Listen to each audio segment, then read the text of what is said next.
photographer in window 2, observer in window 3, and science tech reps in window 1. Hello, Lua. Hello, chat. Hello. Coming up on the handover. I'm a little bit late. Hang on, Kelsey. The way we have it configured, tell us if this is going to be wrong. Window 2 is the long lens with a shroud. Window. As you heard, science officer called to the crew. We are now in a handover time period. We will regain communications with the crew very shortly. These are tracked, and we are currently on the Deep Space Network. This is the first time humans have used the Deep Space Network in over 50 years, given that we currently use the tracking data relay satellite systems in the for the International Space Station. Hold on. Hi, hello. How are you guys doing? This view from Artemis Mission Control on the right is Kelsey Young. That's who you hear speaking with the crew. Hold on. Young is the Artemis Science Flight Operations. Hi! Hello! With her here hello, space! Hello! Sorry, I am just looking for things in the windows. Yeah, hello, space. Hello! Did you guys have a good day? Hello! Hold on. Hold on. I decided to just come on the camera before I'm ready because then you guys can also see what's on the screen. And yeah, because I only had the audio in that other scene. Again, we are just about 22 minutes until we 22 minutes. Apollo record. We are in a handover of satellites with the crew aboard Orion. Sick. They're almost reaching the Apollo's record. Sick. Hi, hello. Not proper hi. Hello. Did you guys have a good day? I'm still a little bit sleepy. I woke up late today. I'm sorry. I woke up late today. And I have a very bad excuse. I know. Furthest the humans have ever been in 22 minutes. Yeah. Gosh. Okay, we are happy to change it, but the way we have it configured right now is window 1 has a t-shirt shroud for the Z9 for solar. Kings, I hope they're not serious. Window 2 has the shroud for the long lens for both lunar and solar. Hello. 3 is for visual observations. Window 4 is for floater, and then the docking hatch window has had a great view. They're talking about their windows? Through that as well. Guys, 1 second. All right, copy. I'll read a note just on the window 1 t-shirt shroud that you can remove that for the lunar observation block if you want that extra view for another floater, but defer to you guys on that. You are go to use the full 400 millimeter zoom on the long lens, but where possible, try to keep the end of the lens flush with the window to prevent imaging through the multiple window panes at an angle. And if you have to take an image at an angle, recommend you limit the max focal length to 200 millimeters or simply acquire the images at multiple focal lengths. Last imaging update as a result of the DFTO is that if you can take the images out of the left side of window 2 where possible, that is the best half the window. Understand that might not be possible with the shroud. Any other imaging questions from you?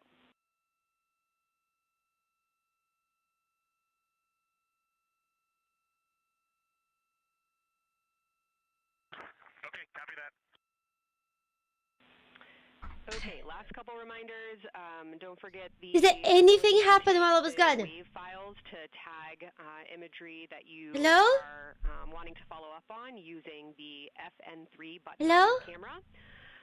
And then. So they're adjusting their camera? LTP. We have refined your hello. timing since Hello. the LTP. Hello. Has the Hi. timing Proper hi. Hello. AOS. They met the aliens while I was gone for 30 seconds? Gosh. 2 minutes later than they will be in reality. Final LTP timing update is that the green line on I think we should have the subtitles. Automatically because it's hard to understand what they say. If it doesn't appear, let me know and I'll have trouble. But okay, thank you so much for the sub-gifts. Thank you. Hello. On the eclipse. Jenny, if you're saying you're from Italy, how are your feelings of ketchup on pizza? To use your eclipse glasses. And reminder that we will have a few activities for you prior to the eclipse. Activities! To reconfigure all 3 cameras for Corona and We have activities! This feels kind of like a school trip. Forward link LOS, so we wanted to flag it for you now. Any questions? School trip. The last 2 reminders. This is too dark. They need to turn on the lights. Ketchup should be legal.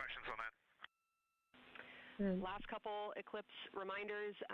The sunset period and the first roughly 23 minutes of the eclipse will fall during that forward link LOS. Okay. But we'll still have a return link, and we're still looking return forward link. to science sit reps and observations during that time. Skaven, thank you so much for the 1 year support.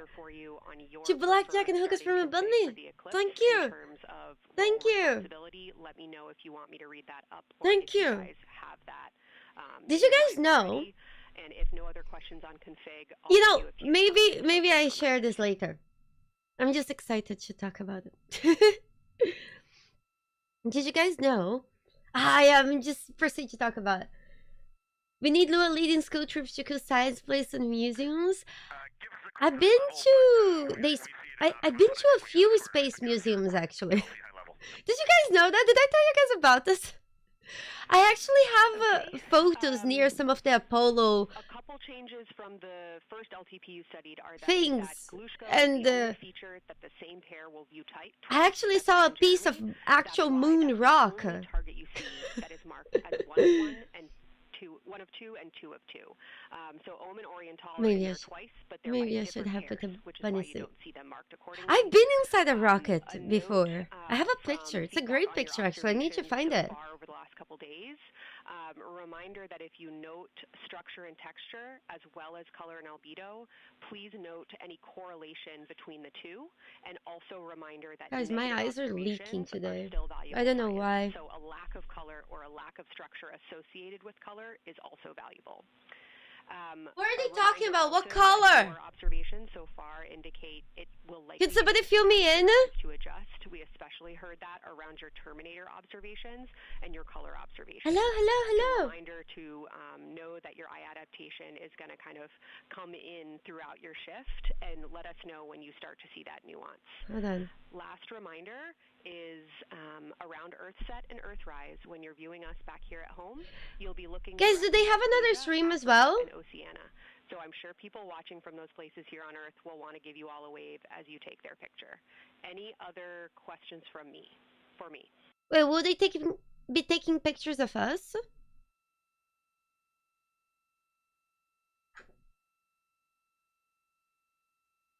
They're bringing the moon cheese samples back. But they're not gonna land, so they're gonna not get. Hey, when you're talking window 2 left and right side, just can you say towards window 1 or towards window 3, and then we'll know. Hello, hello. Same language. Yeah, it's gonna be close. So I mean that the side of window 2 closest to window 3 is there another streamer there? Hello, Anucon. Hello. We just started. I started a little bit late because I overslept. Is preferred for recording. Stand by. We'll talk to the crew. Yeah. No. I understand that the frame rate and how this is going to be kind of like low. I understand that it's still cool though. Again, we are in our pre-lunar. I didn't sleep maxing. I was blanket maxing. Kelsey Young is the Artemis Science Flight Operations Lead, speaking with the crew aboard Orion. Okay. They've been training for this moment for years, and this is their last opportunity to get some further pointers and information. Wait, where? Which one? What window does the science team think will have the best view? Is it window 1 or window 4? This one? The only time we're strongly recommending. The window, the t-shirt window shroud for the. Okay, so the audio is duplicated. So this is their view from the moon. Cool. Cool. God, they're very close. Okay, awesome. There isn't really. I didn't even know. 1 is the most port window by the food warmer. Hold on. Window 2 is right in front of seat 1. Window 3 is right in front of seat 2, and window 4 is on the starboard side by the side hatch. Do you agree with all that? We agree on the ground. Good read. Moonji. Hold on. Let's go back to this other one.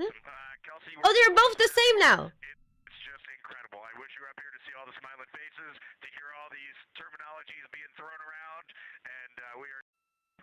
Oh, Hey, that's awesome. I think they're swapping between them themselves. It's just incredible. I It's wish you were okay. here to see all the smiling faces, to hear all these terminologies being thrown around. Wait, are we behind? Fired up to get started on this day. Let me pass I think the I mic should on to keep the Vanessa. quality at normal. Kelsey, it's so great to hear your voice on the loops. I just want to channel everything that you guys are probably feeling. Hold on, we're a little bit behind. There we go. We catch up. High five. On the moon right now. It's just unbelievable. Sorry, I had Whole lunar science to team, go. all of you, all the work you put into this, we're just grateful. Can't wait to get going. Hello. Thank you for the tipper, Lunar for swing party. Let's go. For integrity, we can see them and we've imaged them and can even see with the naked eye. Gosh. Quite impressive. Thank you so much. Why on earth do they fly to the moon? Why not? We need to do some cool shit. It's been 50 years since we done it. God. Shall we put... No! That was a joke. I don't know. So what is this mission about? Okay, so... Hold on. First... So this mission, they're trying to see The pre-lunar flyby the other side of the moon. with Dr. Kelsey And Young. we haven't Young been serves the to Artemis the science moon flight for over operations 50 lead, getting the years. crew ready.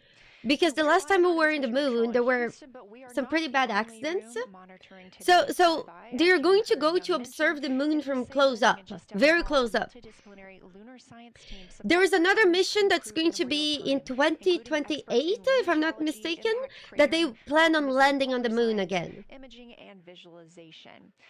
There are two integrated facilities, and the first is the SIR. In a which is what's few happening minutes, here. That's the science evaluation we are going to room. be the They are embedded furthest within mission that control, humanity has providing ever science been. input during live operations Even like what we further than see Apollo today. went. Additionally, and not pictured, we have the Science Mission Operations Room. In a few This minutes, room, very as few it minutes, like stated, 10 minutes. evaluates imagery and supports rapid analysis. Our science officer on console in Mission Control Houston serves as the primary interface between the science team and the flight controllers, ensuring science priorities are represented during mission execution. Again, today that's Dr. Kelsey Young, who will be speaking with the crew during the time they're behind the moon. We will be speaking with her once the crew is behind the moon and out of communication with Earth. Trendy, I always have drops turned on. Yeah. I never turn that off. Back inside the Orion spacecraft on your left, closest to the camera, NASA astronaut Christina Cook. To her left, NASA astronaut Reed Wiseman. To his left, Canadian Space Agency astronaut Jeremy Oh, Hansen. look. And all the way in the back, I NASA love her astronaut hair. Victor It's so Porter, our curly. Artemis II It's so crew. fun.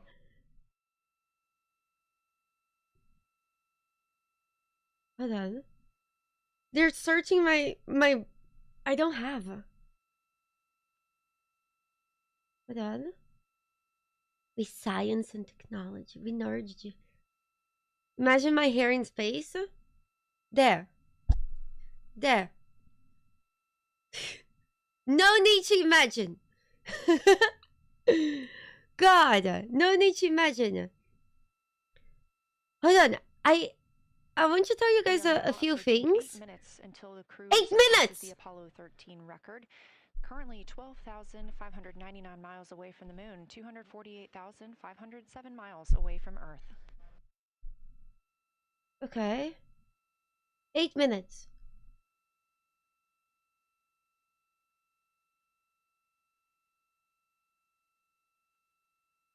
Hold on. You may also hear the Orion spacecraft referred to today as Integrity.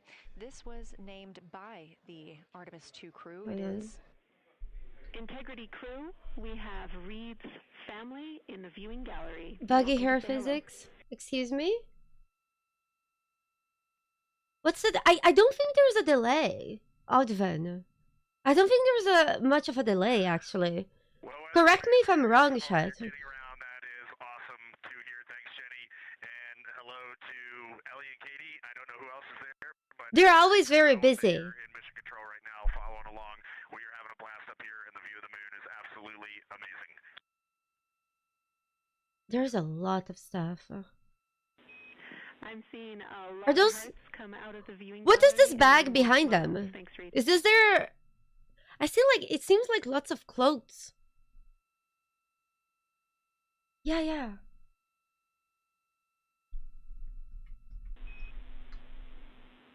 Copy heart. Copy bracelet.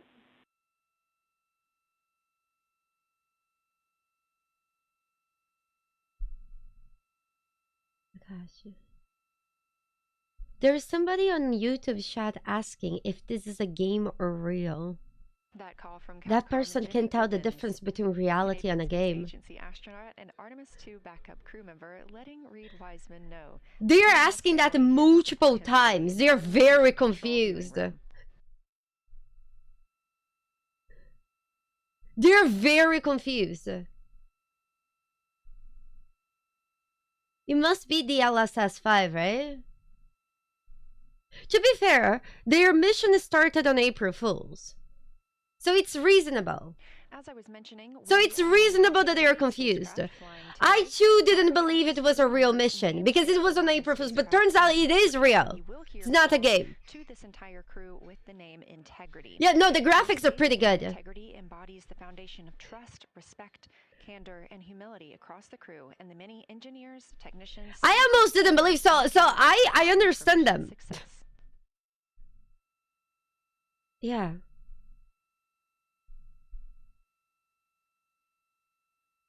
There we go. This view Hair live physics from would the kill your outside of Orion CPU, yep. As we continue. Preparing for our lunar flyby, now less than 5 minutes from surpassing Less the than first 5 of minutes! 13 astronauts for the farthest humans to travel from Earth. This will not be the farthest that Integrity travels today. Did you guys know that in Apollo 13 there was an oxygen tank that blew up? Approximately a distance of 252,760 Apollo 13 ship blew up as they were going. However, these numbers are our target. I can tell you guys about that We'll get soon. confirmation on those numbers as soon as we possibly can and share them with you all. Apollo 13 oxygen tank blew up. They found a way to fix it with like only the shit that they had. They had like a team of engineers with the materials that they had, like pieces of cardboard and whatsoever, that they had to build a valve so they would keep oxygen. They were supposed to run out of power 2 days before they land. So they actually had to turn off a lot of things in the ship, like a lot of the heating. The ship was freezing inside. Everything went wrong in Apollo 13. And you know what's the funny thing about it? Nobody fucking died. Halfway through their shift, and 1 hour and 5 minutes later, Victor Glover. Wait, they have Nutella? Next crew members at Windows. Wait, I didn't see the Nutella. And make annotations while Reed and Jeremy take on those support roles. There are 5 viewing blocks, and the crew will swap out with each one. During 2 of the blocks, the 2 support members will also be able to enjoy their midday meal. Nice. Oh, Piper. I'm waiting to see the space hamster. I don't think there's a space hamster. No, yeah, but At least 3 times per block is a We'll science see. Sit rep. Again, situational report. This is partially an operational status, reporting back if they missed any targets or gotten any specific ones. If they have I missed issues this with their snack. camera or any other operational items. The other part is an actual Hello. description of the moon. This task is done by one of the support team astronauts, so that's not the crew currently taking photos or making annotations, but they do have windows 1 and 4 that they can float up and provide that information from. Okay, If you cool. watch the entirety of the flyby, you'll Touch also my notice hair. the crew will be photographing some targets multiple times to get observations in different lighting conditions. This is due to Orion Wait, changing would I go into their space? location throughout the flyby. if I had the opportunity to go into space, I'll be honest with you guys, I probably not want to.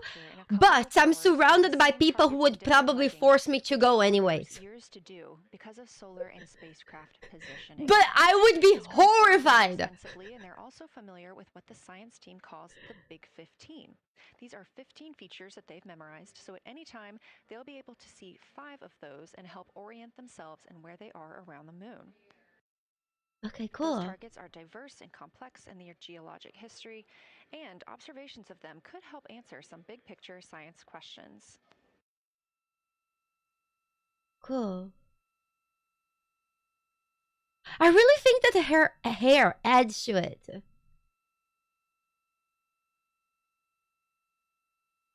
Also, is it weird that I'm looking at this and I'm thinking that those pants that they were wearing the same clothes, right? But those pants, they don't look comfy. I feel like if you're in a tight space for a while, you need more comfy clothes. A little bit different than what it looked like on launch day. After ascent, the crew were allowed to reconfigure their spacecraft. And do you guys want to see my pajama pants? Seats. They have also taken away footrests. This gives them more. Those are my pajama pants. This is comfy, soft, fluffy. You know, those pants that they're wearing, they're not comfy at all. You know? Orion itself has 330 cubic feet of habitable volume. That's about the size of 2 minivans and is 60% more cubic volume than the Apollo spacecraft. Yeah. We are standing by for the Integrity crew aboard Orion. I hope so, Piper. To surpass the Apollo 13 record. 30 seconds!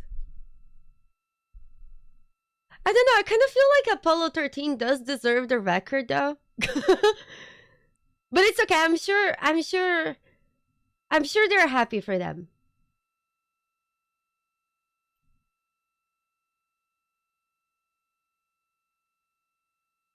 Oh God.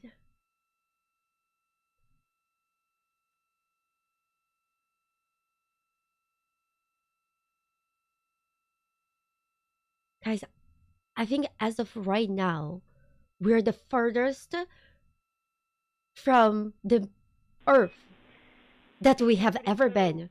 On April 15th, 1970, during the Apollo 13 mission, 3 explorers set the record for the farthest distance humans have ever traveled from our home planet.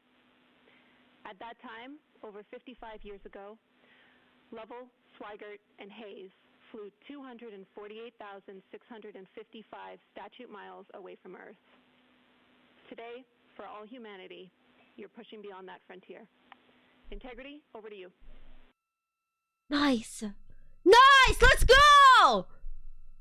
High five! Yeah, from the cabin of Integrity here as we surpass the furthest distance humans have ever traveled. Let's go! We do so in honoring the extraordinary efforts and feats of our predecessors in human space exploration. Gosh. We'll continue our journey even further into space before Mother Earth succeeds in pulling us back to everything that we hold dear. Oh, wow. But we most importantly choose this moment to challenge this generation and the next to make sure this record is not long-lived. Gosh. Aha! You see? That's a sportsman. Fuck the records. Let's hope that the next mission is even further. Let's go. I can't believe it took us 50 years to know. Thank you, Houston. We have a couple more things we'd like to take this moment for. Our science team helped us out with a couple of relatively fresh craters on the moon that have not been previously named, and our crew would like to propose a couple of potential names for those items or those areas. And we spent a bit of time this morning. They're naming places in the moon. Now, both with our naked eye and through the long lens, and so we feel this is a good time to send this down, and a special shout out to Kelsey for helping us with this. The first one we'd like to suggest is a named crater in honor of our great spacecraft, Integrity. were to look at Oriental on the far side and then draw a line straight up to Ohm on the far side, relatively in the middle is an unnamed crater, and we would like to suggest it be called Integrity in the future. Okay. Well, considering... And especially meaningful for this crew is a number of years ago we started this journey in our close-knit astronaut family, and we lost a loved one. No. And there's a feature in a really neat place on the moon, and it is on the near side, far side boundary. In fact, it's just on the near side of that boundary, and so at certain times of the moon's transit around Earth, we will be able to see this from Earth. Oh, nice. And so we lost a loved one. Her name was Carol, the spouse of Reed, the mother of Katie and Ellie. And if you want to find this one, you look at Glushko, and it's just to the northwest of that, at the same latitude as Ohm, and it's a bright spot on the moon. Nice. And we would like to call it Carol, and you spell that Carroll. Agreed. Agreed. For Carol. Yeah. Yes, Cosmo. Yes, I hope so too. I was just mentioning today's stream. Oh, they're hugging. Oh, they're probably crying. Oh my god. You guys, Apollo 13 was a disaster. And Apollo 13 was hack.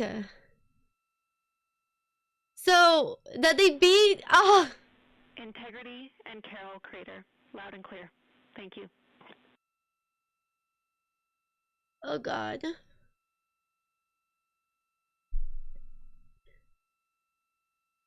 Oh, that's so sweet.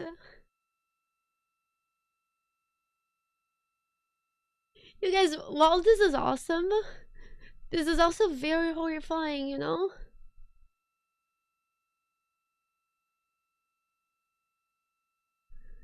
Gosh. Imagine their family members, how worried they must be that they come back. The most dangerous part of a mission like this is the comeback. So, you know, there's a lot that could go wrong at any time, but especially right before they're back. Of course, they made things safer than the last time, but it's still very, very scary. So I hope that things keep going as well as they have been for them.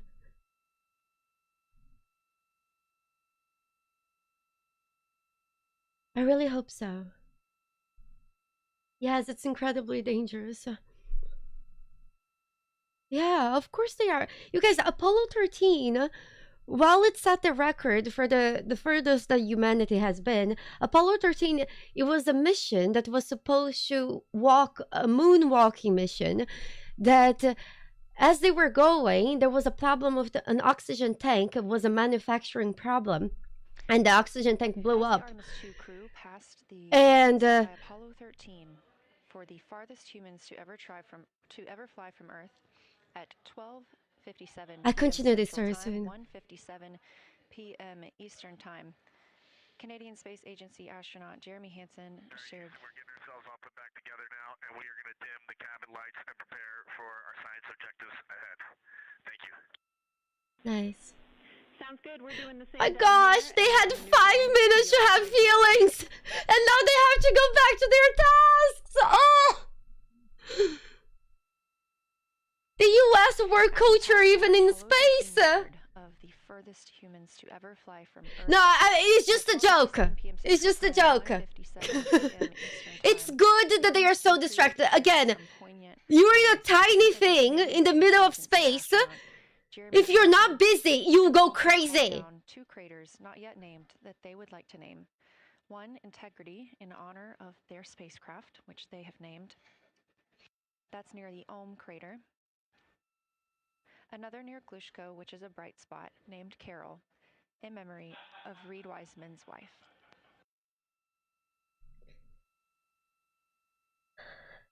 Okay, so back to Apollo 13. There was a moment of Never mind. here in Mission Control Houston.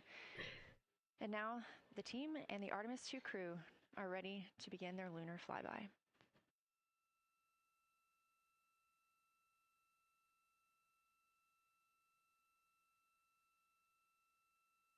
Okay, so Apollo 13, the oxygen tank blew up as they were going to the mission because of a manufacturing problem. And they had to make a valve with literally shit that they had around the ship so they wouldn't all die, and they could contain the oxygen into a certain place, a place that was not supposed to have people at all the time. So it was very crowded and uncomfy, and it was a nightmare. Also, because of all the problems that they had, they were also running out of like power, and the ship was going to fully shut down 2 days before they arrive. So to avoid that, they had to save power by turning off things that were non-essential from the ship. They even had to turn off like the heating, so the ship was actually frozen at all times. They would turn the ship back on and parts of the ship just to readjust their route a little bit. And I need you to remember that back then, the computers were not as good as the computers we have today. They were basically using a computer that was the equivalent of today's smart toaster to run this entire operation. And in spite of all the problems that Apollo 13 had, everyone made back alive. 19 hours, 31 minutes, mission elapsed time of the flight of Artemis 2, our 4 astronauts aboard Orion. Today is our lunar flyby day. Nice. The spacecraft is currently about 12,000 miles away from the moon, and you can keep up with the distance from Orion to the moon and Earth by visiting nasa.gov/track-Artemis, or you can just stay with us here because we're going to be telling you throughout the day. They are currently 248,834 miles away from planet Earth. In fact, Ladybug Moore, they did make a movie about it. And the funny thing about the movie Apollo 13 about it is that if they made that movie exactly how it is, without being based on extremely real facts, everyone, the first to complain about that movie is that that movie would be too Hollywood and too fake for it to be real. That's how much shit went on. Sometimes reality fucks you in the ass a lot more than actual scriptures. The irony. Oh God, it's so close. You can almost touch it.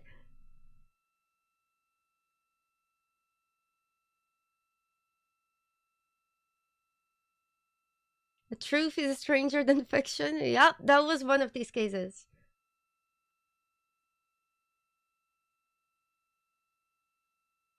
Can I almost see Boo from here? Yeah, you can see Boo.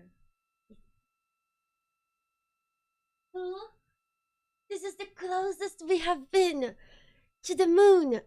Not to the moon, sorry. This is the furthest we have been from Earth. But look, we're very close to the moon.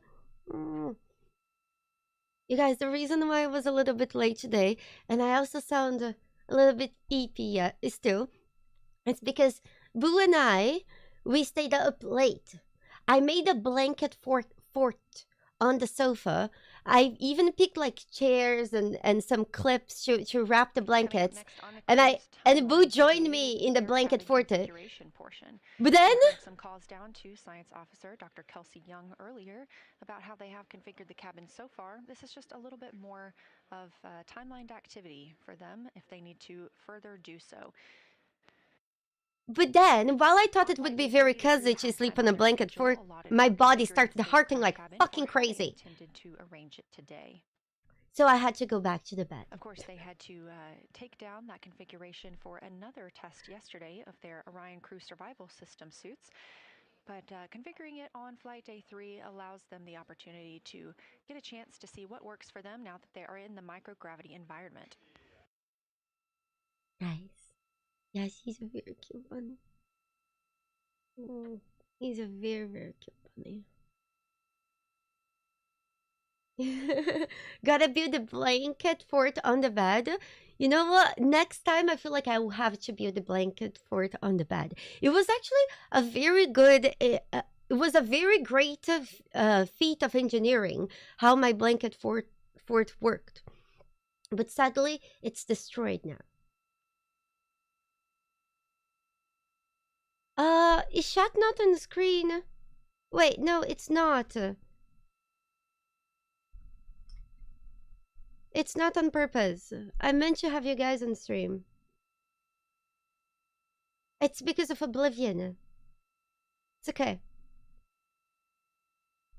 It's going to be fixed. To begin their cabin configuration. It's going to be fixed. Though they have been working that already, as well as potentially during their post-sleep period this morning.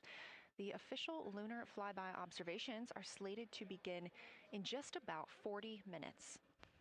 40 minutes. I'm so sad that chat wasn't on the screen. Why you didn't tell me before? Calls down about what they are seeing. Guys, we'll need to save the chat from now so we can overlay it on the VOD. God. Again, we are live here in Artemis Mission Control for the duration of the flyby. Currently, the Orbit 1 flight control team is on console. This room is staffed 24/7 from the time before the astronauts step foot on the rocket until the time they are splashed down and are safely recovered in the Pacific Ocean on flight day 10. What day is this, guys? I just have no notion of time. I know we watched the...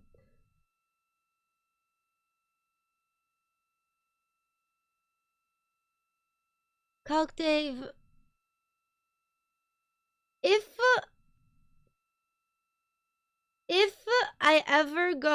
I would ever go, which probably will never happen, on a mission like this, the only thing I would want is to name one of the moon stuffs after bunnies. After Boo and the bunnies. Because the bunnies, they deserve a place in the moon. As we always expected them to have. That's my only requirement. Because they deserve. They deserve.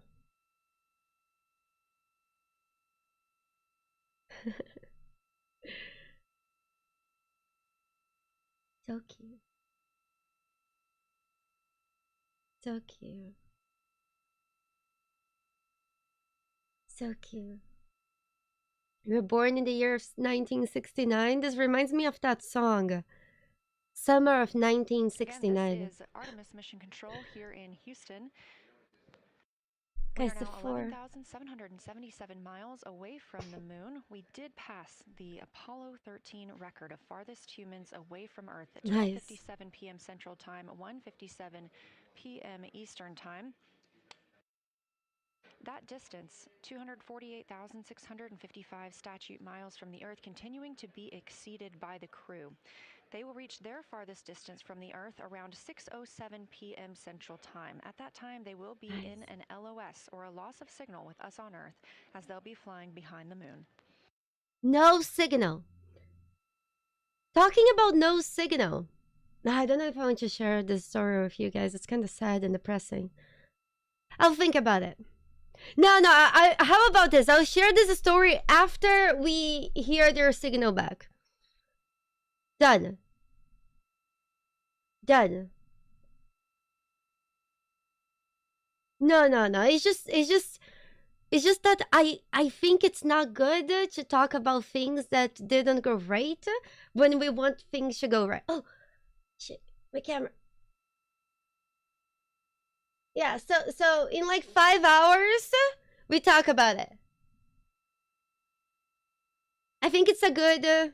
yeah, well, turns out I was going through the moon no signal phase right now. I am so sorry about this. Signal was just restored. Everything's alright. True loss of signal. It was earlier than expected. It was very much earlier than expected. So this is a simulation, right? You're going pretty fast. Have you guys ever drove this fast? I do believe that they should use metric. I feel like they should have both. You see, they should have miles metric on top. Daily? Yeah. Do you guys also just come to the internet to say lies? Where is Oimel? I haven't seen Oimel. They probably travel to see their family for years. Hello, hello! Oh.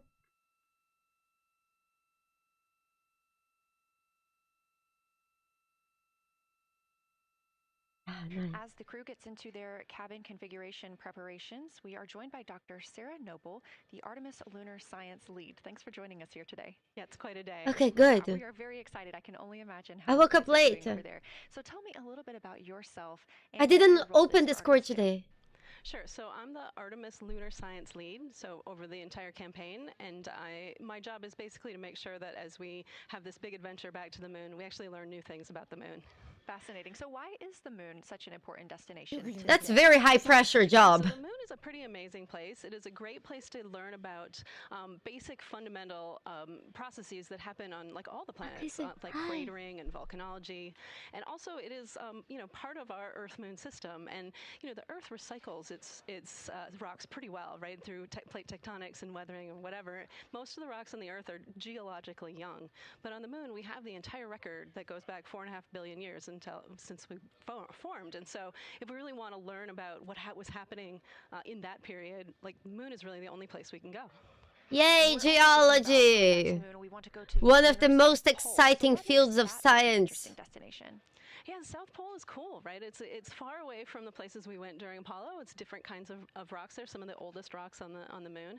It's also a place where we think there might be resources like water. Geology rocks! That really never can see the sun because of the low sun angles there, and they get very cold. And we think that water and other things can build up in those craters, and so we're very interested to see what that might do for us. I'm very interested as well. So for some of our viewers who might be new to this, what does lunar science look like during an Artemis mission? Yeah, it's pretty exciting for us as we have like sort of built this from scratch to try to understand how we can best use the crew to support our science. And so, we've developed a system. We've got a team in place. We've got a back room here in this building called the SIR, the Science Evaluation Room. And there's in fact a back room to that Space back junk room is a over in thing. Another building here at Johnson Space Center where we've got our teams of scientists working really hard. They're actually speaking to this room through our science officer. This is now the first time we've ever had a science officer in flight control room, so we're pretty excited about that. So we have a really voice out and up to the crew. I know, it's been so exciting to hear Dr. Kelsey Young speaking directly with the crew today, now so close to the moon. And we have a live view here of the science operation, or the science evaluation room. So this is where the majority of your team is today, is that right? Yeah, that's right. This is a big chunk of our scientists. You can see them in there now working hard, trying to get ready for the day. And then again, there's a second room where we have a lot of our data folks, where the data will first come down and they'll sort of sift through the data and get it ready for this team to take. What's the mood like right now in the SIR? It is, I would say, giddy. I think we've worked very hard for this. They have done simulation after simulation. They have worked really hard over the last couple of years to get ready for this moment, and I think everybody's just really excited to see. Even already we've had some descriptions from the crew coming down, and it's so great to see their joy and our joy, our love for the moon come through. Yes, we are in for a real treat today, if it's been anything like their observations the past couple of days. So how are the lunar science teams using this test flight to prepare for future missions to the moon? Yeah, absolutely. This is the way that we are building our foundation for the future, from everything from, how do you train a crew to be a geologist, right? And so, working through that, getting them classroom training, field training, building the science team, building these physical rooms, designing the software that the teams are using, and then, figuring out what happens to that data. They're going to take this data and it's going to come down, and how do we get it out to not only our team, but out to the world and the rest of the science community? Yeah, that's a great point, because when you hear these crew members, you had to be born a geologist. So your team has trained them so well. They have been very good students. Who can blame them? It's a pretty great topic. Ooh, one more question for you. How does it's great.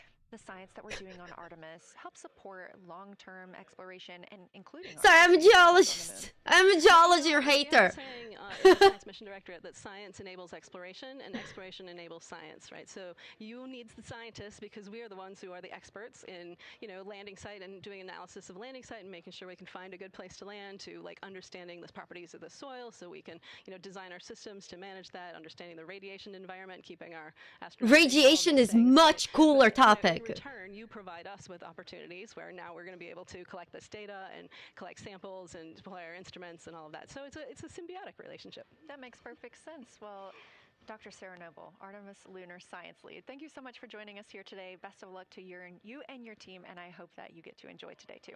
Thank you so much. We are now getting closer and closer to our lunar neighbor. This live view coming from the Orion spacecraft and a camera mounted on one of its solar array wings. Did you guys know that watching the shit that's going down in this planet, the moon is going further and further from Earth, and I cannot blame it.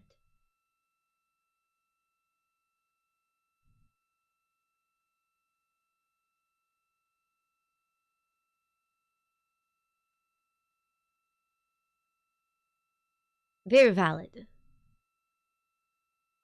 By the way, this is a joke. The moon is going away from the Earth not because of the shit that's going on here. It's just because how gravity works. So enjoy the moon while it lasts. It will not be here for long. Depends on your time frame for long. Oh, thank you, thank you. Thank you. Usually blame your cat. Wait, what? Yeah, the moon is going. Yeah, we still have a while. Well, I would say it's a little bit hard to predict. The moon, so especially when it comes to ecosystems, they can be so complex that you only truly know what was the function of something when shit goes wrong. So while we can predict some effects of losing the moon, I am sure it's going to be a lot worse than we can possibly expect, because that's usually how it goes when it comes to prediction of ecosystems. We are not too great at predicting the function of every single thing in an ecosystem. Yeah? Does it make sense? I'm sure it's going to be hell. And hopefully, if we have humans around, they will have enough technology and ways to maybe keep the moon, make sure that the moon doesn't go away, or find a way to fix that. Because it will definitely be hell on Earth if the moon is not around anymore. But it could also be a gradual process. Ecosystems can be very elastic.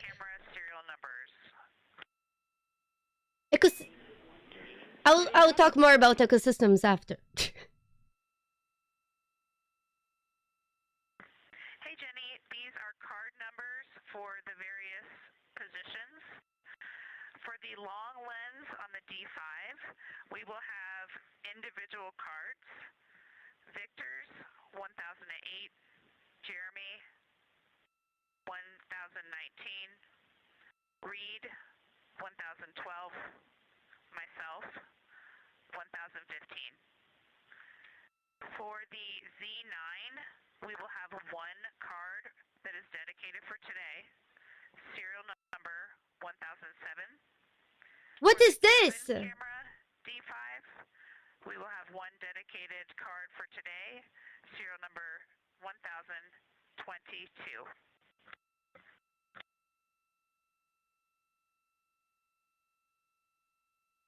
Okay, so ecosystems, they're very elastic. Thank you. And they can adapt to a lot of things, but there needs to be still placeholders and time frame, and ultimately we can just realized that we have Earth out window 1 and Moon out window 2, and Earth out window 4 and Moon out window 3, and it gives you the best idea of scale we have had yet. The Moon is about 3 to 4 times the size of the Earth. beautiful, and the Earth is just a small crescent out there. It's magnificent. I got a picture. Can we see it? Such a majestic view out here. Show picture! Not the size matters. Thank you, Reed. Not the size matters, but we want to see. So ecosystems are very elastic and they can adapt. But with this in mind, there could be things that we're just not able to adapt. Those are some of the communications we're excited most about today. Commander Reed Wiseman calling down their view right now. Obviously a little bit different than what we can see from the solar array camera. They are looking through the windows of the Orion spacecraft, able to see at the same time Earth and the Moon. You also heard NASA astronaut Christina Cook calling down some of the cameras that they will be using today. Nice. So the crew is in that cabin configuration portion, and we expect the Lunar Flyby observation period to start.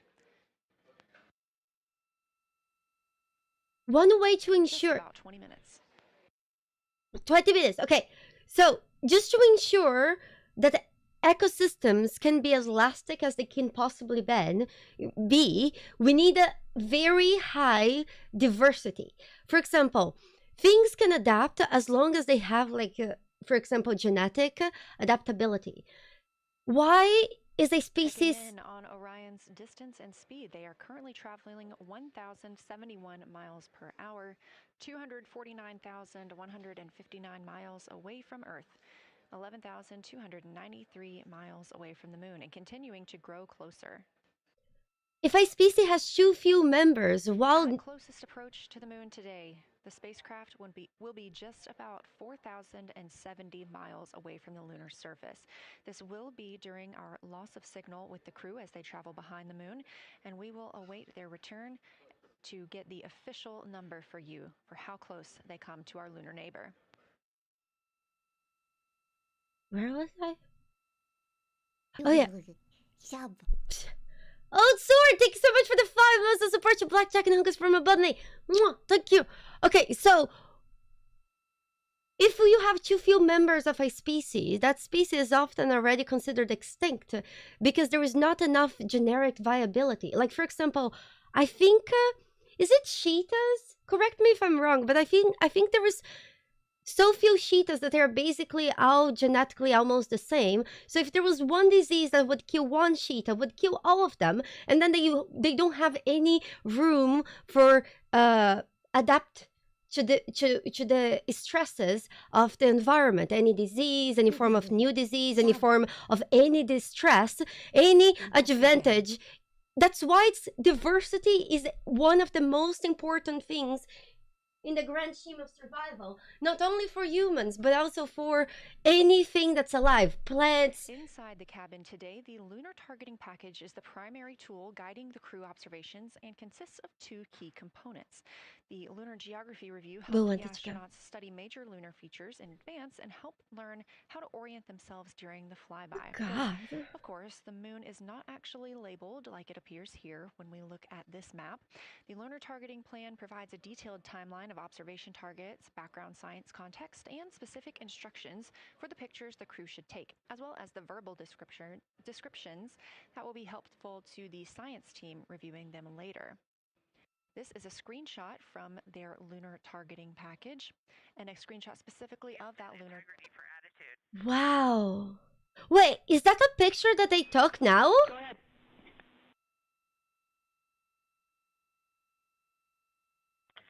Hey, Jenny. Understanding we are in final attitude now for the Lunar Flyby, would it be possible to pitch the vehicle down 5 degrees? That would allow us to get the D5 long lens flush and have the least amount of window distortion.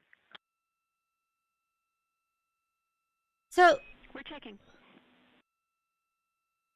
That call from Christina Cook, NASA astronaut and mission specialist on Artemis 2. Copy. The The Orion spacecraft is positioned in a specific attitude to allow the crew to best see the moon outside of their windows today for this imaging opportunity. That call was a request for a potential attitude shift just slightly, another 5 degrees, to give them a better view and to give them a better opportunity to use their long lens camera. They'll also be using that lunar targeting package we were discussing. I am following along with that real time, so I'll be able to share with you exactly what targets the crew is looking at. And is the volume louder? They also trained with a lunar science passport. It's a little reference guide used on Earth to reinforce recognition of key lunar features. It is not on the flight, but it was a significant study tool for the crew to get them ready for launch. The apparent size of the moon will change throughout the flyby, and it'll appear roughly like a basketball held at arm's length at the crew's closest approach. That reinforces the need for careful planning and practiced observation techniques. Those are the pictures. Those are the pictures that they're taking. Oh, look at this one. It's so pretty. Oh, heck. Hold on. Just so you guys can see it fully. Look, it's Earth, but it's like moon. Oh, you got it. It's nice. By the way, the link is in chat if you guys want to see those pictures. For timeline. Go ahead. Nice. I actually have a picture of me in a cockpit like this. I went to, I think it was the Space Museum in Washington. Or was it the one in New York? I went to a few space museums. Just to make absolutely sure that we start observations when expected, we are showing in Artemis that observation time starts in about 15 minutes, and in LTP that our first target, discussion 1, starts in about 29 minutes. Can you confirm you'd like us to start discussion 1 in 29 minutes at 1900 GMT? No, I did not put that. I can look for the picture and I can show you guys the picture. Christina, we are tracking that discussion 1 should start at 18:45. That's 15 minutes from now.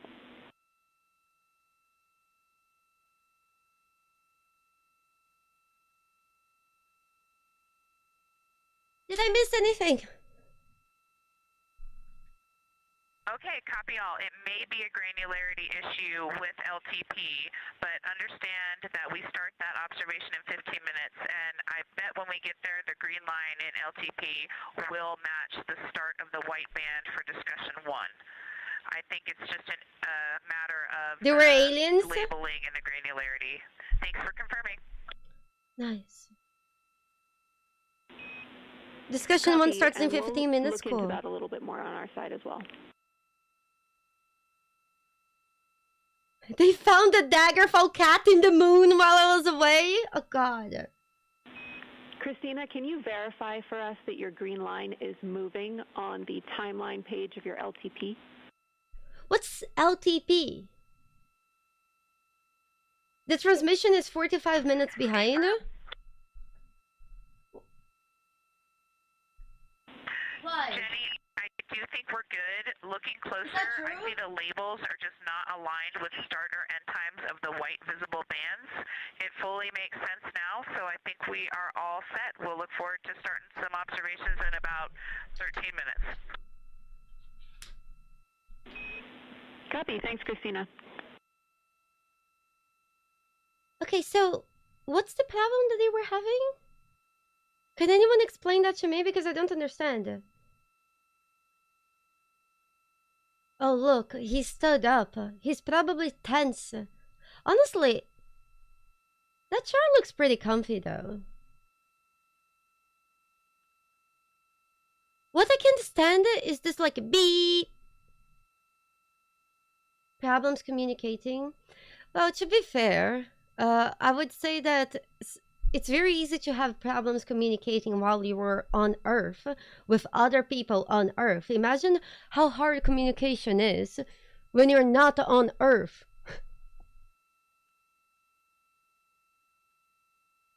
The graphic they were working off was not matching the label wise, so their timing was off. But timing for what?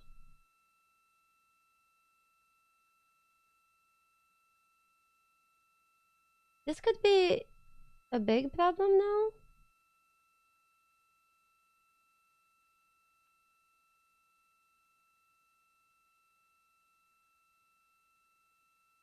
I know, Lavender. But it's probably good that people forget that there's massive cables across the ocean so we can communicate like this. Yeah, static noise is a big problem.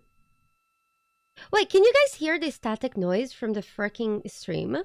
As you heard discussed, we are expecting the crew's observation time period to start in about 10 minutes. You can't.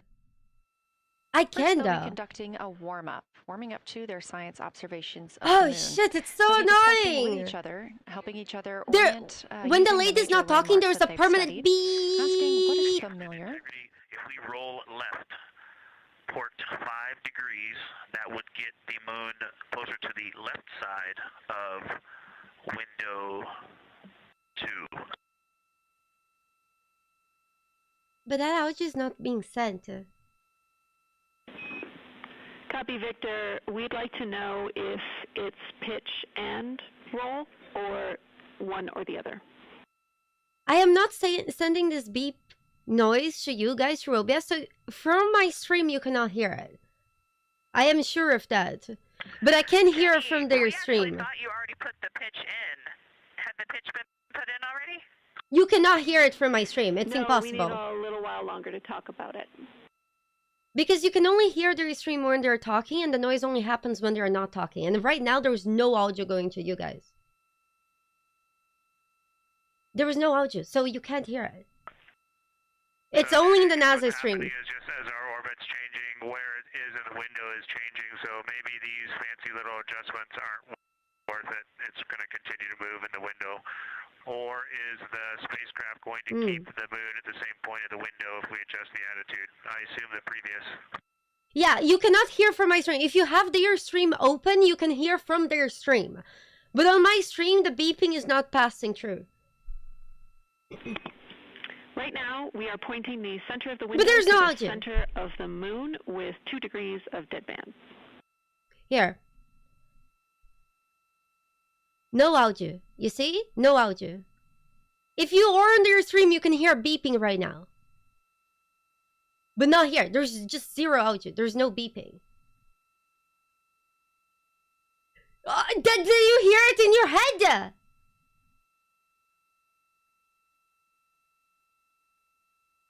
What the heck? Maybe we're all crazy. Because there's no audio passing.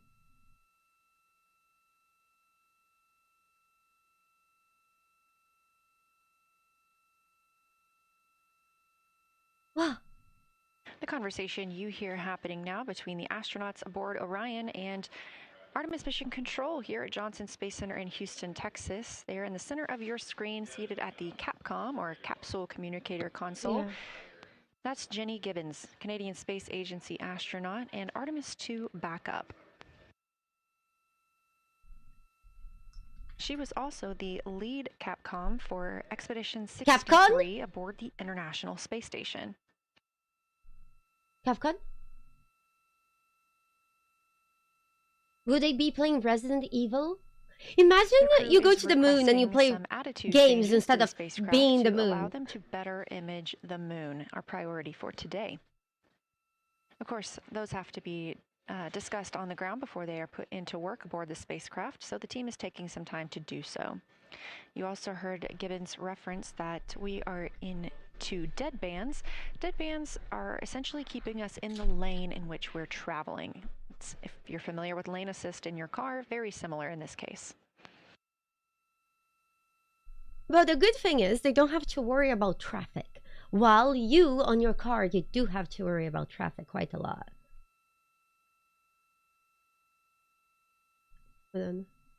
We are now 10,870 miles away from the moon. What's traveling this? 1,066 miles per hour and 249,390 miles. Let's take a look at this. Hold on.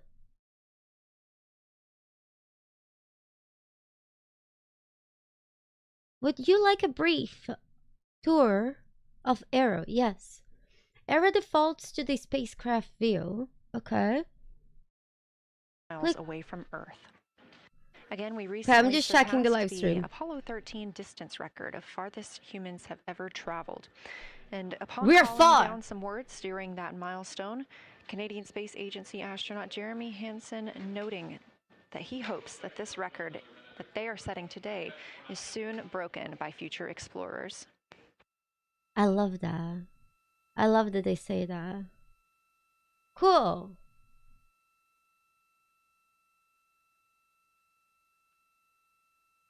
Cool, hold on. Let me show you guys this. Oh. Now the beeping is gone. Oh, that's why. Oh no. Guys, is their stream okay? Guys, did they stream stop?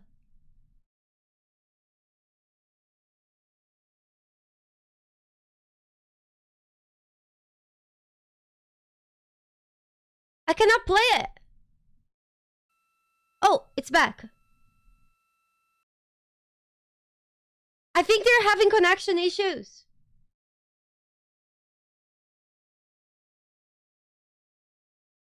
Yeah, YouTube is having... Fucked. Yeah, I think the NASA YouTube stream is gone.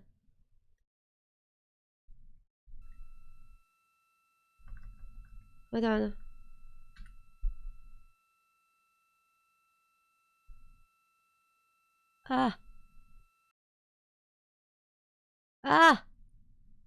Okay. Oh no. The Twitch one is also paused.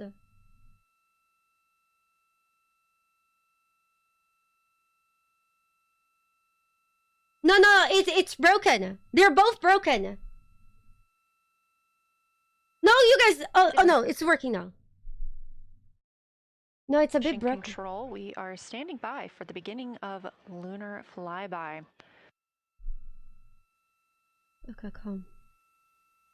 Expecting that to start in just a few minutes when the crew will begin a warm-up discussion, preparing for the day. They will be capturing images along while discussing what they find familiar about the moon and what looks unexpected to them. This is Artemis Mission Control.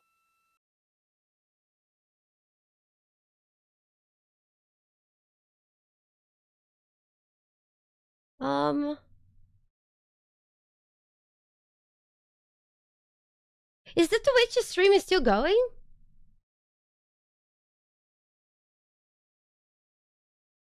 Because I think it's frozen.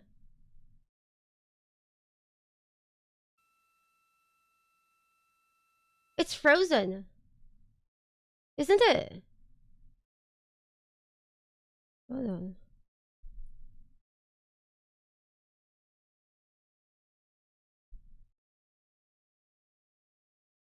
Nah. Stop doing that.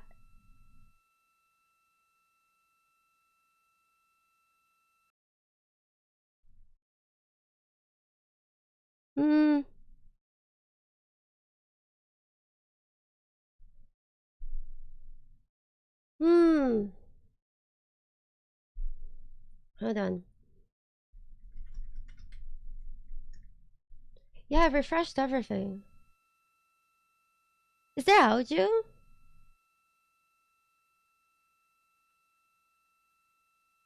No, yeah, I think their YouTube live stream went down, just didn't minutes it? Away from the official start of Lunar Flyby, or when it is timelined for the crew.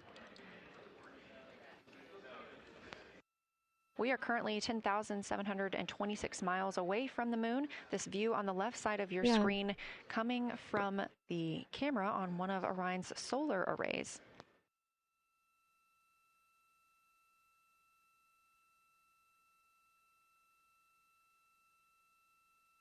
Okay, this is good. Okay.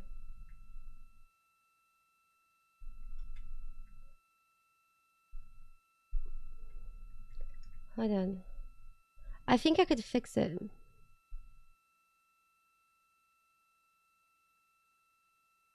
Other conversation points while the crew are getting getting ready for their flyby today.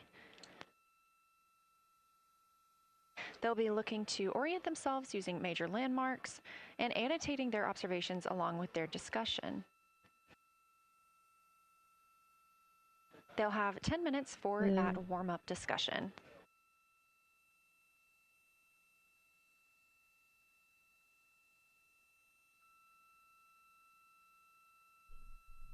What the hell? Why is this happening?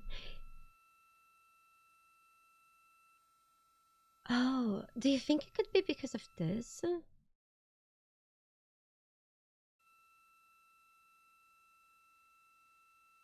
Yeah, I fixed it. It was the NASA website that I was in that was reading everything for me.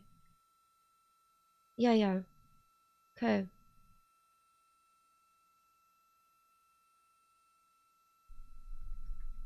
Everything is good, right? I fixed.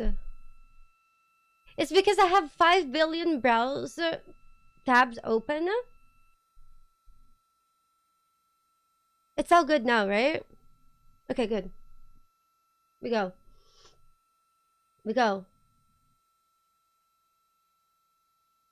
Okay. I wonder why things went like this. I opened their website so we could see the thing. How long into the next phase? I thought I had taken a screenshot. They have a planner for today. How long is the game? You mean the moon game? Yeah, Firehorse. I think the simulation is what broke my browser. Folks at the window deep in discussion talking about all of the awesome features that they're seeing. We just had a huge moment realizing that Hertzsprung is about the same size as we have two folks at the window deep in discussion talking about all of the awesome features that they're seeing. We're orienting on things like how we talk about albedo, finding some of the prevalent things that we're used to from all of our training, and just overall taking in this view. We also are noticing that the moon is still getting noticeably bigger as we go, even when you're watching it continuously. It's great to see these two guys get warmed up. We love I wanted the to see the report, simulation, Christina, though. and you nailed it on why we added Hertzsprung. As you'll see in the prompts, we're looking for comparisons to the comparatively much older Hertzsprung compared to the younger Oriental. Great words. Nice. Okay, sorry, I fixed it. It's because I still had the Twitch live stream on the back. I forgot to mute it.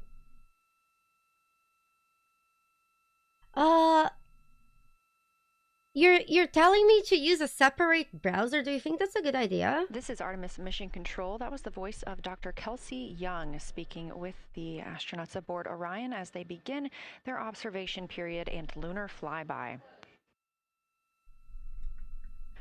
NASA astronaut Christina Cook reporting their view of Hertzsprung Basin. The team here is looking for centered images of the basin at full zoom, and they're hoping that the astronauts can image and describe the inner and outer rings. This is considered a degraded basin with a floor, rings, and ejecta compared to a younger Oriental basin.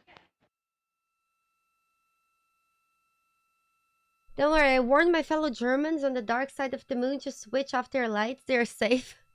What? No. We talked... What are we watching? We spoke earlier with Julian Gross, the Artemis curation lead, about some of the terms we will hear the crew use today.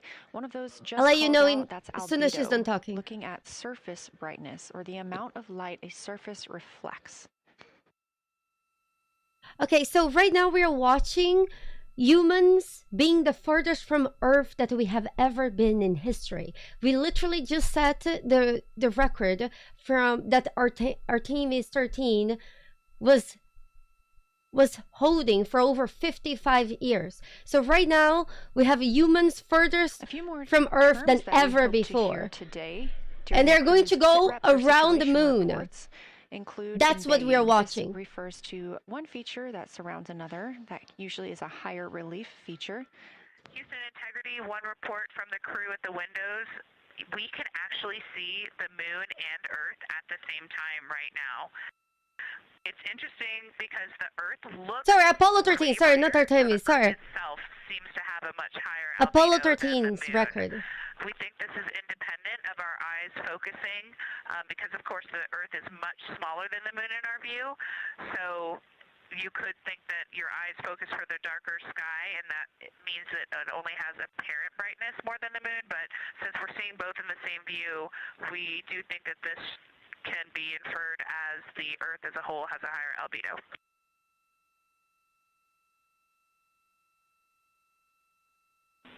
Great observation, Christina, and reminder that as you're starting to look for those subtle color and albedo variations on the moon, the relatively bright albedo Earth might make those a little bit difficult, but as your eyes continue to adjust, we expect you to start to see more nuance on the moon. Thanks. Nice. Nice. I can't wait for us to see more things on the moon. Light, can you send in chat again the pictures? I kind of want you to take a look at the pictures. We're all going to be experts in lunar terminology by the end of the day. Another one we expect to hear is mare. These are dark regions paved or filled by volcanic deposits. You also can hear them called seas, oceans, lakes, or marshes, or other bodies of water. Cool. Oh.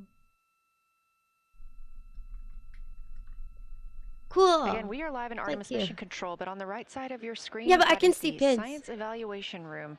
Team members who have been preparing for this day for years. Yeah, that's our right side of the screen. The crew has significantly darkened the cabin of Orion. This allows them better views outside the windows and fewer reflections from inside. They reported being able to see the moon and the Earth out the same window at this time. We are really hopeful to get those photos. Right now, this view on the left side of your screen coming from a camera mounted on one of the solar array wings on Orion outside the spacecraft. Okay. Cool. The crew is equipped with 80 to 400 millimeter zoom lenses. Wait. 80 to 400 millimeters zoom lenses. Did you guys know that 300 millimeter zoom lenses is the highest that you can use while needing a tripod? Can anyone tell me why you need a tripod for above 300 millimeter zoom? Come on. Come on. You guys can think of something. No. I'm talking in general. It has nothing to do with the moon. Yes, Munjan is right. Handshaking. Yes, handshaking. Exactly. So 300 millimeter zoom. So when you zoom in something to the max, and then it becomes very shaky. So it could be that they're using 400 millimeters max because more than that it could be excess. Yeah. So your hands get shaky without a tripod, and then you can't see anything. So that's probably why they're using 400 millimeters lens the most. It could be that the stability that they have everywhere and all this is due to that. The team continues their warm-up discussion. I should say the crew members aboard Orion continue their warm-up discussion. However, they are about to be prompted to move on to discussion number 2, which is near side and far side.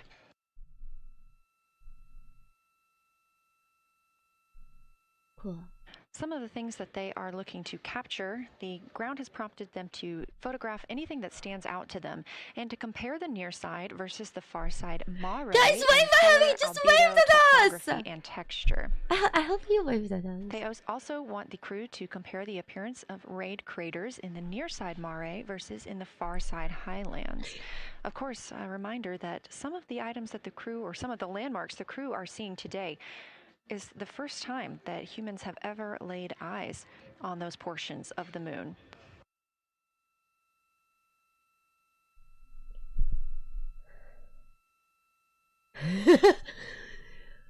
Somebody said in chat, Pax Mortis says, the speed we're all moving right now can only be measured using a point of reference. Since everything existing is moving, all speeds are relative speeds. There are a few reminders of the crew. For the crew, there are time-sensitive observation reminders and science sit rep reminders. I already cried once already. Sit rep.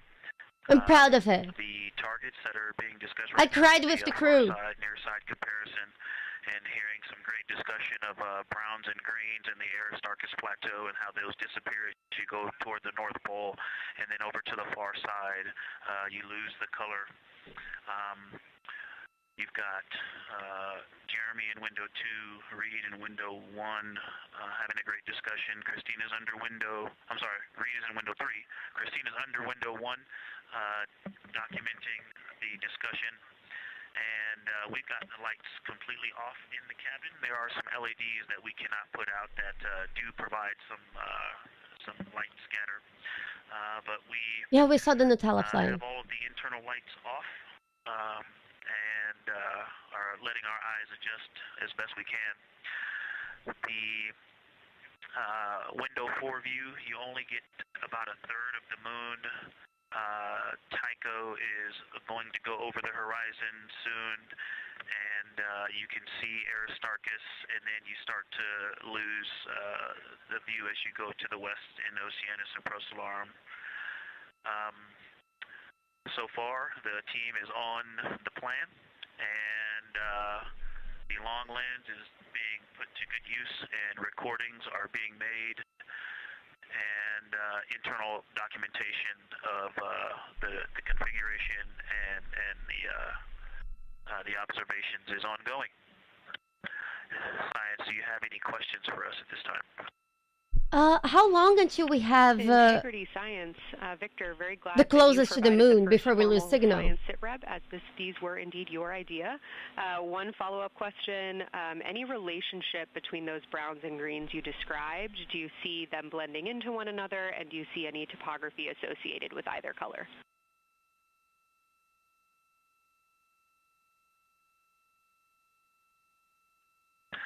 I don't want to bother the window team. I just heard that, overheard that, and so I'm sorry I don't have that detail yet. I will eavesdrop and see if I can pick that up. I will try to answer that at some point. I also heard a comparison of the albedo in Aristarchus, that crater, the very high albedo spot. You can see it on the near side. There is a feature called, I believe, Burgess alpha that is equally or maybe higher albedo.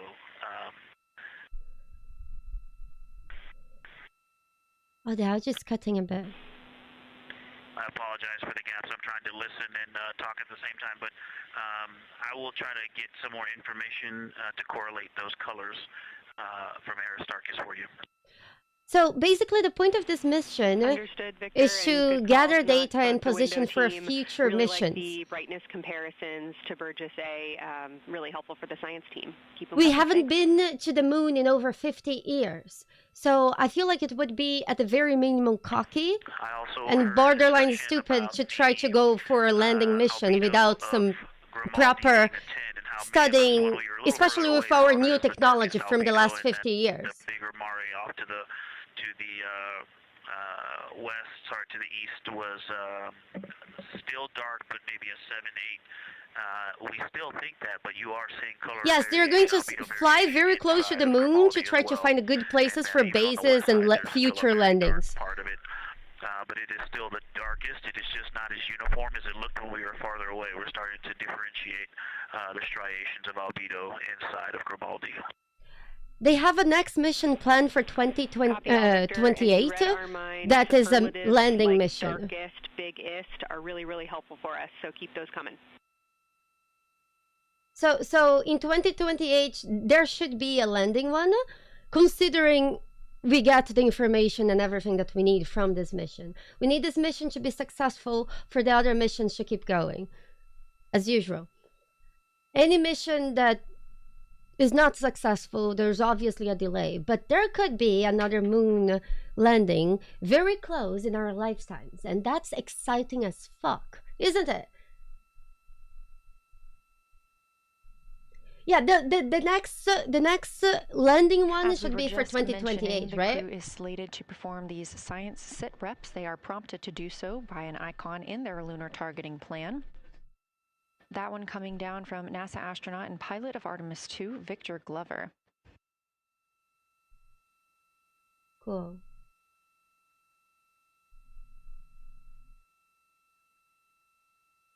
Cool. As we discussed, the Capcom is usually the only person in the room speaking with the crew, the capsule communicator. However, today, the science officer, Dr. Kelsey Young, she is the Artemis Science Flight Operations Lead, is speaking with the crew during the flyby to ask any questions that the team may have. To her right is Trevor Graff. He is one of 3 science officers. Those would be Kelsey Young, Trevor Graff, and Angela Garcia, who will also join us later for an interview. Also, guys, I want you guys to keep kind to each other, because at the end of the day, we're all learning. No matter how much we know about certain topics, we're all learning more. And the entire point of all this is to learn, hopefully, even more. So be kind to everyone asking questions and all this. You know, we as humans, it's not you know more than me, but we both know different things, and we can both help each other grow up from this. We at our point as humanity that it's less about us bickering and fighting each other everywhere and more about us working together, so we can get together much further than we were before.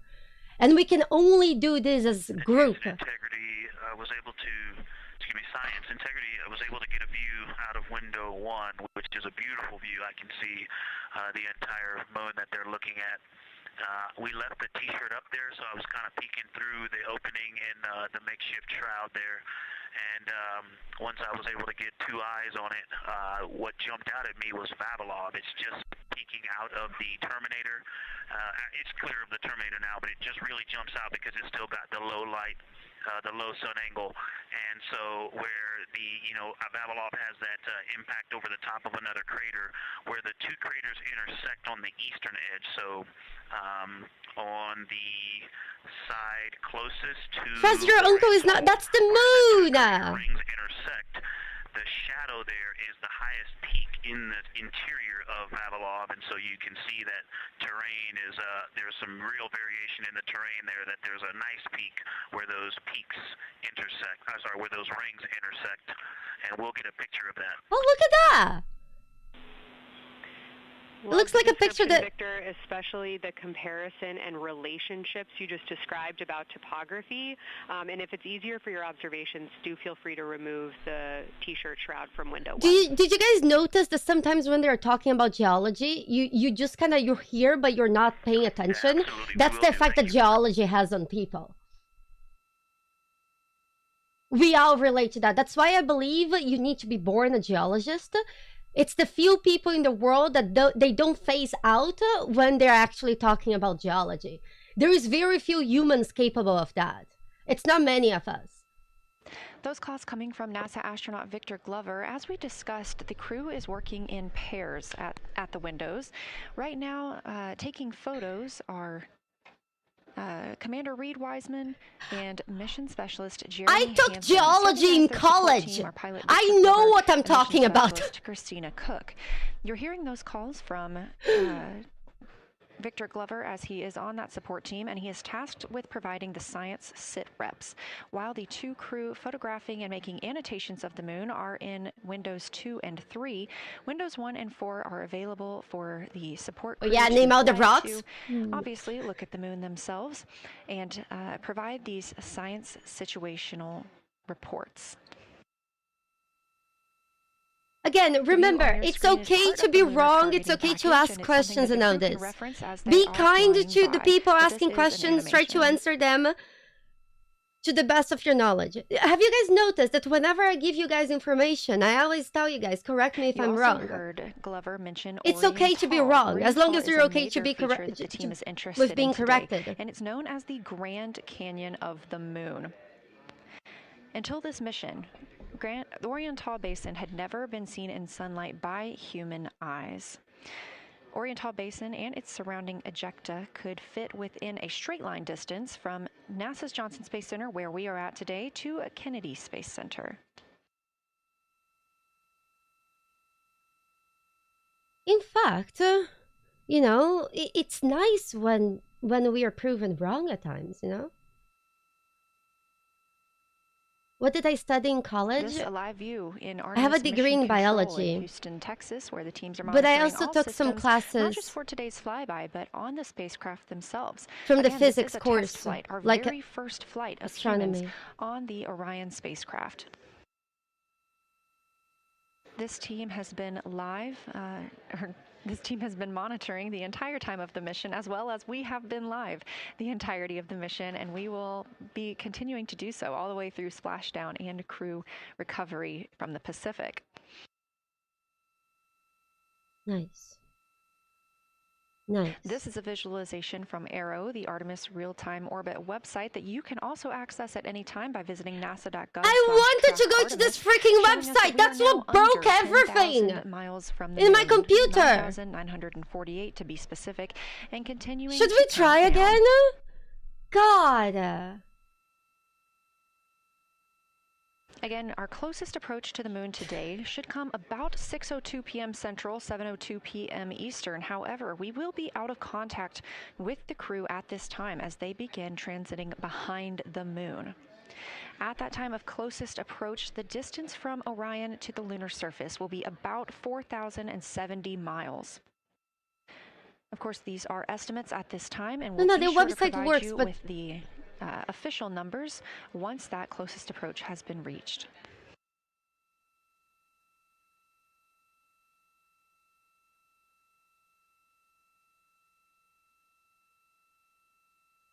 Love that, Pax. Love this that. Shot live inside the Orion spacecraft, where our 4 crew members are continuing with their lunar it's so dark. Activities. They have just begun those activities. How they're working in the dark? Several hours. Guys, look, they're inside the spaceship. This is still a live view inside that capsule. However, you can see just how dark they have turned down the lights. Oh God! Actually, they've turned them all the way off. There are a few LEDs that they cannot power off, but turning down these lights gives them better views outside of the spacecraft's windows while they photograph the moon. This also prevents reflections from inside the spacecraft could see them bouncing before up on the windows and interfering with their photography. Yes, they're also trying to address for the distortion. That's why they had to move the spaceship a little bit. They work. They are working on the dark. Have you guys ever worked in the dark like this? I don't remember doing any photosensitive experiment, but I did do that experiment that I had to be inside of a freezer for 4 hours because it was heat sensitive, and it was hell. With dark vision, they definitely cast dark vision on themselves. I'm also scared of the dark, again, and the space is very dark, very, very dark. This is exactly how the room most of us are sitting looks like. It's not cold in hell. How do you know that, Peter? Have you been there? Is your internet working directly from hell?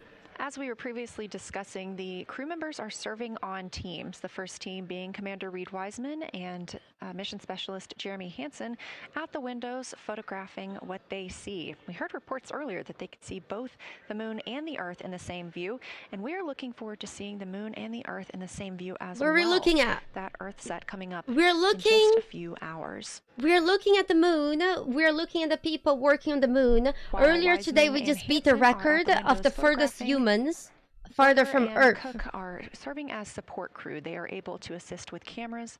They are also providing those situation reports, letting us know how the team is working inside the spacecraft, what they're seeing, and how they're feeling about it. They beat the record from Apollo 13. Blocks of teams will last about an hour, and the crew members are approaching the halfway point into their first observation block. A reminder, we have 5 of those blocks today.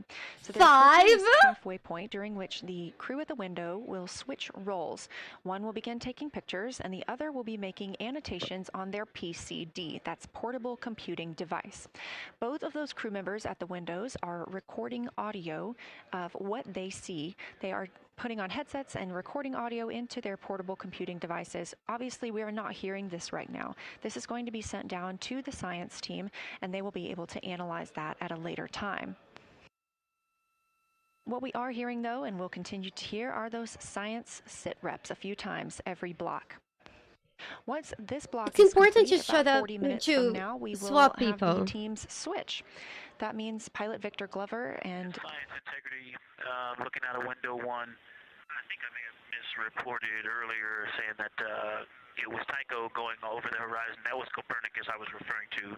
Apologies. It was Copernicus is what is farthest bounding to the east, and that is now like on the horizon or just past it. And the Korolev is now a few degrees from going over the horizon. And then, you know, next it'll be Aristarchus Plateau. And so on the west, we are getting a much better view of the Terminator. It looks like we have about 80% illumination of the moon. And Vavilov and one Vavilov diameter to the west is where the Terminator is right now. And so other features are starting to peek out there. The Terminator, yes.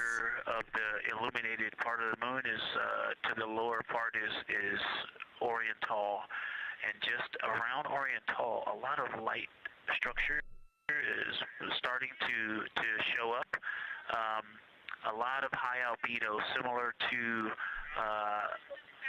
the feature I cannot remember, Burgess Alpha and Aristarchus type high albedo in the ring. So when you look at the interior ring and the external ring, it's almost as if the edges are starting to dry up and turn white. If it was something that was wet and got dry, the edges would be the part to dry first. You just kind of outline all the topography in the interior of that wall is like it was dusted with chalk or is starting to dry, or maybe dusted with snow. If this was the Earth, I would say there was snow dumped on some of the ridges on the interior of the rings of Oriental. Also, an interesting part of the discussion that I heard between Reed and Jeremy is that from Geological to Grimaldi, there are two dark features there that look like commas, but in the wrong direction. But there's also a lot of dark features could be holes. Geometry and squiggles and dots and lines that he's starting to stand out as more small features come into view. He's describing the moon. Variation in albedo. In some of those, the two dark features, for example, have on the southern edge of the larger one, the one that's further to the south, there's a very dark, the one albedo, like the southern and western part of Grimaldi, and the one to the north, closer to Geological, is also that same dark albedo. And then around them, there are some very high albedo spots just to the north of the southern one. Are we just listening to his recording? Smaller one to the north, very high albedo, almost approaching the 10, a 9 or a 10, like Aristarchus. Beep. And lots of little bright spots are just starting to pop up in this view. To the north, as you look up at the North Pole, there is a very distinct crater with a lot of a very defined central peak that is also 3 in albedo, and all of that area past it, going to the horizon, gets lighter and lighter, and is very, very high albedo. And albedo means that it's very bright. Look that up. And then to the south, high albedo reflects a lot of light from the sun, so it's very bright. Topography in the South Pole Aitken Basin, and the view of the South Pole is quite amazing. We've got some Terminator there, as well as the limb view, and there is a very distinct crater right at the South Pole. And I'm going to go look up, I don't believe that is Aiken, but I'm going to go look up the name of that one because it's also giving a lot of good topography due to the shadows that I'm seeing. But that's, I was trying to bound the view that I'm seeing for you, and I got distracted by all of these interesting albedo variations that are popping up in the interior. But that's the view that we see. Just a Vavilov diameter to the west beyond is where the Terminator is. Just beyond the Terminator. Copernicus is the easternmost feature that we can Is it see. Moro Donut still around? Nice, ringed, very nice structure major crater to the north with a great high albedo central uplift to the north, and the south is dotted by a very characteristic crater with a lot of terrain, shadow features, and I will go try to find some landmarks to put names with those. Any questions for the observation team? Yes, Terminator means the line between light and dark side. The descriptions, you're definitely looking odd up there. It's not, they're not talking about the movies. Or the AI is taking over. Descriptions of the dark patches, you compared the comma dark, well, there's features pictures to the albedo you see in Grimaldi, and notice that you're starting to see those color differences popping out. Any observations you want to make, especially when you get on, you know, the PCD in a little bit, would really help us tease out the differences in those dark mare deposits. Great description, Victor. Keep them coming. They are as well taking pictures. So will do, and I know you've got descriptions. The reason why they have the descriptions, both in voice, in text, and also a picture, it's in the case of something is missed. Like, for example, a good example of this is when I went to San Francisco. I arrived in San Francisco, I was very tired after the trip. I started taking pictures of the landscapes, and when I got back home, I actually saw that there was a naked man in a cowboy hat in one of my pictures. While I took the pictures, since I was very tired from my trip going to San Francisco, I did not notice the naked man in a cowboy hat. So the same thing could be happening here, you know? So there are a few things that you can only observe if you're there and seeing it, that are easier to notice than if you're just seeing a picture, and vice versa. So that's why they have the text, they have the audio, NASA and astronaut and the pilot picture. of the Artemis 2 mission, Victor Glover, calling down a situation report, noting several different features. The cowboy on was moon not and on the such moon. Descriptions, even saying that it looks like snow on some of the peaks. Obviously, we do not expect that to be snow, but referencing that as some of the lighting on how it looks to the Artemis 2 crew from their current position. Perezu, I did not take a plane to San Francisco. I took a very cheap tour. It was a Chinese man driving a van, and I almost died in the Highway 1 because this van thought it was fast enough that they could slated to be pass a port. And I could see, like, I was in a mountain, and then there was the ocean, and the van almost like flipped down. Have been at windows 2 and 3, one taking photos, almost died, making observations and annotations on their portable computing device. That's why I didn't notice the naked man with the cowboy hat. At this time, we also anticipate that they are looking at a crater duo. One of those is Glushko, and the team is and the other is Ohm. The team is looking to know the extent of Glushko's ray system and how its rays differ in the Mare versus the Highlands. They also want the team to compare the ray systems of Glushko to Ohm.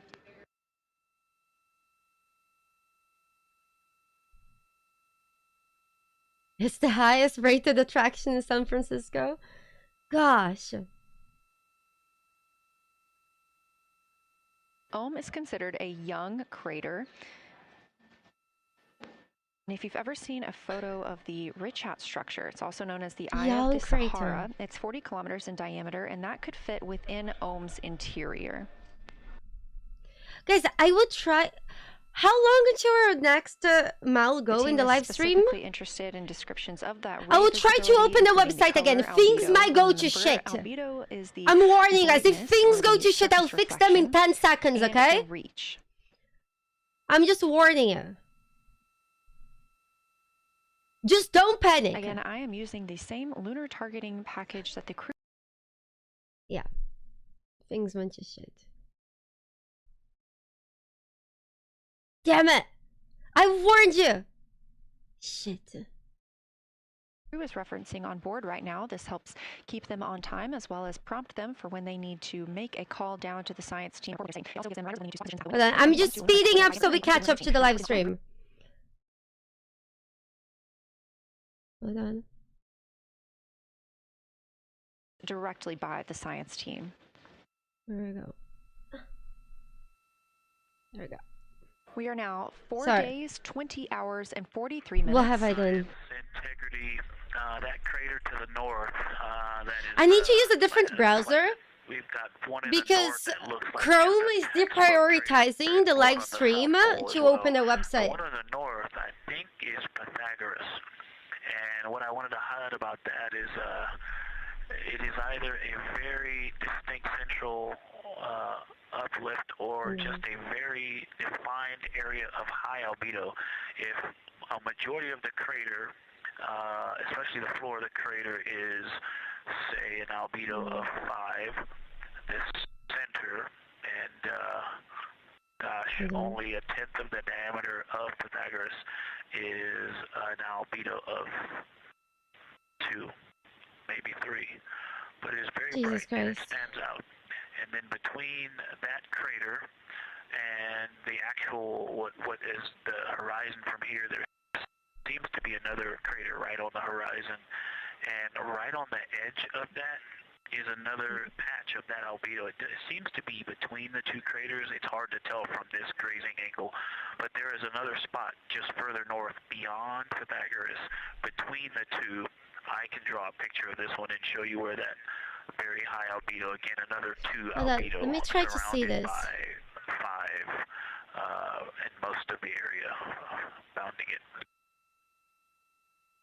So, the things that he's talking about. Integrity Science, thanks for that. We agree. Please with the don't judge me. Pythagoras The only assessment. other browser I had And was as a Edge. follow-up to your previous Okay? report, the SIR had questions about topography comparisons between the North Pole and the South Pole of the Moon, if you're willing to provide words on that.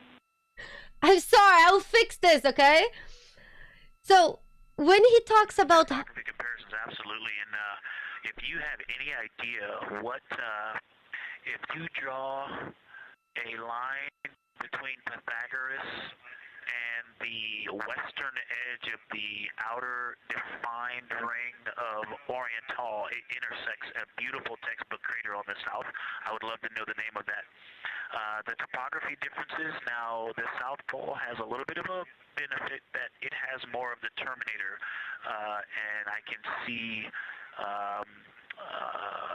a little more shadowing there, but there's a nice crater right at the South Pole, so that's the main thing defining the... I think he's talking about this hole. There seems to be quite a bit of elevation change. I can see some very jagged shadows, a 90-degree just to the west of that crater at the South Pole. I can see a very distinct change in the shadow directions, indicating, I don't know, a very high I don't know.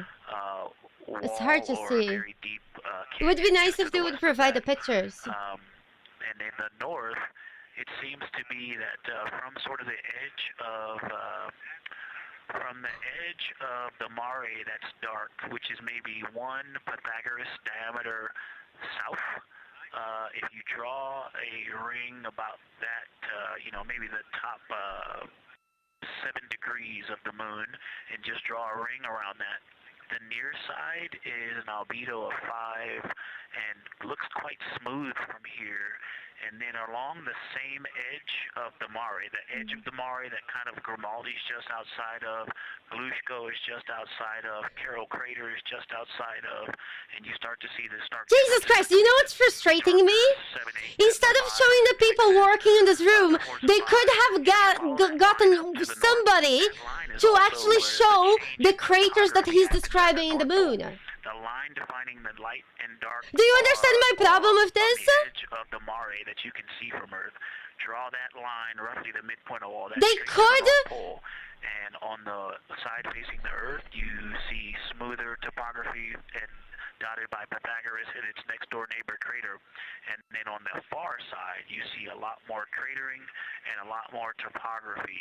And again, yeah, he's talking about this side because you see how there is a lot more holes on this side. I am seeing a variation in the topography. It seems to be. You see, this side there is less holes, and here more holes. I think that's what he's talking about. A place to land and to even traverse in the south.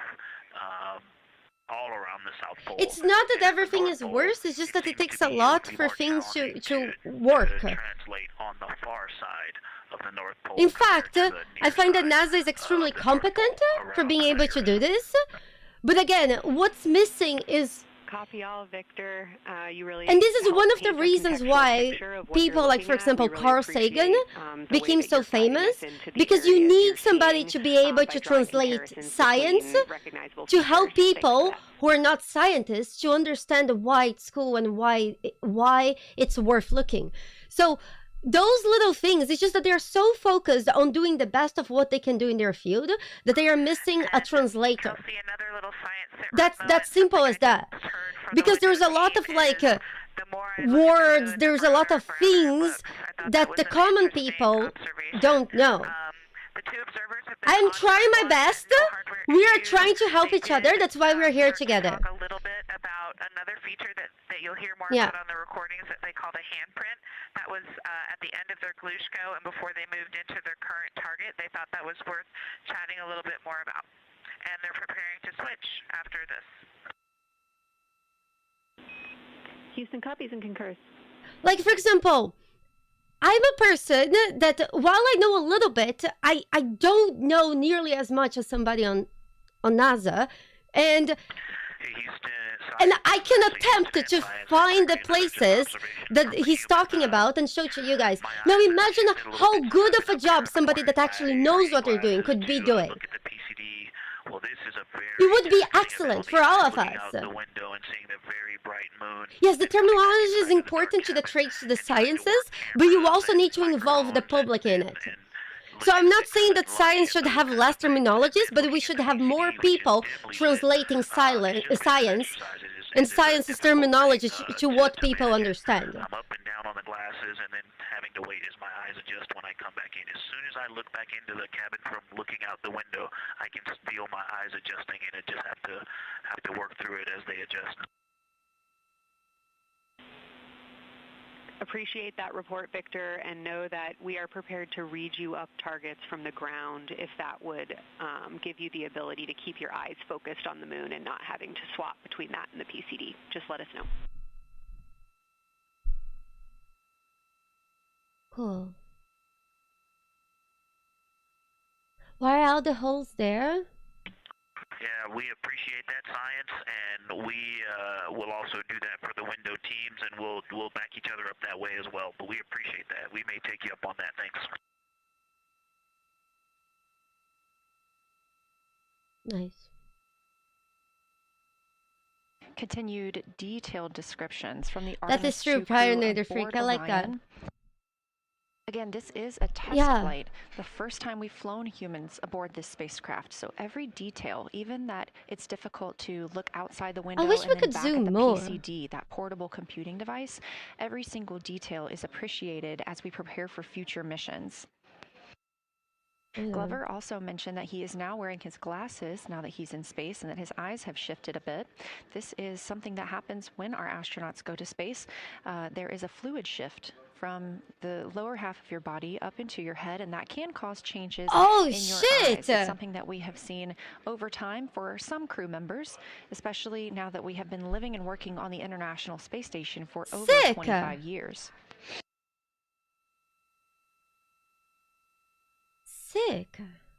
Again, it's clear that these Artemis 2 astronauts have undergone extensive lunar science training, including classroom instruction, fieldwork, and high-fidelity simulations.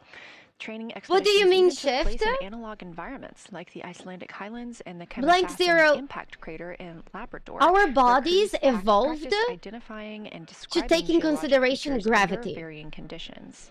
Gravity is this constant that we have, and we evolved in this planet. Everything evolved in this planet to feel this gravity. Here at The Johnson moment Space that you Center, go Orion away and the mock-ups gravity is not were there used to anymore, your rehearse body crew starts to choreography, change.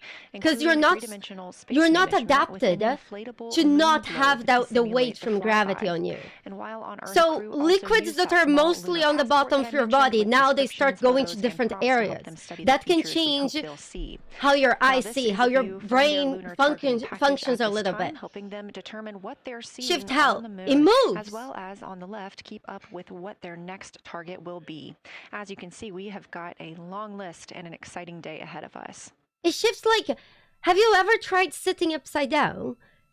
After a few seconds, you will notice that your head will start like feeling more intense. I would assume they feel something like that, but with less intensity. Launched atop the Space Launch System rocket from Kennedy Try Space Center becoming in upside Florida down with and you our will 4 feel crew some members of what aboard. they feel all NASA the time. astronauts Now Lee imagine Wiseman, being Victor like that for Glover, like and 10 days, Christina but Cook, not as and intense, like Canadian as Space fast, Agency astronaut but Jeremy somewhat like Hansen. that. So gravity does affect your body in many different ways, and in fact, we're still studying all of that. It's one of the reasons why we have missions like this. 12:57 p.m. Central, 1:57 p.m. Eastern. That Apollo 13 distance record was 248,655 statute miles from Earth. And Houston, another observation, whole moon. When you look Oh, they're at the showing. moon, something I've never seen in photographs before, but is very apparent, all the really bright new craters. Some of them are super tiny. Most of them are pretty small. There's a couple that really stand out, obviously. And So those what are it the really looks craters that like is they like were describing, I a lampshade think. with tiny pinprick holes and the light shining through. They are so bright compared to the rest of the moon. We copy, Christina. Thank you. Looks like you guys Must might be be weird doing to use it. the I'll bathroom. remind you to swap positions at Yeah. the window and take your SD cards Do you with guys think that? We're loving everything that you're calling down, so keep it up. Do you guys think that peeing when your bladder is full is as satisfying without gravity?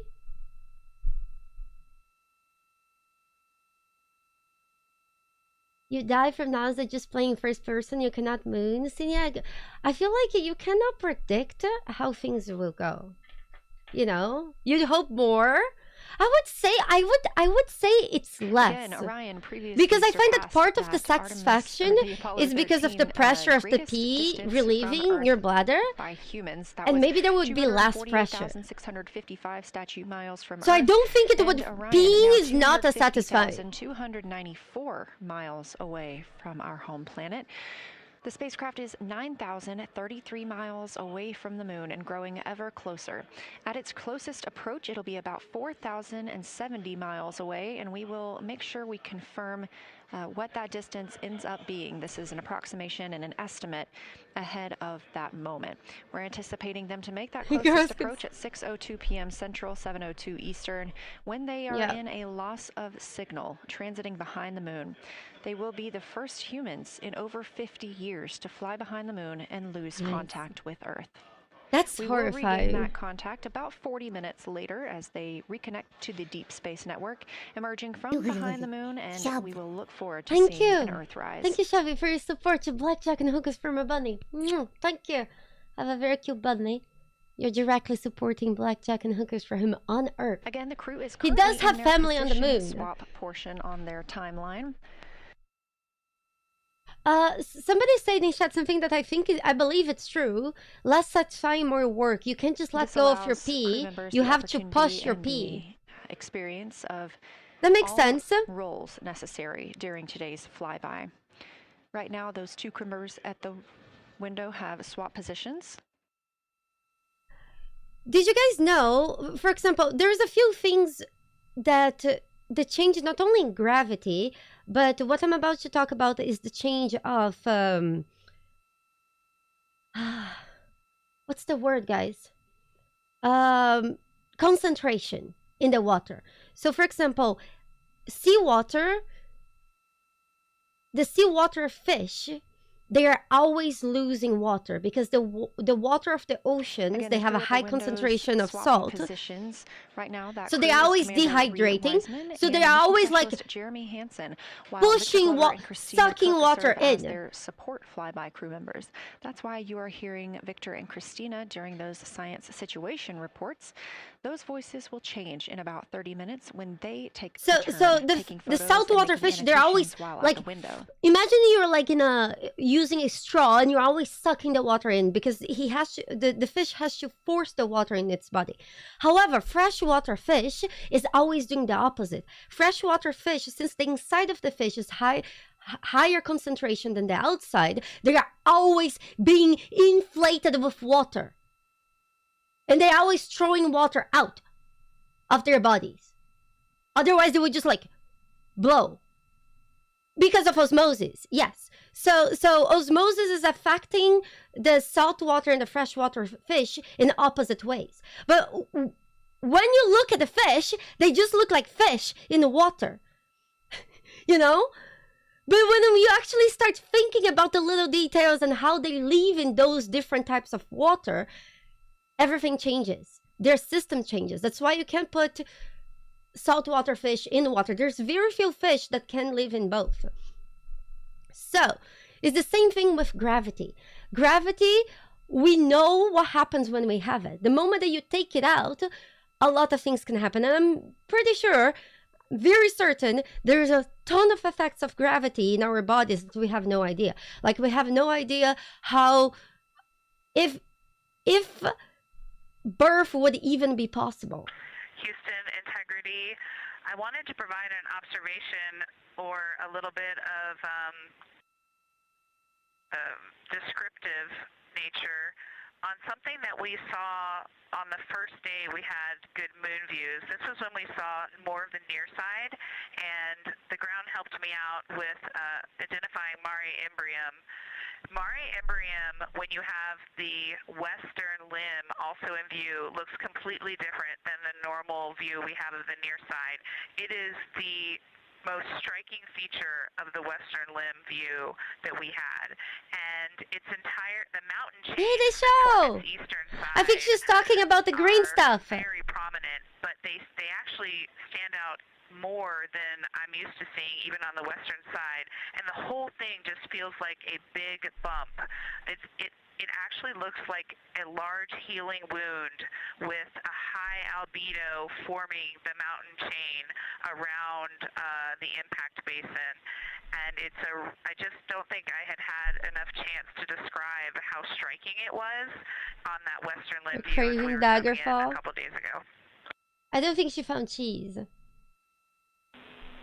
Christina, science, absolutely love that, especially since that's a feature that all of us here on Earth can observe from home. So I'm sure tonight everyone's going to be going out and looking for evidence of that beautiful topography you just said. Thanks for those words. Nice. It's like the green stuff in Fallout. What are you talking about, green stuff in Fallout? Still suits from Dune? Still suits from Dune, I feel like it's something else. But also in that place.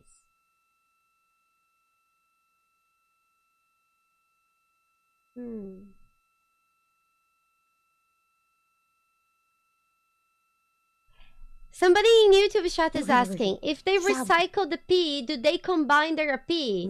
Or they recycle their own pee? Confirm that all the albedo is booze for Lua search Lua tap.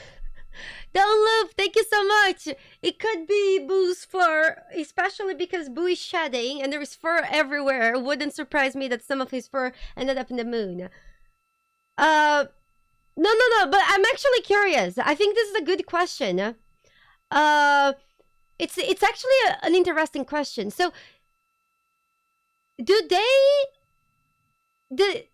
how the piss?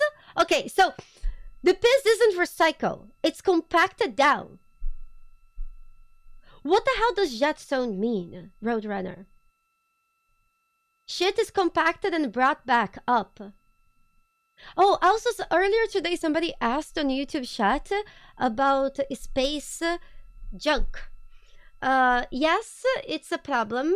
I don't know what's the situation nowadays, because while I had a lot of I have a lot of love for astronomy and things like that, from but Orion, camera mounted on the spacecraft's solar array wing. You know how sometimes you get further away even from things you love? Is the hemisphere we see from Earth. So I don't know how is the situation nowadays. Splotches, which are ancient lava flows. Nice, ancient lava. Probably from when the moon core was still hot. The question is it possible that we're seeing a Schrodinger basin from this vantage point in the Terminator at the South Pole? And the comment is the rays coming out of Ohm are less distinct. We are not seeing the bright rays coming out of it, but the sort of 9 o'clock wedge that is formed by the change in albedo from the interior portion that is to the northeast to the surrounding lighter mare that's 270 degrees to the west. That 90 is very distinct and interior. You got some great descriptions from the two at the window about the colors in there, but in that darker part, in that wedge, you've got some really interesting color, even though the rays, the distinct difference in the albedo almost look like rays. Paranoid freak, basically, it's the just change in that albedo. Almost everything in the universe that I can think of, at some point was very hot. Those color rays coming out of Ohm rather than sort of albedo. And as answer to your question, we do not think you can see Schrodinger. It's in darkness as of now. Even but thanks for that Ohm description, and it sounds like the window's got great descriptions that we're definitely going to dive into tonight. Okay, so about the space trash.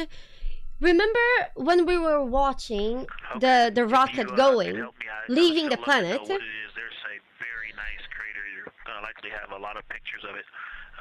What would be right in the Terminator at the South Pole or close to the South Pole, where it's intersecting the Terminator right now? When we were watching the rocket leave, you're talking about, now imagine that the Earth, around the Earth, there were so many satellites, and also broken residues of satellites in the orbit of Earth, because it's far enough that the gravity doesn't suck it back in, but it's close enough that at some point, if there was a lot of trash around Earth, we will not be able to leave anymore. Because imagine if the rocks hit one of the satellites or one of the pieces of satellites that are left over. So each time that we put something in the orbit of Earth, we need to put it and we need to make sure that we are doing the right thing. Because if there's too many things, it could trap us in here for a very long time. Again, I don't know how the situation is as of right now. But this has always been a very increasing worrying problem. Is it like right on the Terminator, or is it in the eliminated portion next to the Terminator?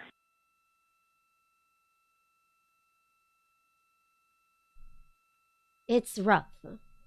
So while we need satellites to help us do stuff, we also need to not do too much, or we're going to be stuck in here. Yeah.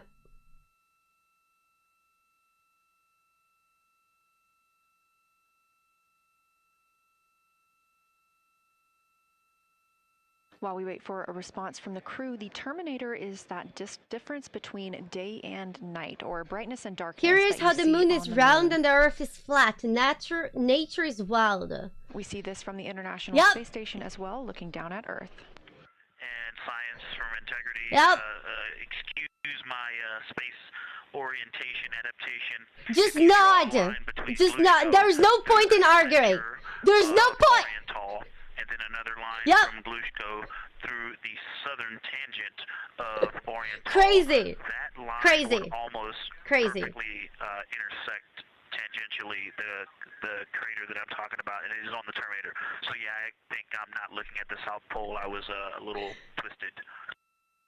I know. I'll be honest with you guys, I don't believe flat earthers believe what they're saying. They are just pranking people because there's no way. Guys, we found out that the Earth was round so long ago that in today's age, Control Houston. One of those is Dr. Kelsey Young. Integrity Science. We believe no, I don't think they do, Anna. I don't think they do. No. You guys, I don't think they believe. It's literally professional race baiters. You guys can't fall for people like this. They are just trying to get a reaction out of you. Just nod. Just nod and say, yep. Otherwise, it's just a waste of your time. I believe that even before the Greeks, fire horse. I think that they knew that the Earth was round before Jesus was around. Copy. Thank you for that. Yes, we've got a. There is a very easy way, without needing any complex math, to know that the Earth is round. I think it was Copernicus. I'm not sure. Maybe before? I don't remember. So the easy way is, Understood, Victor. if you observe shadows, if you observe the shadow, for example, at 12 p.m., at 12, where the sun is, observe the light position of Again, any pole, science or from science, a lamp, or Young, the Artemis Science any Flight pole, Operations lead here at a console in and then control. you can travel. You also hear communications with the crew from A Canadian distance, Space Agency astronaut Jenny Gibbons. She is the Capcom and for check today. at the She is a same backup time Artemis how 2 the crew member. shadow is in that different place. If you do the right geometrical calculations Those and see calls how the from shadow pilot Victor changes, Glover you will asking easily about know the that feature he Earth was is seeing, round. It's the specifically only a crater on explanation the moon. for the shadows to be like this. So again, it's something Meanwhile, that the does team here in not the science require evaluation any room was complex actively working equipment. together It's to just determine geometry. which feature he was describing. It's just geometry.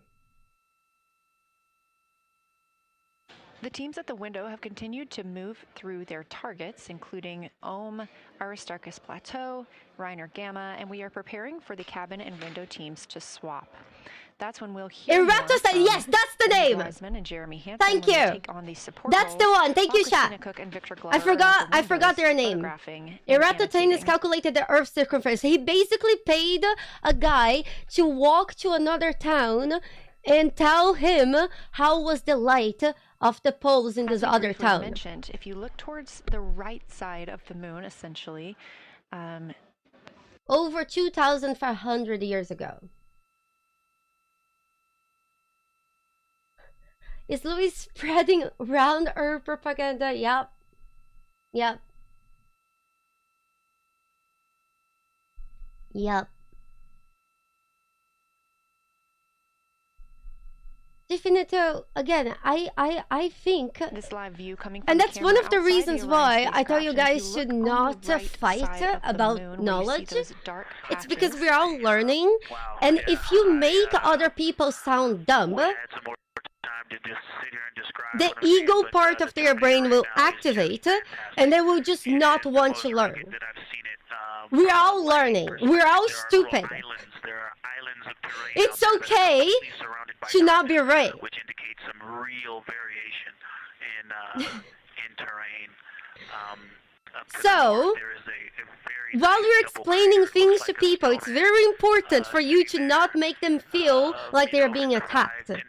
Otherwise, you're wasting your time, and you are being dumb. Looks like a hole, and it's the diameter of Vavilov size, just blackness, and then a wall of bright, and then it goes back to the black beyond the Terminator. So there's it looks like there's just a gigantic hole right there.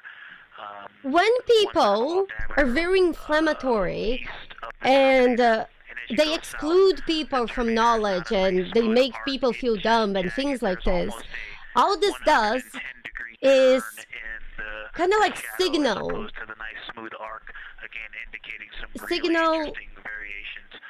And I'm sure we'll get some. Guys, I'm kind of tired of those moon descriptions. Can we just talk for a bit? I would just lower a little bit. It's just that those moon descriptions I feel like are a little bit much, and they're not helping us much. But I'll still leave the subtitles. So it's about when people are very like hostile to others with their information. They're not only closing up people, so they feel like people who know things are snobbish and stuff like that. And one thing or not, I truly believe that there are multiple forms of intelligence, multiple types of intelligence. And one one of the forms of intelligence is knowing how, well, it's kind of like what charisma is. So being able to explain things well and in a way that makes people curious rather than they feel inadequate, but either they want to explore more about the topic, it's something that increases the members of your group, increases the number of people that like the things that you like, and increases the number of things that maybe you can learn from the topic, because there's more information going around. And our human brains, they work better in groups rather than one person just thinking by themselves and a group of people discussing, even when they don't have the exact same knowledge. That difference in knowledge that they have allows for interesting questions, arguments, different points of views and perspectives that overall we gain more from that than none. So when people are overly aggressive about their knowledge and how much they know, they just shooting people away, and then they start becoming proud in being ignorant. And there's a lot of proud ignorant people out there, and what the people don't realize is this ignorance hurts you, hurts yourself. The more that you can discuss, the more that you can learn, the more that you can open your mind to not only being wrong and sometimes also stepping up and saying the things that you believe without fear of people accepting or disaccepting you, but also with an open mind that you're wrong and you might need to change your mind, the further along you can go in anything. In anything. It's just how it is. So the one thing that I think that people should feel more shame is for being like is for giving up on knowing more and learning more. In fact, I would say, even though it's counterintuitive to people's egos, I would say that if you surround yourself with people that know more than you always ensure that you can grow and you can learn more.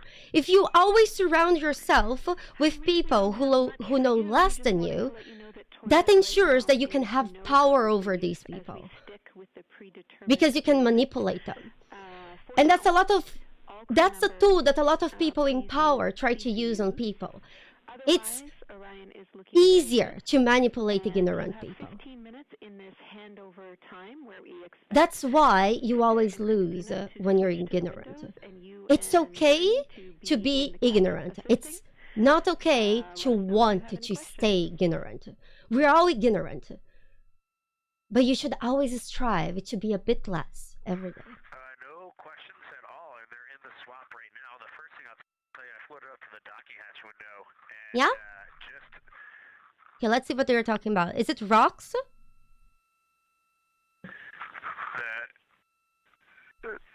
What I'm going to call the Mari around Oriental just looks so different out the docking hatch right now. It's quite a bit darker. It's the same darkness, if not a little darker than Grimaldi.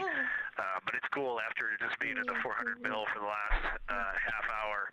Looking up close, I got pictures of everything Ike was just describing on the Terminator. It really is a fascinating Terminator. Of course. And Oriental just looks so dynamic right now. It's very three-dimensional out the docking hatch compared to what I was just looking at through the 400 mil. We love it.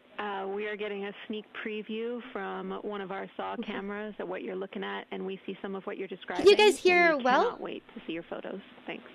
Yeah, I can't wait to see the photos. Yeah, Jenny, I wish you had some longer lenses on the solar array so you could see the whole moon, but man, it is, or the up-close moon, not the whole moon, but it is just fascinating here. It's so Hello, cool. Carol! All right, MPO and Inco. Carol, did you see that they named the moon crater? Carol? They just did a few hours ago. They named the 2 new craters.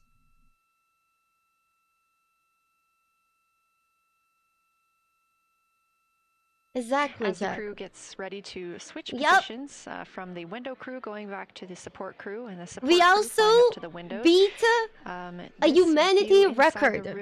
Right now we have humans furthest from Earth than ever before.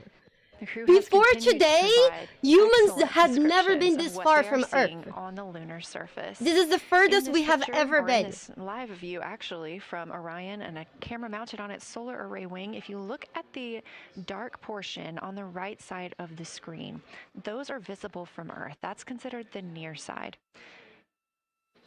Those are ancient lava flows from a time early in the moon's history when it was volcanically active. And if you look towards the left, there's that dark, large crater that appears to the left of those lava flows. That's Oriental Basin. It's about 600 miles wide, and it straddles the moon's near and far side. And this mission is the first time that humans have ever been able to see this with their eyes in the daylight. Nice. Nice. Again, you hear conversation about that Terminator. You have a great view of that as well. That's the difference between light and darkness on the moon. Guys, Terminator is this light. That as a very you see, it's not the movie. Due to the peaks it's this line and the craters that they're seeing as they prepare to cross over the far side. It's not the movies. It's not the Terminator. You also heard science officer, the Dr. Kelsey Young, Artemis Science Flight Operations lead, sharing with Victor Glover that his responses are truly something that only human eyes can discern or provide. So we've previously discussed how having humans observing the moon on this mission is being combined with lunar robotic data to help us maximize what we know about the moon. So part of that data comes from the Lunar Reconnaissance Orbiter, or LRO. This orbiter provides the robotic foundation that makes Artemis 2 lunar science possible. LRO has been orbiting the moon for 17 years, which makes it the longest operated lunar orbiter in history. And it's also the only American spacecraft dedicated specifically to lunar science and exploration. What the heck? I can't zoom in the moon in this Artemis website 2 anymore. lunar observations are designed to complement data like the detailed surface images from LRO. So while LRO provides those detailed high-resolution maps of the moon's surface, the Artemis 2 crew adds human observations that focus on regional context and relationships between features, giving scientists a larger geologic picture. This is the picture right now. This combination of robotic and human observations strengthens lunar science.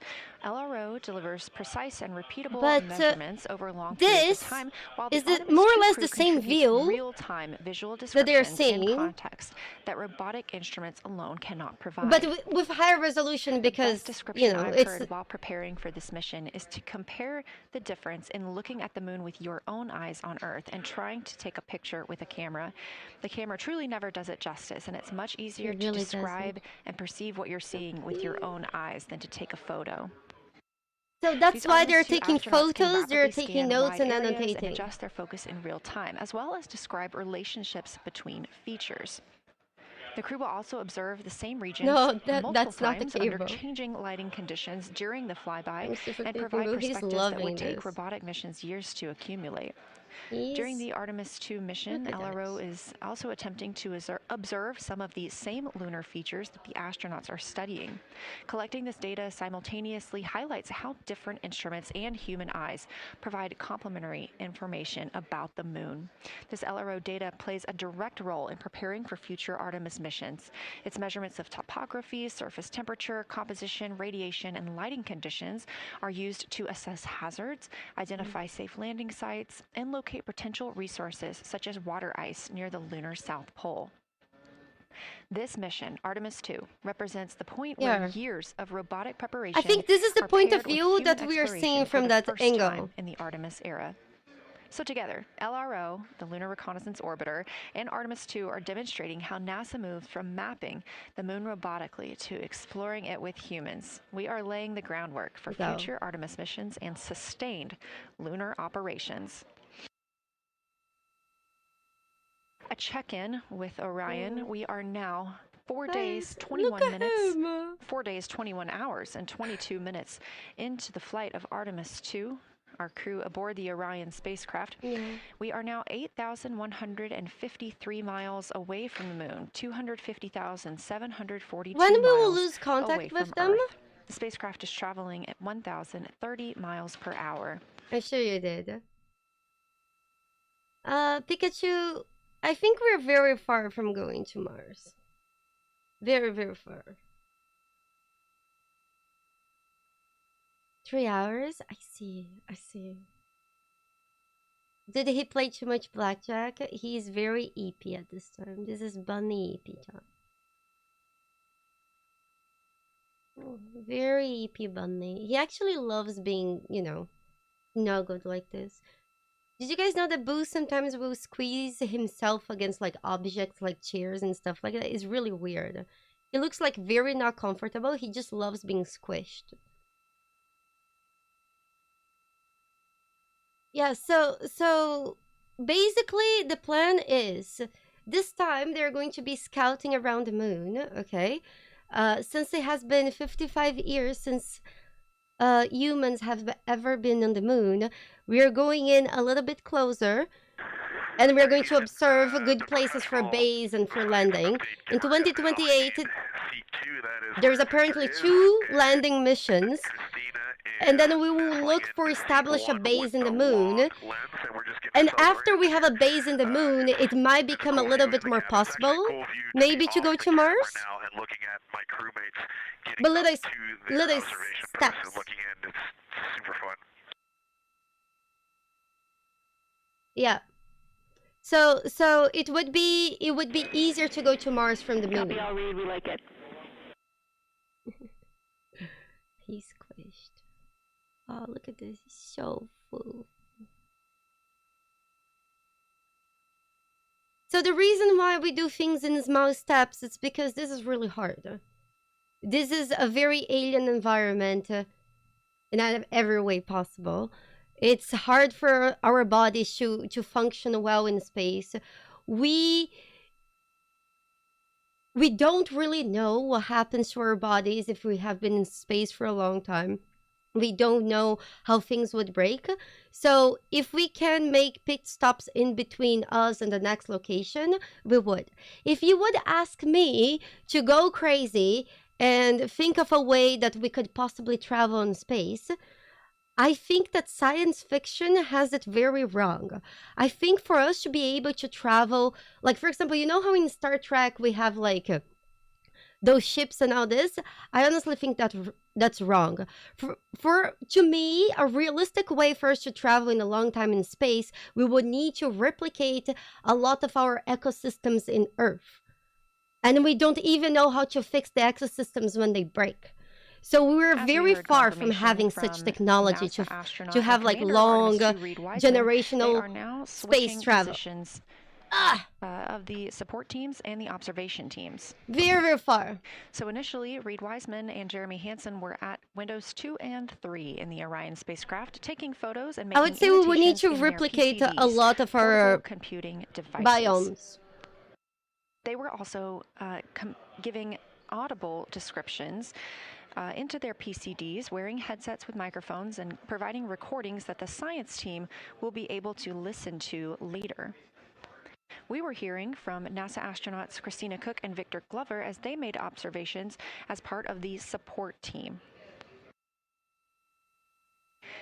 Now, as these teams are swapping, we anticipate hearing more from Reed and Jeremy as they'll be on the support team, while Victor and Christina will be at the windows taking photos and looking forward to the ending credits of the moon.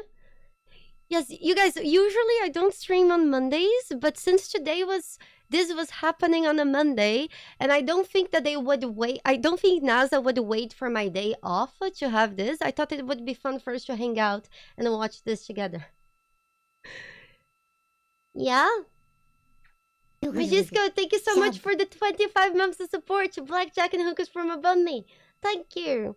Very rude of them. Yeah, can you believe? Can you believe that? Nice. Did I even ask NASA to delay it? No, I didn't. I guess I didn't try enough. Maybe they would have. It's not on them. They were not being rude. I didn't ask. Mr. Malum, I'm also just here for the bundle.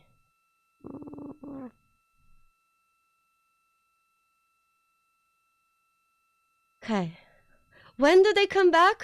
I'm excited to tell you guys a story, but I can't tell this story before they come back. Because I feel like I don't want to jinx. Why is the dark side not dark? How you mean, Mond? The dark side is dark. How you mean not dark?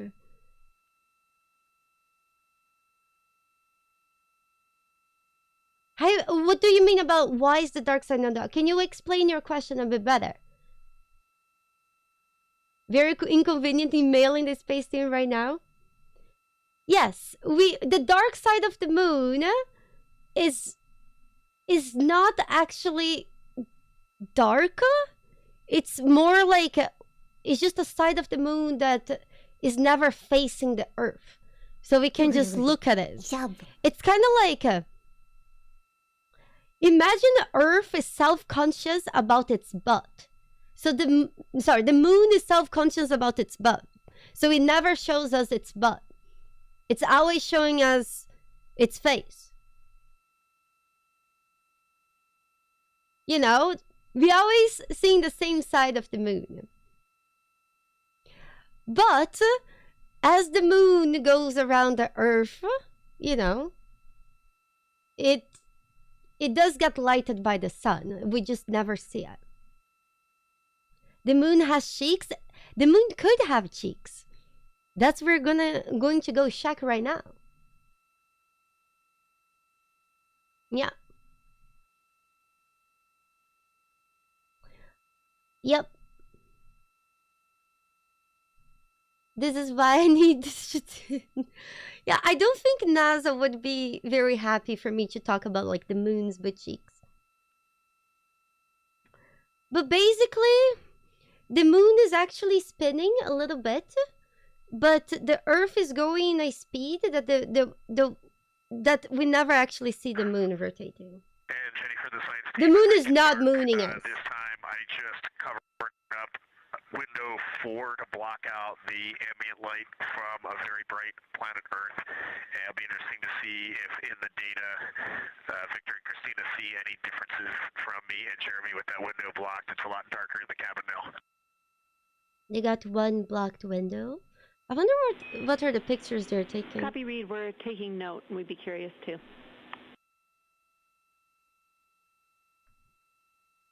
If you are on the south part of Earth, you see the moon upside down. Yes, depending on where you see the moon in a different perspective than when you are in a different location. That's why in some parts of the world, there are legends that there is like a dragon in the moon. Obviously just all green screen and a flat moon. Yes, of course, Fanyogs. Of course.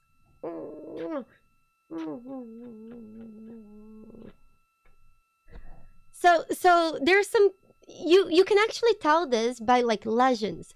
In some places they believe that there is a dragon in the moon. In other places it looks like there is a rabbit in the moon. So sometimes different legends from people indicate that people can have again just a different perspective of seeing the same thing. So those are all descriptions of moon craters that talk a lot less about the albedo and more like about shapes that those craters are doing. And depending where you are on Earth, you see craters in different positions, so they resemble different things for different people. So it's interesting that even if you go back and see how people's relationship with how they see the moon explains some of the phenomena that we see in space, that we could understand why people see the moon differently, and serving as a support, depending where they are. Reed Wiseman and Jeremy Hansen. God, there's forever. And things like this is one of the reasons why it's also interesting to have people with different perspectives For our crews at the window, they are looking using at the same handheld problem, Nikons because with it could an give 80 us to 400 hints millimeter zoom of lens. greater things. There are When you also close GoPros yourself on each down of the solar arrays on Orion, and you that's where only this talk view to is coming people who from think right that there is now. a dragon in the We have an moon, interior camera St. of George the on crew a as dragon well, on the but they have moon. dimmed the cabin lights. They've actually turned off the cabin lights to allow them to better see. And there is other people on the outside other side of the spacecraft. planet that they This only also think helps that there is a prevent any rabbit on the reflections moon. from lights inside the Imagine if spacecraft those people reflecting went onto to the windows war while to they each are other because they photographing the moon. disagreed on what was on the moon. Wouldn't that be stupid? Now, can you believe that we do that all the time with a bunch of banal things every day? Because in truth, what happens is we see the moon differently depending where we are. And it's explained by other phenomena. And that's a lot how like people fight things nowadays. It's ignorance from every direction. Yeah. Moondian, as somebody who grew up where I'm from, people never say that there is a bunny in the moon. And I am an adept that there is a bunny in the moon. While I truly also believe that there was the other things in the moon. It's just that people are seeing it from a different perspective, and that's okay. I am not going to fight anyone for that. It's okay that we see different, and ultimately, how we see the craters in the moon do not matter. Do not matter. They need to put some focus in the lens. I think it's just that transmission of images is really hard from there. But what we can do is we can go here, and this is more or less the perspective that the ship can see. So the ship is Orion. This is the perspective that they can see the moon. This is how... Shit, where's Earth? There! So there's the sun. Question for chat. Who is in the center of the solar system? Is it the sun or Earth?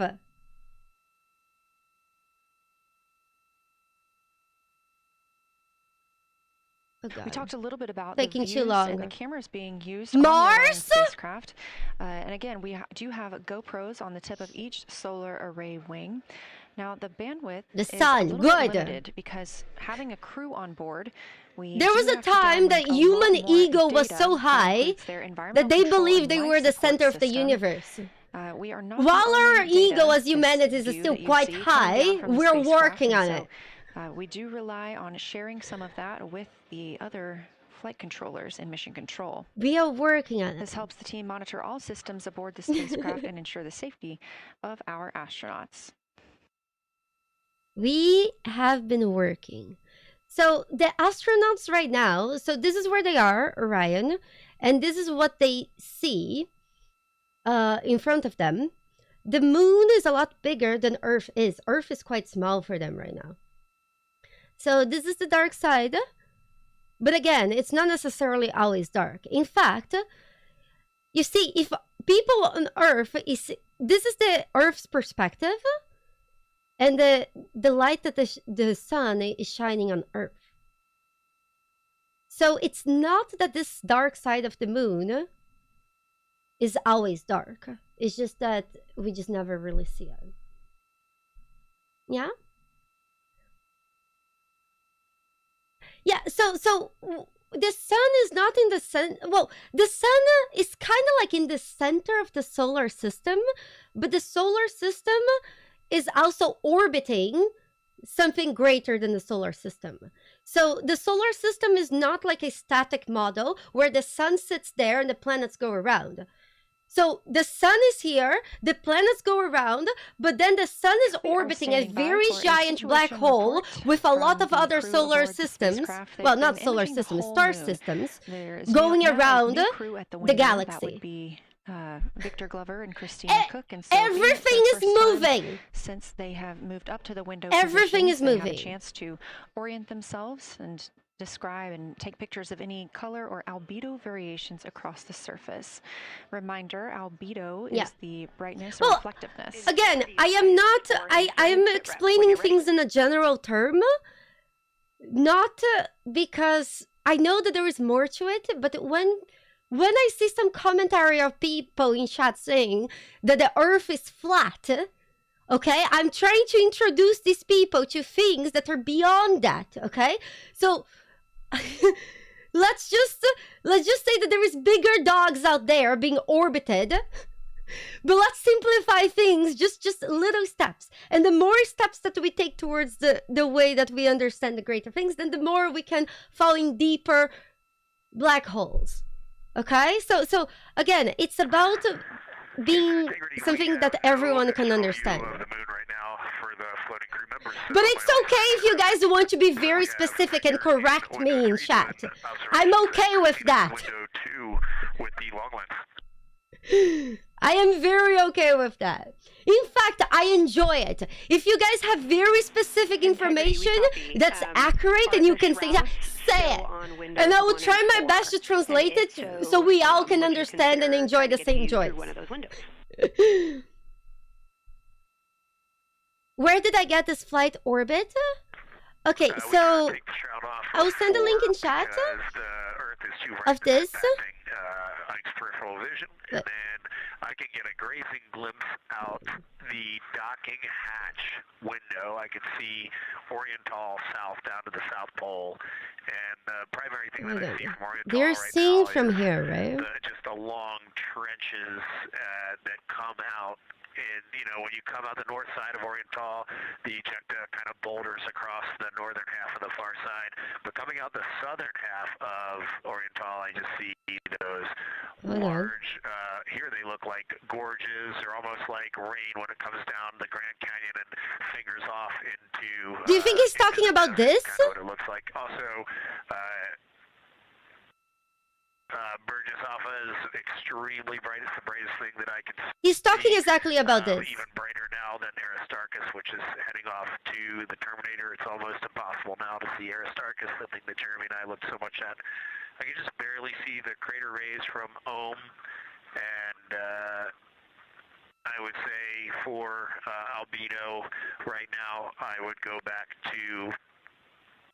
No, those are not the cheeks. Luality is still extremely dark, especially in that southwest corner, and there are parts of Oriental and the outer ring of Oriental that reach that same level of darkness, especially the rings of Oriental. He's talking about the moon being dark on this side, and that the dark of this place is similar to the dark of the other places. Really dark areas of cratering, or I'm sorry, mare there, and then that same darker albedo, but... albedo is the reflection of light. So this is high albedo.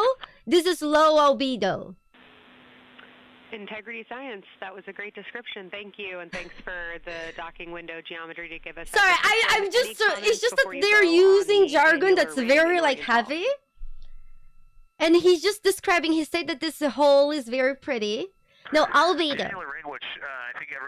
And this means... well, this could mean a range of things, okay? Circular in nature. The northern part of it is wider, darker. The southern part is much lighter. High albedo could mean that at some point... far more circular than that part of the terrain was moist, and then it dried up. So, you know, when sometimes things get a little bit muddy, but then they dry, they reflect more sunlight. Not quite as dark as Gravati, but it is probably only because dust and lunar regolith has kind of impacted over time. Here we go. Reed, that's exactly what we were looking for. Thanks so much. You have heart coming out of the surface. There's a few things that we can think about why they mention so much the color of the things in the moon. For example, say that again, Kelsey. That could be an indicator to how solid the terrain could be, or of how. So thanks. Like let's say if you're building like a base, yep, you bet. And now, a moon base, you probably want the terrain to be a certain way rather than another way. Like it's easier to build something where, you know, materials have a certain structure and all this. So those are the kind of things that they will think about. Smarter people than us, or maybe maybe not even smarter people than us, but people more specialized in this than we are, because we're specialized in doing other stuff. So the things can last longer. You stay for a longer time, the longest possible, because getting resources here is incredibly hard, and it's not something we want to do. Basically, if we want to build something in the moon, we need to use the opposite philosophy than what we are using in Earth right now. How we have everything to be like disposable and plastic, and we exchange that shit every few years and everything breaks. We need things to be built to last. That's their PCDs, and so every little detail counts. Later time. They will then review it and compile all of this data to help further our understanding of the moon. One of the items you heard mentioned was Oriental Basin. This has been a very exciting opportunity for the crew. They have all been very excited about seeing Oriental, as well as the science team has been looking forward to it. Dark spots are often material hardened. That's not as diffuse material as the light parts. We're very small. Well, by the way, for the people saying we are very small, the science team is hoping that the crew will take we're actually there of the entire basin. This is the moon. In a single are you guys really mixing up the moon with Earth? Zoom lenses to create a mosaic entire basin. Oh my God. With their unaided eyes, the science team is hoping I would be looking for old lava tunnels. Annular ring, which you heard that would make a quick base. Why would you say that, Spatula? Albedo, texture, or topography across the Mare patches and ring mountains.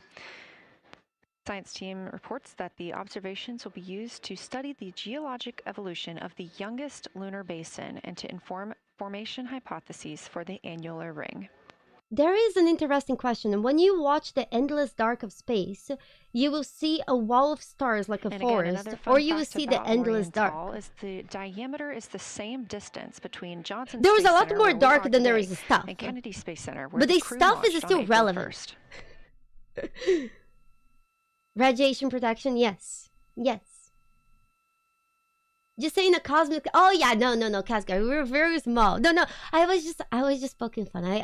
Again, you guys, I don't mean to call anyone dumb or anything like that. I just mean to lighten the mood. Okay, but yes, we are very small. And you know, Cascar, I was actually talking about this the other time that we saw the moon stuff. I find it comforting to realize how insignificant and small we are. Because I find that sometimes we get locked in our problems, and not to be dismissive of our own problems, because in our perspective and in relation to the problems and to our lives that we live, our problems seem very big. But it's almost freeing in the sense that no matter how much worry, how much responsibility, and how much pressure you feel right now, ultimately, we are such a tiny thing in the universe that maybe you shouldn't be so worried. Things will work out, you know? The fact that out of all these planets, all these stars, we happen to be here right now, all together, talking about rocks on the moon. This live view from the chances of this happening is already so low. That's already things working out in a certain way. 73 miles away from the moon, 251,130 miles from Earth. To explain how small Earth is for the astronauts right now, if they hold their thumb 30 centimeters from their face, that covers all of Earth. Okay, do I have a metric? So for those of you who don't know centimeters, why are they still in this picture? What the heck? Did they just give up? Okay, so 30 centimeters is more or less this. Well, it's like, well, I don't know where's my metric. God damn it. That's so bad. Oh. Found it. Again, the Artemis 2 crew passed the Apollo 13 record of the humans farthest from the Earth today at 12:57 p.m. It's exactly Central 30 time, centimeters. 1:57 p.m. Eastern time. 30 centimeters. You can see. So if I hold my thumb right here, that's how small Earth is. Set by Apollo 13 was 248,655 statute miles. We have clearly passed that, and the moon tends to be bigger than that, right? By about especially if it's near the horizon. 5 miles. That will be when the spacecraft reaches its farthest distance from the Earth. It could be around 252,760 miles. Just but small. Again, these are approximations and our targets, and we will make sure to report back the final numbers once we have them. Let me see. Let's move this around a little bit. So this is where astronauts is. So this is how tiny Earth from their perspective here. You see how the moon is getting bigger and bigger? I think that means they're becoming they're getting closer and closer. They're going actually very fast. We have some refined times of when we expect to have Earth set of Earth behind the moon while Orion flies behind the moon. That would be about 5:41 p.m. Central, 6:41 Eastern. The spacecraft would make its closest approach to the moon at 6 o'clock Central, probably 7 around Eastern, here. and that would be about 4,066 miles. And then at 6:02 p.m. Central, and the spacecraft will reach its farthest distance from the Earth. Somebody on YouTube chat saying, you mean the moon is not inflating? 5 miles, which would be 4,111 miles farther than Apollo 13. We would see Earthrise again at 6:21 p.m. Central Time, and a few minutes later, regain communications with the crew. Look again at that dot. That's here. That's home. That's us. On it, everyone you love, everyone you know, everyone you have ever heard of. Every human being who ever was lived their lives, the aggregate of our joy and suffering, thousands of confident religions, ideologies, and economic doctrines, every hunter, every forager, every hero and coward, every creator and destroyer of civilization, every king and peasant, every young couple in love, every mother and father, hopeful child, Currently aboard all Orion, day. Victor Glover and Christina Cook are the two team members conducting lunar flyby observations, meaning they are using the Nikon cameras to photograph the moon, and their PCD, or the portable computing device, I'm being sued. to conduct annotations. They are both recording information that will be downlinked to the science crew. And tomorrow morning, the science team will have a conference with the team while the information is so fresh. They'll be speaking with the crew about their observations and their data collection. Guys, a question for you guys, okay? Otherwise, most of tomorrow, flight day 7, you see how on the side of the Earth, you can see the lights. And on the side of the Earth, there is no lights. Why is that, guys? Can anyone tell me?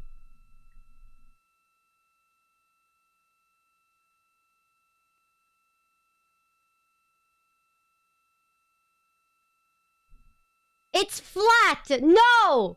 Yes, it's nighttime. No! God damn it! It's not capitalism! God damn it! Why? Chat, using only the things that you see on the screen? Why is it night?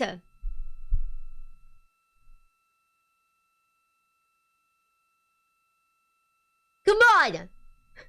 I have faith! Not flat! The sun is over there! Perfect! Perfect! Yeah, the sun is over there! There we go! Small steps! Small steps! Small steps. We are on flight day 6 of the Artemis 2 mission, the first time in more than 50 years that humans will observe the moon directly, providing a critical opportunity to practice how lunar science will be conducted during future Artemis missions. Nice. Oh, we go. So this is where they are. The crew is well into their lunar flyby observations. Look and we how anticipate that we will hear from close them soon. they are. They're very close. A few times every hour, they are slated to call down with science sit reps or situation reports. We most recently had one. You guys, I would take fun facts in chat as well. I'll take all these space fun facts. Mission specialists were first at the windows today to photograph and make annotations of what they were seeing. I will show you guys one. Oh God, this is edge during those first blocks. But now that Reed Wiseman and Jeremy Hansen are on the support side, they are the ones calling down what they are seeing from windows 1 and 4. Earlier, we heard that the Earth is so bright in window 4, they have had to temporarily cover it with a T-shirt. They're covering the Earth with a T-shirt. That's kind of funny. Guys, just 1 second. I need to get this. Hold on. The moon preserves a near continuous record of solar system history that has been erased on Earth because the moon doesn't have an atmosphere. So things that we experience on Earth, like weather or plate tectonics, don't really apply. So the lunar surface retains evidence of ancient impacts, volcanism, and solar activity that scientists can study today. And studying the moon helps scientists understand how planets formed and NASA's evolved, technology is breathtaking. how the moon It influenced is. our own Hold planet on. Earth's history, and how the sun shaped conditions across the inner solar system. The moon also serves as a unique platform for studying the broader universe. Artemis science is designed around questions best answered by humans, working alongside robotic systems, combining decades of robotic lunar data with real-time judgment, context, and adaptability that only humans can You know what's provide. funny? This mission, Artemis 2, is The reason proving why ground for lunar science operations, which allows NASA to test how science is planned, executed, and supported during a crewed deep space mission ahead of our future Artemis flights. The reason why it's taking me some time for me to show you guys what I want to show you, it's because I'm trying to make sure I'm not getting and I'm not showing you any AI altered image. Integrity, time for a window. Those are the times we live in. So Victor and Christina, please switch places if you've not done so already. Oh, and gosh. your SD card for the camera. Those are the times we live in. I know. What a time to be alive. Man. Yeah. Hold on. Right now, they're wrapping up their last comments, and they'll switch over and change guards from the long lens. So for those of you who weren't here before, they have like schedules just to change people, just sit in a window. One of them is writing down what they are seeing the moon. The other one is voice and recording what they are seeing, like narrating. And the other one is taking photos, like pa, pa, pa, you know? So they are taking turns in what they are doing, because it could be that one sees something that the other doesn't, and so on and so forth. And they are also using 3 different methods of taking the information. So it's, you know. That means Victor Glover and Christina Cook will be switching widens roles. One of them our has been gather of photographing the moon info with a Nikon with an 80 to 400 millimeter zoom lens, while the other was making Here. annotations on their portable computing device. That's what she's explaining. Do you guys mind if I lower her voice a little bit? And both are recording audio So this to me is one of the most interesting things that that we have in our solar system right now. Okay, We are now so 2 hours and 10 minutes until we expect to in lose Saturn there is an the hexagon, spacecraft as they fly behind the moon. you know, and this hexagon is a giant storm. Next target for the crew is considered a crew choice event. Saturn They have the option is a to very focus on any sick regions or patterns thing. or features that interest them. So this, let's do this. The science team has asked the crew to capture pictures that illustrate their choice, as well Maybe I as should different read this zoom together. levels, and to describe why those certain features. But as you can see, it's almost a perfect hexagon. There's this giant storm. It's enormous, and it's an hexagon. Those recordings are And there is a few things that I feel about the hexagon. A lot of the most stable structures in nature that we have, they are often in the hexagon form. So the hexagon is one of the most stable geometry forms that we have. And that there is a storm going for God knows how long in Saturn. Look, it's literally the top of Saturn. And this is now a storm. This is sick. So yes, bees, the reason why beehives are in hexagons is because hexagons are very stable structures. But now there's this hexagon storm in Saturn. Nobody really knows, what's up there, but it would be cool. Maybe if we have this moon mission going nice and all. Yes, Saturn is mostly gas. Yes. As far as we believe. Yes, this storm is much bigger than Earth. That's a good point. Yeah? Something that the crew or that the science team has used to help prepare the crew is a cue card. These ask for a feature ID if they happen to know the type. It would be flat? Gosh. Of course, in this situation, when they have a crew choice, they do not Season need in to, Saturn. it may or may not be a target. This is the They belly must know the button of location Saturn. and the observation style. They've also asked for the geometry of what's being captured, the size, shape, boundary, and preservation, as well as the color and shadow. So the color tone, the albedo, that reflection or brightness, and any shadows or illumination. Next, they're interested in structure and texture. That includes slopes, structures, and textures. This is very and crazy. geologic relations, like association to other Isn't this features, sick? any contact to those features, and of course, their thoughts, impressions, or interpretations. They are interested even in emotions and excitement. That Those pictures are from... those GIFs are basically a compilation of pictures of images captured for over 10 hours. This flyby day has been practiced in many ways, Yes. even in Sims. I am a big fan of astrology, but for many years, I kind of like, when you stray away from something that you really love? And this moon mission kind of like reminded me how much I liked all this stuff. And it's kind of bringing me back. Sorry, did somebody say astrology? No, astronomy. Guys, I read the message that was typed out in chat, okay? The person said astrology. The person, I assume they said astronomy, okay? Okay? I just read the message from the chatter out loud. You guys don't need to correct me. Just scroll up. On to another discussion portion. This is for the far side of that Oh, god damn it. color that God damn it. Fuck you guys. some browns seen on the moon, which is very interesting, especially here from Earth, where we are just seeing whites, grays, and maybe even black at some points.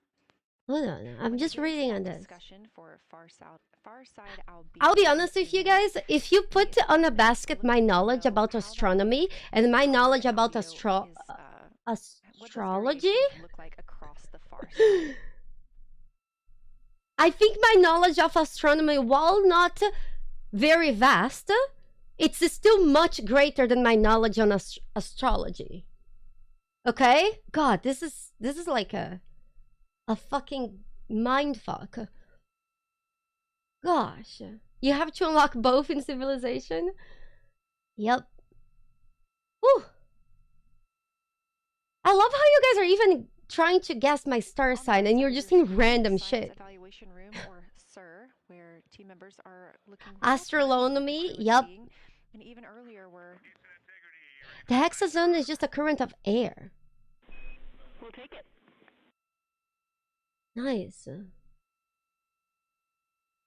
This is crazy. Okay, the crew has swapped positions. They're in their crew choice element. I've been listening to both of them for a little Let's see what they're up to. And, they're really enjoying, they both decided to pick the Terminator, and they're spending a lot of time looking at the Terminator, just talking about the resolution that they can see, the depth of the craters, and the various interesting and unique excavations that they can see. Yeah, So Victor is on the long lens. It's okay. The terms are similar enough. Is, just looking out the window, and I'm sneaking a peek in T-shirt window. It looks like, I don't have the best angle here, but it looks like Aristarchus is on the limb of the moon now.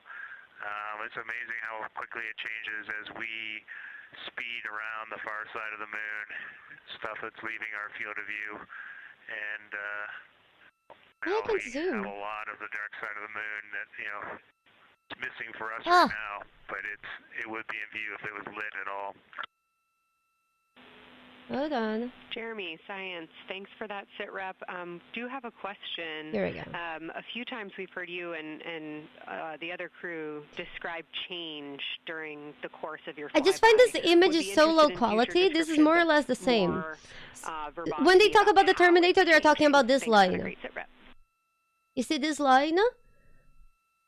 The reason why they're obsessed with the Terminator, it's because of the shadow, you can actually see like the ups and downs of the crater to a more accurate degree. You see that even in this low quality image, we can see like that it goes up and down. Yeah. Yeah, Kelsey. I did play Outer Wilds. That game was great. Keep an eye on that. My eyes are. I do know that Lua means moon. The moon is so bright when you come back to the window. I was just in the interior of the cabin. I've come back to T-shirt window, and it's just overwhelming brightness. T-God, I already watched The Journey to the End of Time. It's very depressing. So I won't be able to give you great observations from this window, but I will talk about something that I was talking about in my recordings earlier. We're not actually sure. We've been talking about some shades, and so we have obviously the dark and the light gray.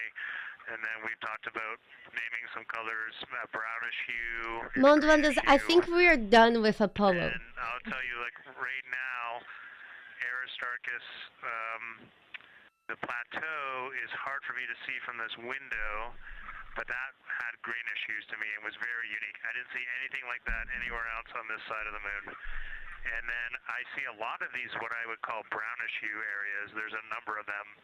And brown areas.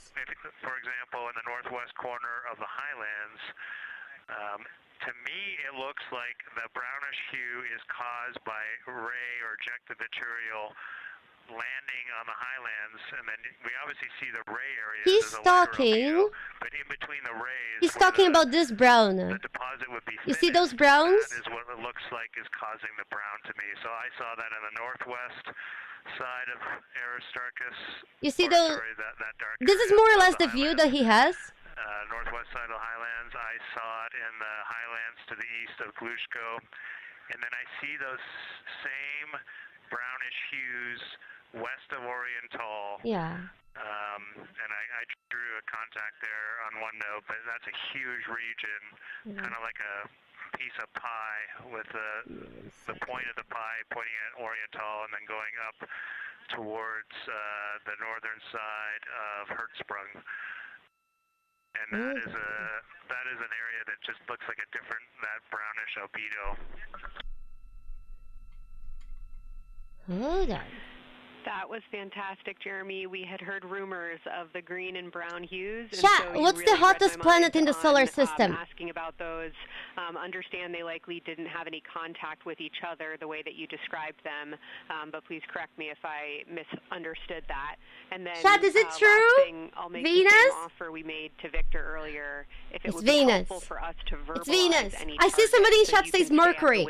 Mercury is the closest to the sun, but Venus is hotter because Venus has the atmosphere of Venus is so dense that it basically traps the heat of the sun inside, and it has like a gas. How do you call it? I only know the word in Portuguese. You can send it on up. It's an oven. Yes. How do I say this in English? Greenhouse effect. Yes, greenhouse effect. To interrupt your flow. Sorry, I only knew the term in Portuguese.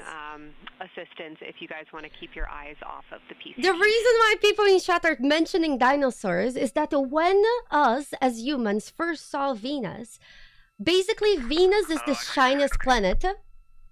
that we have in the solar system. It's very shiny, that in some places they even call Venus a star. Not really science. What's the name of Venus as a star? Apollo, but the thing that is just most You guys know what I'm talking about? Right now is even as rugged as the far side looks, when you look at Oriental and home. The North Star, exactly. When you look at the Morning Star? it's just like I think it's Morning Star. That's Venus. That's how shiny Venus is. And when we first started building some fancy telescopes and stuff, we looked at Venus and we're like, wow, it's a planet, it's not a star, but why is it so shiny? And then we thought it could be that its atmosphere is very dense. If it's very dense, that means it has lots of clouds. If there's lots of clouds, there's probably a huge swamp and a forest inside of Venus. If there's a huge swamp and a forest, odds are there could be dinosaurs in Venus. So at some point, we looked at Venus, and some of us saw nothing and imagined dinosaurs. But our technology has come away to the point that we can actually tell what the atmosphere, the composition of the planets actually are. So now we know that there are no dinosaurs in Venus.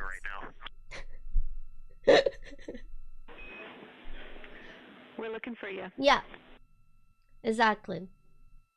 So again, this is why this is important. Each little step that we do, we learn something. We can find something. Maybe there are dragons. I don't think there are dragons in Venus. It could be, you know. I guess we would need to check Venus more often.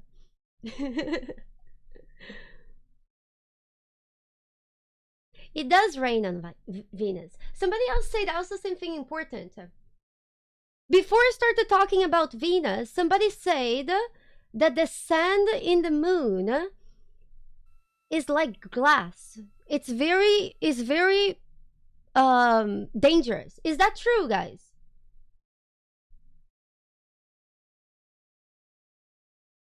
I didn't know that. For some reason, I never thought of that. Why is that? Why is that?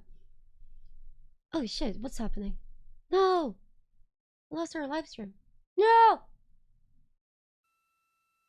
Okay, we're live now. I hate sand, it gets everywhere. That sounds itchy. It's like on Mars, but worse. No weathering. No weather when she's moved out the particles. Ah, I see. That makes sense. That makes sense.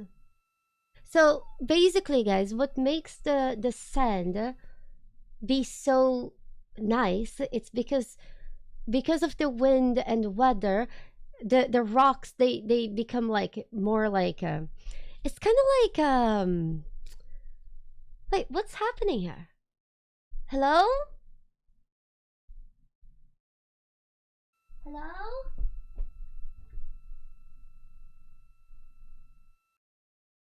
Guys, where did the live stream go? I broke it. How did I break it?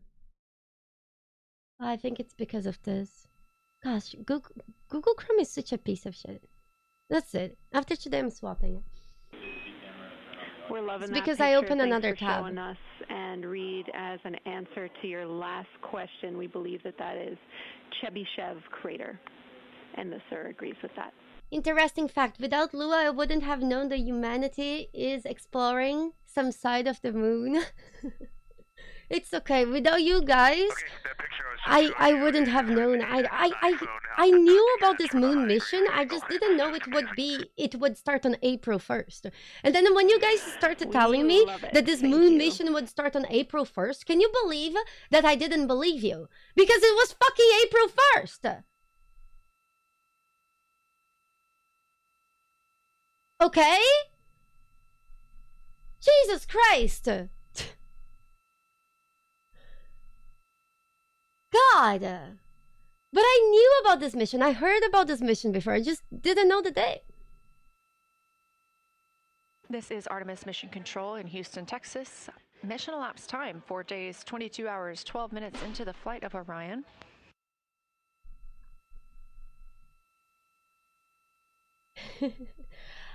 The actual reason why the mission was in April 1st, wasn't it because that was the closest the moon was to the Earth? Victor Glover, Christina Cook, and Jeremy Hansen are now I the know. farthest people to have ever traveled from Earth.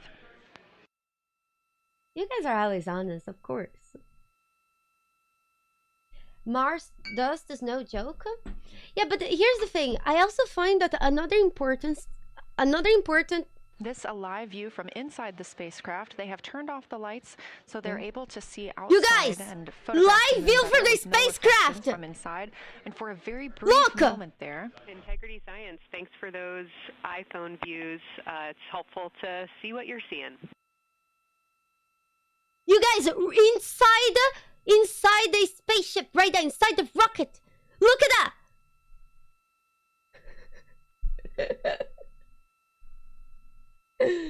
We very briefly saw NASA astronaut Reed Wiseman showing a picture he took on his phone of the moon.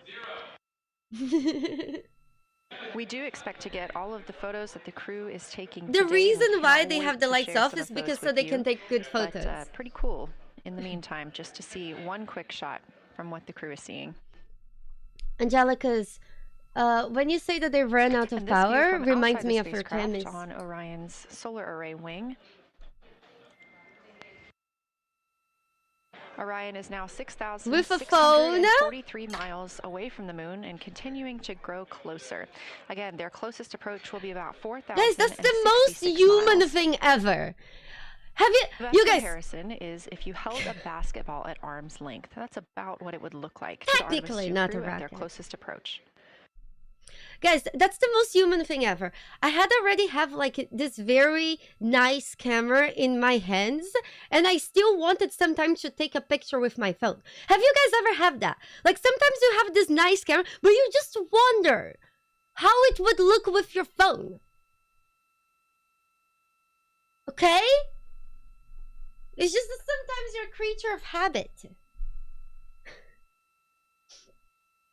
No phones on the airplane, but phones on a spaceship. It could be that he has his phone on airplane mode. Yeah?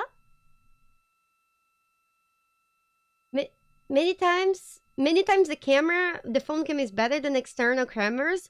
Angelica, you must not be getting very good external cameras. Or if you do have good external cameras, you probably don't know how to use them, which I don't blame you. Those cameras are really hard to learn how to use. And it almost takes a degree for you to learn how to use some of those very fancy cameras. So it's not you. It's kind of you, but also it's not your fault.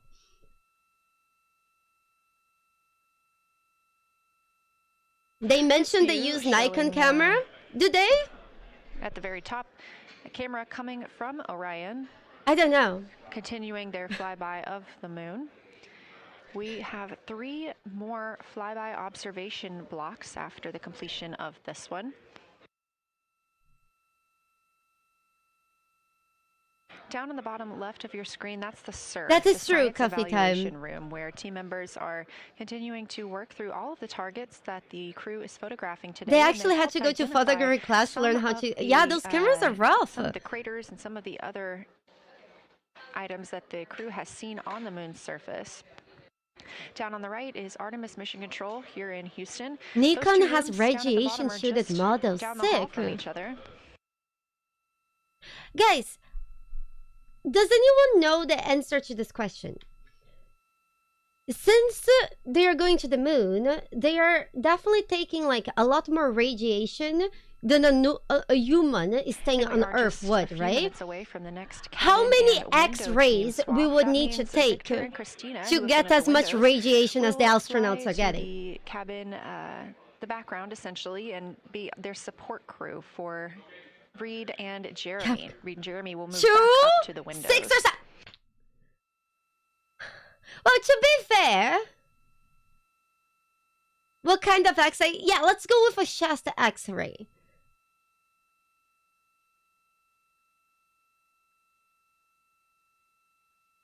Go to turn. I'm just curious. Somebody on YouTube chat also said that they are kind of jealous that they are going to the moon and they would have a playlist. To that person on YouTube chat, even though it was like a while ago, I don't think that going to the moon is as chill as it is watching from home. Those people are working and they have like every minute things that they have to work. And I don't think that they can just chill there and listen to their playlist. I could be wrong. But honestly, I feel like if I was in their shoes, I feel like I would be very fucking stressed. Because I feel like there was a lot of like... eyes on you and so much responsibility and so many people are counting on you. You're the furthest. You literally just broke a record for humanity as the humans that went the furthest away from Earth. So you can't fucking fuck up. That would be of the flyby in the very stressful for me. Where it says far side albedo / color. They are looking. The science team is looking to get a good understanding of what the crew can see on the far side at this point, and its brightness as well as any You get almost as much radiation as the rest of it. Really? Canadian Space Agency astronaut Jeremy Hansen reporting that they could so it's not much radiation they're getting on the moon. I'm really looking forward to seeing those photos. That's crazy. And in just a couple of minutes. Yes, but they're spending 10 days in space, right? To the window.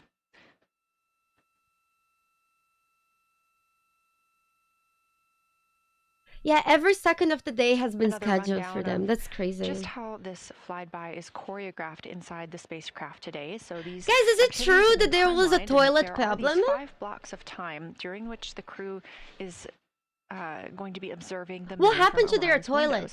Now we are just coming up on the end of the 2nd block, and we'll start the 3rd soon. Several toilet bills. What happened? 2 members are at the windows working in a pair. One is taking photos from window 2 and has a blue shroud over the window to help prevent any reflections from inside the spacecraft. Ice?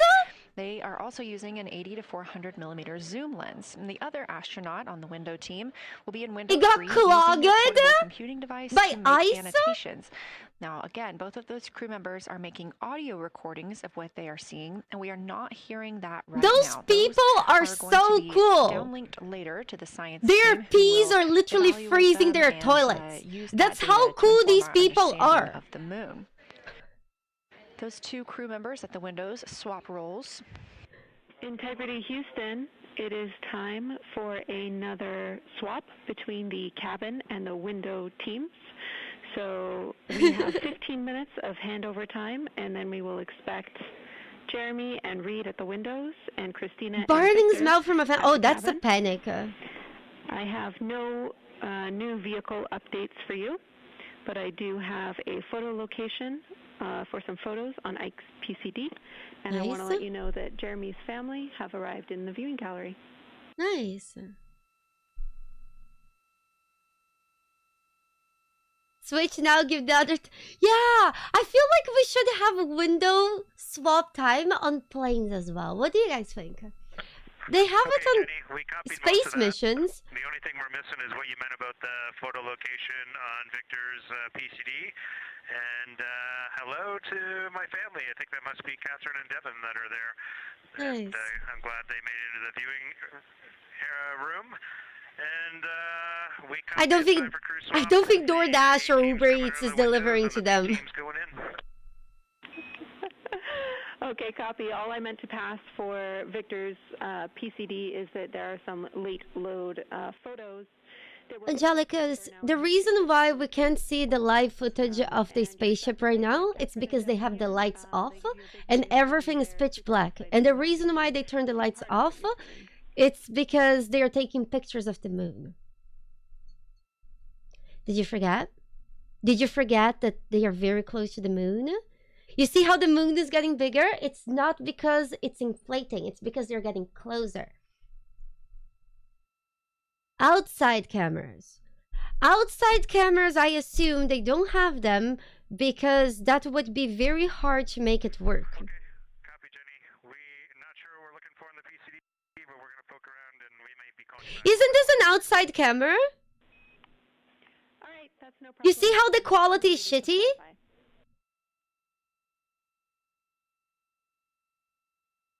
Yeah, that is the outside camera. But you see, the reason why this outside camera, the quality is so shitty, is just that for the lenses and the camera to work, it's rough. You guys, this is moving. This is a live feed. It's not a screensaver, okay? Here. This here is not moving. This is where they are. Artemis mission control here at Johnson Space Center in Houston, Texas. And as you Here, this is where they are. You see? You see this? Space Agency astronaut and Artemis crew backup relaying to the teams in Orion that and this is them. Do you guys see? The window teams. So they made this 3D website so people could see Lunar Flyby observation with better. We have 5 of these today. So this is most recently Victor Glover and Christina Cook were at the windows photographing and making annotations. Where are the windows? Can we actually see the windows? Were in the cabin providing support, whether that is SD card help, but also you see those windows? Calling down any situation reports. There are those windows. As you can see, this is a misrepresentation of what's actually going on because you can see lights inside. Jeremy will be back at the windows making observations. You see how the windows are facing the moon? Taking photos. Yeah.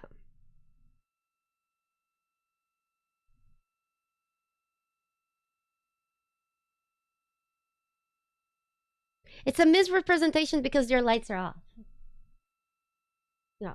But other than that, it's cool. I don't think... Can they even see Earth from their windows? Oh, they can. You see, so they tilted the spaceship a little bit so they could see the moon better earlier today. And they can also see the Earth. The Earth is very far. Yeah. And here, we can also change our view to further. So here we can see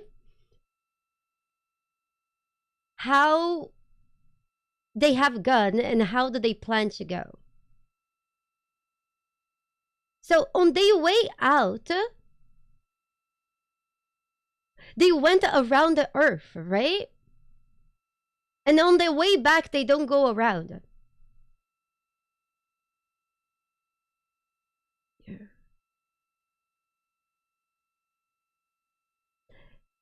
Can anyone in chat?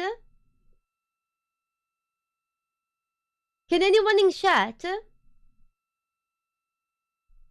say why on the way out of Earth they went on a loop and the way back they don't?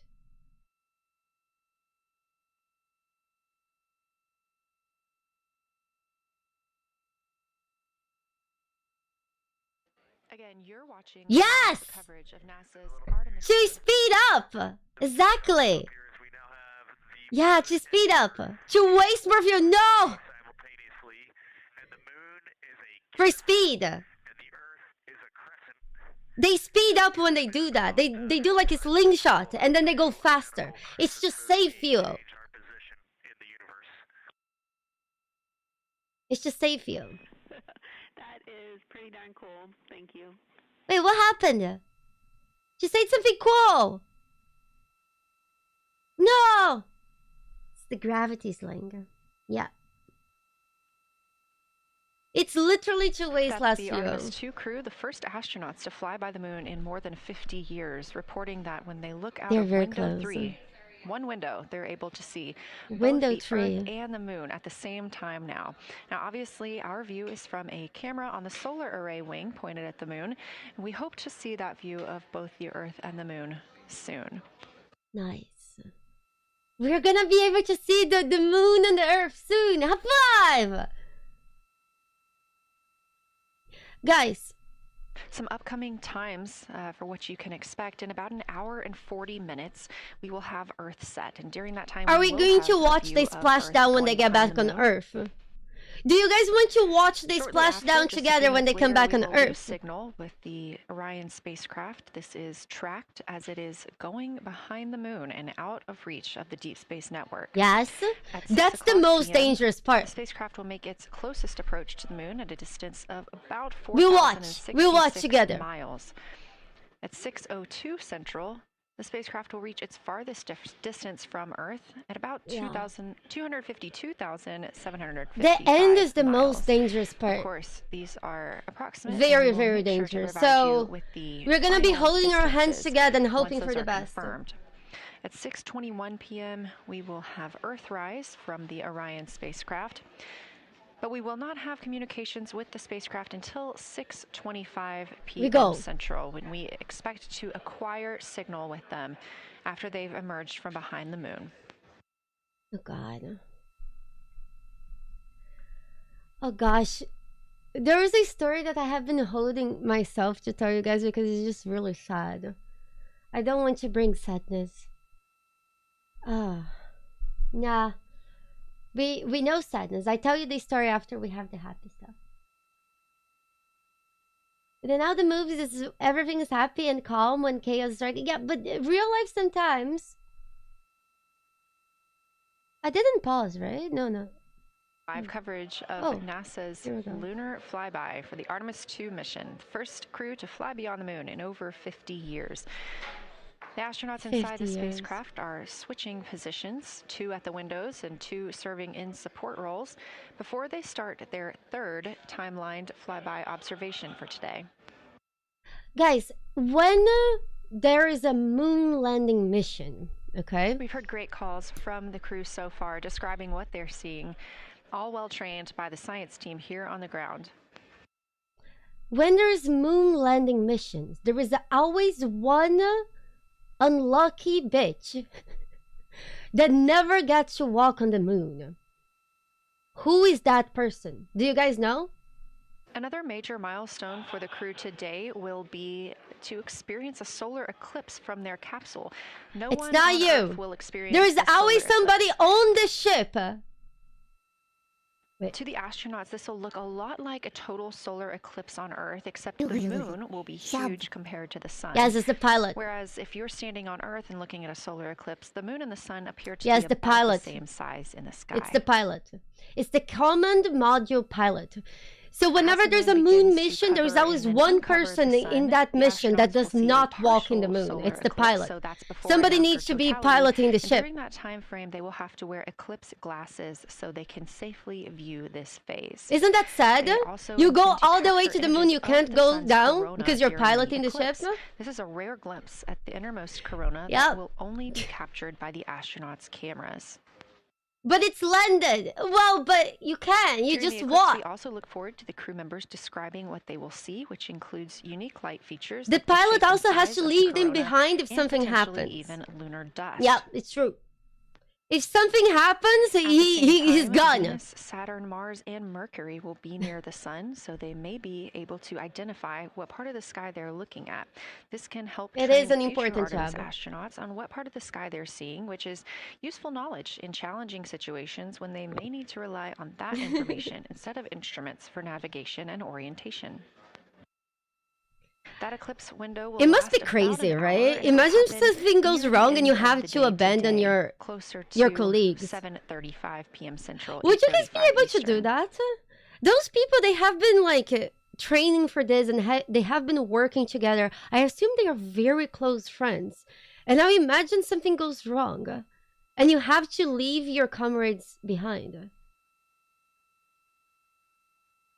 That must be like a hell of a nightmare.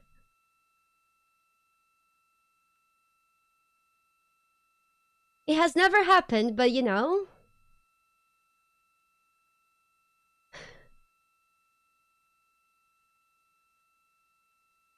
Yeah, me too. I feel like I would feel really guilty. But the thing is, if you don't leave, I feel like it's worse. Because then all the data that you may have collected, you're gonna miss out on that.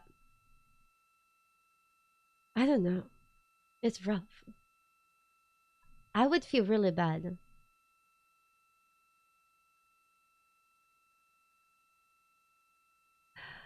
Well, Dark Velduck, even if it's not your decision, even if you're just following the rules, it still feels, at least to me, it would feel very bad. And I would still feel guilt somehow. Because ultimately, you had the power to not. Yeah, I don't think you should leave your companions behind because the toilet is clogged. As The you can command see module in this literally live couldn't view land, so there from was nothing they Orion, could do. the Earth is, the spacecraft is maneuvering around the moon, and the views of the moon have changed since we started our broadcast. I love that she's saying that. The near side is now very far to the right side of your screen. This is the side that we can see from Earth. That darkened portion are ancient. Depends on lava how you flows. clog the toilet. It was if you're very cool piss. The crater down towards the bottom of the moon is Oriental. And this is a crater that was previously never seen before by human eyes until this mission. No, wait, Anna, you're talking about... they have a toilet now, right? But before they used to use plastic bags. Everything to the left of Oriental is considered the far side. And this is what we Apollo. typically do not see from Earth. I know, right, animals? And we might be seeing a moon landing very soon. It's very exciting. It's very exciting. I remember when my mom said that they were going to land on the moon, that she said that the teachers canceled her class, and they say that she was from a very small town. And they canceled the class. They told everyone to go home because if the world ended because people were landing on the moon, they at least would end with their parents. Just a reminder about this view. This is people were going crazy on the tip of crazy 4 solar arrays. Each solar array has a I wonder how mounted crazy on it, people will go in the and, next the one. bandwidth is limited due to we have a crew on board, and this is our first flight of crew aboard the Orion spacecraft. So having a crew means we have to have an back then, control and life you guys support also system. need to understand that back then, people barely even had TVs. Around, a lot of data to bring down for the crew members to keep us up to date on everything happening aboard the spacecraft. Oh, I wasn't so we around. have to share our bandwidth I wasn't when it around. comes to imagery and data. Oh, I feel like there was a time in the 90s, in the end of the 90s, that people thought that the world was going to end multiple times. I don't know if it's because, I don't know, things changed now, but I feel like there's a lot less world-ending conspiracies now, which could also mean that we are closer than ever than the actual end of the world. Because we stopped talking about it, Inside the Orion Thoughts? spacecraft, the Thoughts? astronauts have Where's my completed tinfoil their hat? cabin and window team swap. Oh God, where's my meaning they've tinfoil moved hat? into the next block of Lunar Flyby observations. Jeremy Hansen and Reed Wiseman are now back at the windows, taking photos and making annotations. Gosh. About halfway through this block, they will switch positions at the windows and will be prompted by the ground to do so. Maybe the world did end in the 2000s and we're not real. Maybe, who knows? But this feels pretty real to me, so.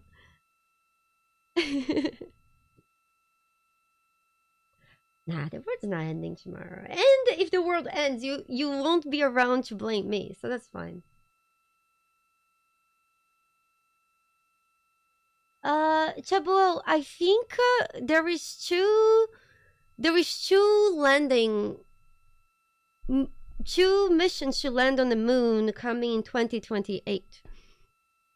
This one we know it's not a moon landing. This is why this is a moon swing party. For SITREP. First of all, I'll just talk about the Yes, I remember the Maya calendar ending, world ending. Time. It was an incredible experience. We definitely noted how much more you can see with the zoom lens. Even though we have a great visible eye image, there's just a lot of texture that just pops right out at you when you can zoom in. So almost just using it like a telescope, the camera lens. We really enjoyed our discussion time. That was a great innovation on the lunar targeting plan. We were both able to describe a lot more kind of with flow, I would say, when we were talking to each other. And it was also, we sort of were able to bounce ideas off of each other and come to new conclusions. We had, I think, a very successful talking through of some contacts between different color areas, both in the mare and in the highlands, and we identified some really unique texture areas as well. At one point, towards the end of the images of my time in window 3... Can they actually shower in there, guys? An overwhelming sense of being moved by looking at the moon. It lasted just a second or two, and I actually couldn't even make it happen again. But something just drew me in suddenly to the lunar landscape, and it became real. And the truth is, the moon really is its own body in the universe. It's not just a poster in the sky that goes by. It is a real place. Guys, the moon is confirmed! We have that perspective and we compare it to our home of the Earth. It just reminds us how much we have in common. Everything we need, the Earth provides, and that in and of itself is somewhat of a miracle, and one that you can't truly know until you've had the perspective of the other. Some logistics stuff. The Peltors, both their batteries stopped providing the active listening, but we have verified they are still recording, and so we are able to have discussion time and hear outside our recordings by just moving the ear cup off of the ear. Other than that, everything's working well technically, and we've been able to find all our targets, and we're having a really great time. Nice. They seem happy. Thanks, Christina. We copy those logistics for the Peltor. I don't think they have time for a nap right now. Thanks for bringing us into the cabin with but you. They did have 5 minutes for crying earlier today when they beat Apollo 13's record of the furthest that humans have ever been. They cried, I cried with them. It was a good time. And then after they had 5 minutes of crying, they went back to work. Christina Cook, a mission specialist for Artemis 2, calling down a science sit rep, a situation report. Good news. 5 minute cry window is insane. Have been able to capture all targets that were listed. You know, Miss Stacy, it does show something about the American work culture. But jokes aside, I think the reason why their schedule is so busy, it's because Christina also gave I think it's bad for your brain to be in a place like that, in a tuna can, and not just something locked up with other people, very far away from home. I feel like if you're not busy, you're snapped. At the window are you literally snap. Jeremy Hansen. So it's good that they're busy. Meanwhile, Integrity cabin team for window shroud. His bored astronaut might start pushing buttons. Yeah. That's why they're so busy. It's for their own well-being. That's what they keep telling us, you know. But in this case, I think it's true. It was a very nice moment. They hugged and all. It was very sweet.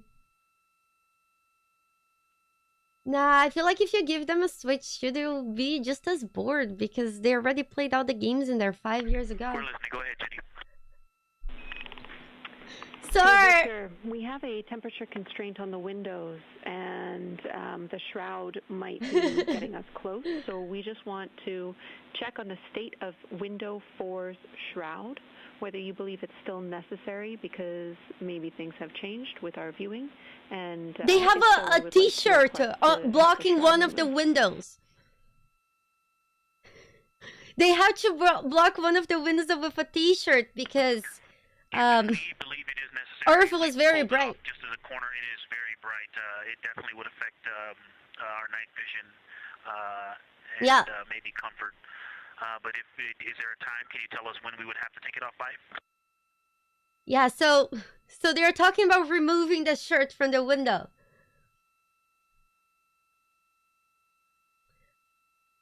Cordella, Unfortunately, since it's been on for a while, we are going to have to request that the shroud is removed, and we can recommend something that could block the light but just create a bit of distance between the window and whatever is covering it. Something like a t-shirt would do the trick and help. Wait, what? Okay, we're removing the shroud, and we'll make it work. Thanks. It could be that they are afraid that something near the window might malfunction because the light is reflecting back. Thank you, Victor. And it could heat up something. With that window uncovered. We will also offer that airflow on the window would be helpful. It could ruin some equipment. You can also retrieve the condensation hose, which should be friction fit onto one of the diffusers, and that on the window would also help. Gosh. We can easily point a diffuser at the window, so we're going to start with that. I wonder, it's pointing at because the window now. they wouldn't have said this if there wasn't like an actual concern. Okay, we'll take that, Victor. Thank you. Please keep us updated. Did you know that in the harsh environment of space, radiation acts as a constant static that degrades camera hardware both instantly and over time? Because it lacks Earth's protective atmosphere, high-energy particles like protons and cosmic rays directly strike the camera's delicate electronics. Yes, in fact, Wave TM, do you want to know another fun fact? If you guys live near the ocean salt also ruins your electronics at a faster rate than it would if you wouldn't live near the ocean.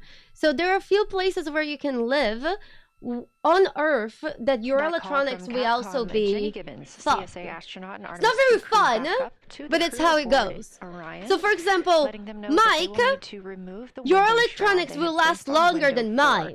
They initially placed that my electronics will last longer than yours. From the Earth, it was extremely bright coming in the cabin. Sorry. And interfering with some of their viewing and your opportunities cars out at the moon.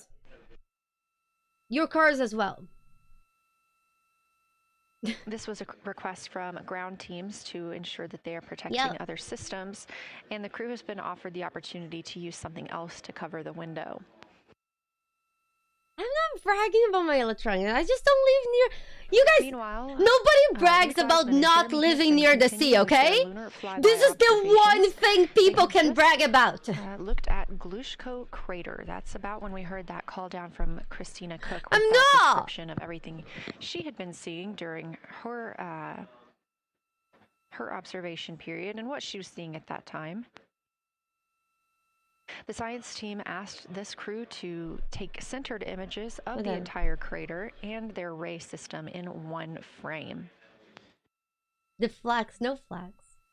Come on, give me more fun facts. The brightness, texture, and extent of Geological I wonder how rays bright and how it they is. differ in the mare, or that sea Guys, area, do they use versus sunscreen Artemis. while in space? Geological is considered a young lunar crater, and these observations can help understand material properties of those craters.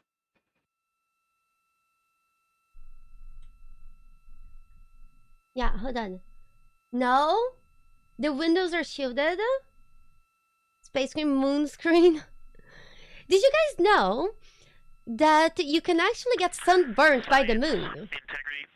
Because the moon is reflecting connecting with what Christina said, the sun. It was very moving to look out the window. I had the unfortunate so in theory, looking out the window and then moved you could. to the long lens, and it was hard to speak looking through the zoom because I went straight where Christina went, and I was walking around down there on the moonlight is surface, sunlight. Off-roading on that amazing terrain. I also want to underscore something that she said. As we continue to explore, when we actually do go down there to the surface, I know for safety reasons that we would never send someone alone, but I just want to really emphasize how important the discussion time was. When we started to talk, we not only got better science discussion, we got better human connection. And so doing this as a pair, we just learn and grow together. And that's just super important. So thank you for adding that to this plan. Reed just passed me a note that the Oriental Basin annular ring has a similar albedo to the center, but a different color. It has more brownish tones in it. Chat, what's albedo? It's very distinct now that he's been staring at it. They have been bounding over albedo all this time. Not libido. Oh, Jesus fucking Christ.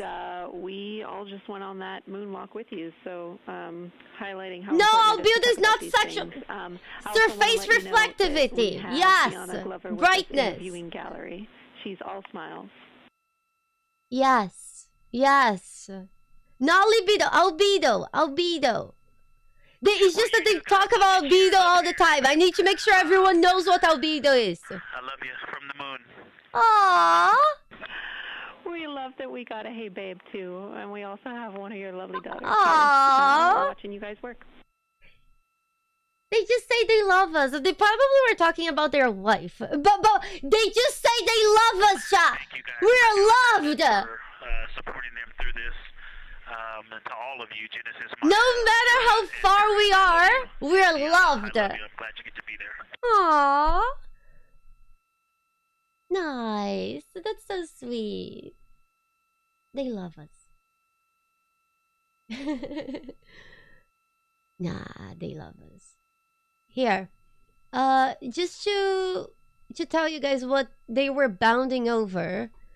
So when they talk about Terminator, they're talking about this line here in the moon. It's the line where the light terminates and the darkness starts. When they talk about the brown part, they're talking about the browns around here. You see? High albedo is the bright white. You see? Bright white is high albedo.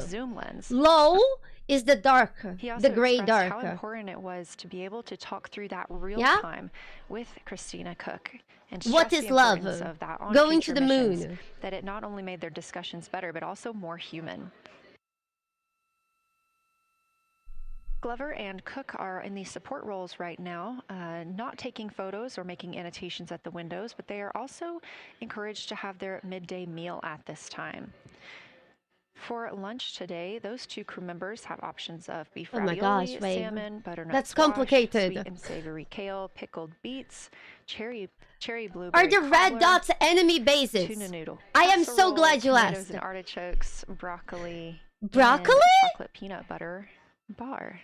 Nice. Yeah, we saw the Nutella flying. There was a little Nutella flying on the screen. I think that's why they turned off the light. They didn't want you accidentally market to random brands. Flyby today. Reed Wiseman and Jeremy Hansen will get into their midday meal. Those dots are places where we already landed on the moon. Again, so this here is the third of 5 scheduled blocks for our lunar viewing today. And if you were watching at the start of the broadcast, you can definitely tell the difference in the distance from the moon. We got a lot closer. 518 miles away from the lunar surface. And again, expecting the crew to get about 4,066 miles away. They are currently 252,050 miles away from Earth. Dungeons and every mile is a new record, having surpassed the Apollo 13 milestone for furthest distance earlier today. For those of you who weren't here earlier, we talked about Apollo 13. Apollo 13, as they were going to the moon mission, it was to be a moonwalking mission, their oxygen tank just blew up. And then they had to fix it by using like the random shit that they had, like pieces of cardboard and random shit. And like the engineers on Earth also got like this stuff and tried to make a valve so it could save their lives. It worked. And not only that, if you look down to the bottom right of they the were moon, also in that darker looking area, that is Oriental Basin. And we have continued they were also going to learn it is just barely visible lose over all their power, so they had to turn off most of their computers, and the ship was basically freezing because they had to turn off the heating. They only have the essential ring, and they would turn the computers back on when they would need to make changes to the trajectory. And they actually arrived back on Earth. Sprung Basin and Vavilov crater. And everyone survived. Apollo 13, in fact, they even made a movie about it. Is nearer to the center of the moon, closer to that terminator line right now. And Vavilov crater is just on the outskirts of it. Closer, again, to the Terminator. Space is a harsh environment for aliens and people. In fact, they couldn't make it back to Earth after this happened, so they had to still go to the moon, even though the mission had failed. But they made it back safely. Rough. Yes, it was in the movies, and it's the kind of movie that everyone would say, oh my god, there's no way this would happen. But it was strictly based on real facts. Science from integrity. Let me find out how far we are from the moon right now. Oh, look inside. But our view is about a third of the moon is in eclipse. That beautiful Terminator is out there calling to me. We're 4,691 miles from the moon. And what looked like in the Terminator about a third of the way up from the southernmost part of the Terminator. Looked like a guys, I think of Arnold Schwarzenegger every time they mention the Terminator. West now is clearly a crater with a bunch of craters around it. Every time! About half of it. I'm looking through the docking hatch window right now because we have the Z9 in window 1. But that Terminator has moved. I guess I've been using Vavilov the whole time, so it's gone 2 more Vavilov craters to the west. And so a few more features are starting to peek out into the sunlight there with that low sun angle. And so you still have ridges and valleys showing up very clearly, a very jagged Terminator, and a few islands of light out there with some high elevation shining. Because I think those people are in love with the moon, and I can't blame them. On the eastern side of the moon, let's see, Grimaldi appears to be one of the farthest east features, and that is maybe 5 degrees from being right on the limb and going off over the horizon. It is interesting, just looking at Oriental, that my first impression of it is all of the dark areas appear lighter, which I think makes sense because it is now facing, well, it's still relatively the same to the sun, but my angle to it is different. So I'm looking at it from me too, Loverton. I get it. Further to the side as we pass it. But all the darker features appear to be just a little bit lighter from this vantage point. The darker ring structure in the outer and inner ring and the interior, as well as the annular ring portion, everything seems to be just a smidge lighter at this point. Thanks for that description, Ike. Any aliens? No aliens.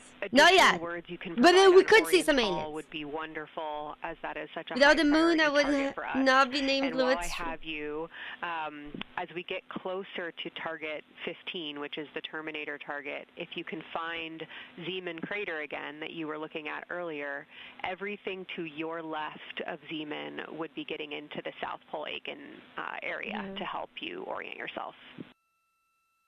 All right, you guys. This is the real life feed. Zeeman is a great waypoint out there. I definitely see it. This is a visualization. Did it stop? Yeah, Zeeman is very easy to find, and that is awesome. Thank you for pointing that out. Feel free to do that as often as you think of things. Yeah, the moon is real. It was confirmed before. Oriental. Okay, another thing, after looking through the zoom camera. Crazy. You guys are smart. You probably did this on purpose, but after looking with my plain eyes, and then going to the 400 millimeter zoom. Now looking at it, I see the cliff face as if you were standing in the center. That inner and outer ring have definitely some real terrain to them, and now I can see that as terrain. Now that I look at it even with my naked eye, I can tell that there's a lot of elevation and that, like I said, a cliff face on that eastern edge where all the darker deposits are. Which game is this? Real life? Now, looking at it from far away, before it seemed like flat with color painted on it, but now that I look at it, I can definitely see that there is, different depositional characteristics, and so the darker is some other material, but there's also some shadowing going on because of the cliff face that is a part of that crater wall. Great description, Victor. Thanks, and really interesting to hear now the distinction between shadow and color. Right. Before I let you go back to other observations, I'm trying to... you mentioned that Reed saw a browner... I'll show you what I'm trying to find. So this is a 3D model of them. I'm trying to find where the camera is. So you see here, we can see this in their image. You see, this is this. The way that I'm looking at, I think the camera is somewhere like still in the docking hatch window. Here. I can't find the camera. The windows are here. Thermal couple right here in the center of the window, and it is the orange Kapton tape color, and so it is unfortunately, it's like trying to look at stars, next to a metropolis. I think it's drowning out any color that I could pick up from the moon. I am not able to see that color, but I have not looked at it from one of the forward face, from one of the windows. This is the view from the camera. I think when I get away so from this is where we are. I would be able to see the variation that Reed's talking about. That is great feedback operationally. Thanks, Victor. I'll leave you to it. Yeah, so we are somewhere there. And we can see from here. We go. Yeah. How are those real people getting back without getting turned into a crate? Wait, what? From the window team. Integrity, this is Science here with you. Yes, another moon believer. We live on a hot dog shaped wake up, people. They have a question to help inform a theory that they're sort of tossing back and forth. Bonus points for creativity. Seas of the near side or Oriental? I would prefer if the Earth was hot dog shaped than flat. Flat is too plain. Stand by, Integrity. We're going to get you a little geologic history here. Oh, not geology. Okay, so somebody earlier asked what those dots were. Those were previous moon landings occurred. So this is Apollo 12, Apollo 14, Apollo 15, Apollo 17, Apollo 11, and 16.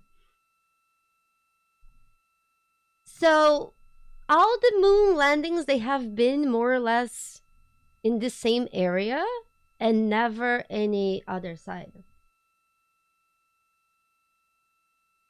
Yeah.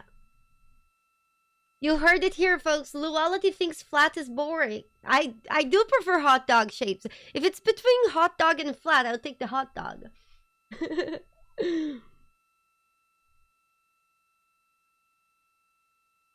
Terminator caught the rest. Yeah, the Apollo 17 was the closest to the Terminator. You know what's funny? When I actually think of the Terminator, I think of Arnold Schwarzenegger, but I don't actually think of the Terminator movies. I think of the Mars movie and the woman with 3 tits. So, whenever they mention Terminator, I go through a wide range of feelings internally. Integrity Science back with you for some lunar volcanism when you're ready. It's Total Recall. Yeah, it's just crazy. crazy. Go ahead. You're making our day down here, getting to talk about lunar volcanoes. Oriental, as I'm far already as Mars. Go, Thank you guys. I forgot the name of the movie, Total Recall, but I will never forget a woman's tits. On the near side, the exception are features like Aristarchus, which really pop out to you guys and really pop out to us here on Earth. That is younger, but other than that, Oriental is pretty young as far as Mars It was shocking to me. Tell me it wasn't shocking to you guys. I can't be the only one who was shocked about seeing a woman with 3 tits. I was shocked. It's not sexual or anything. It's just like, it was just burned in my brain. 3 scenes of that movie are burned in my brain. Arnold's eyes pooping out with that shitty CGI. And the woman painting her nails with a pen. And the tits. That's the only things I know about that movie.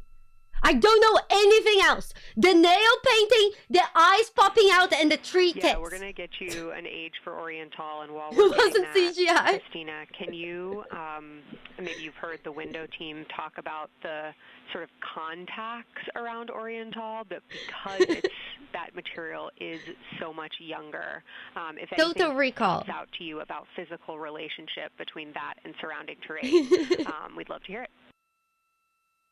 Is the new version good?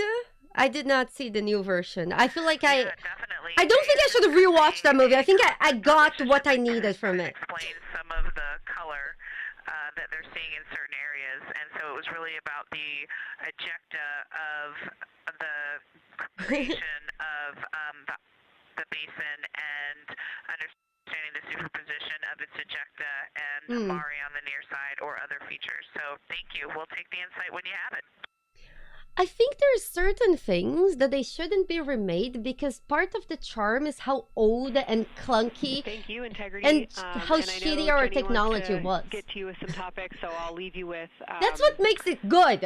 Oriental is 3.8 billion years old. It's the clunkiness that adds the charm to it.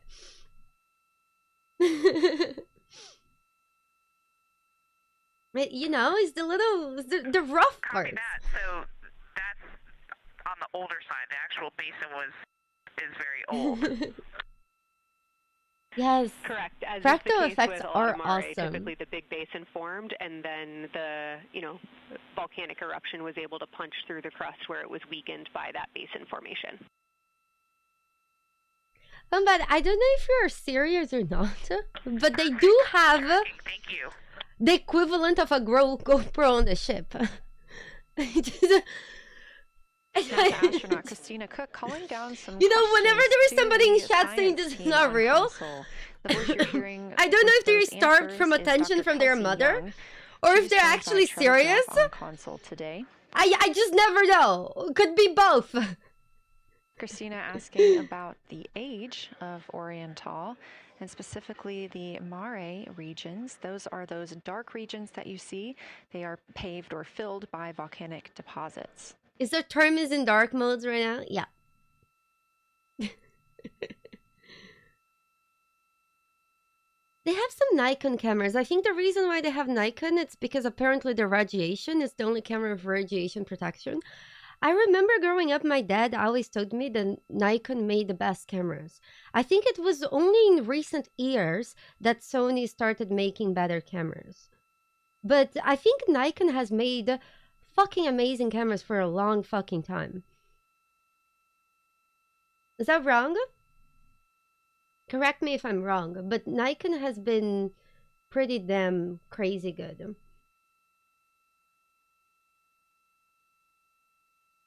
Yeah. How long until they greet the moon lizards? Hamatron, we're all very excited to meet the moon lizards, especially because we all expect the moon lizard to also have, for some reason, mammalian tits and be very sexy. At any time that could happen. And I'll remind you again about your SD cards. And Victor or Christina, I have one window task for the cabin team when you're ready. Rest well, Viscas. Rest well. But it's about to happen! Maurice!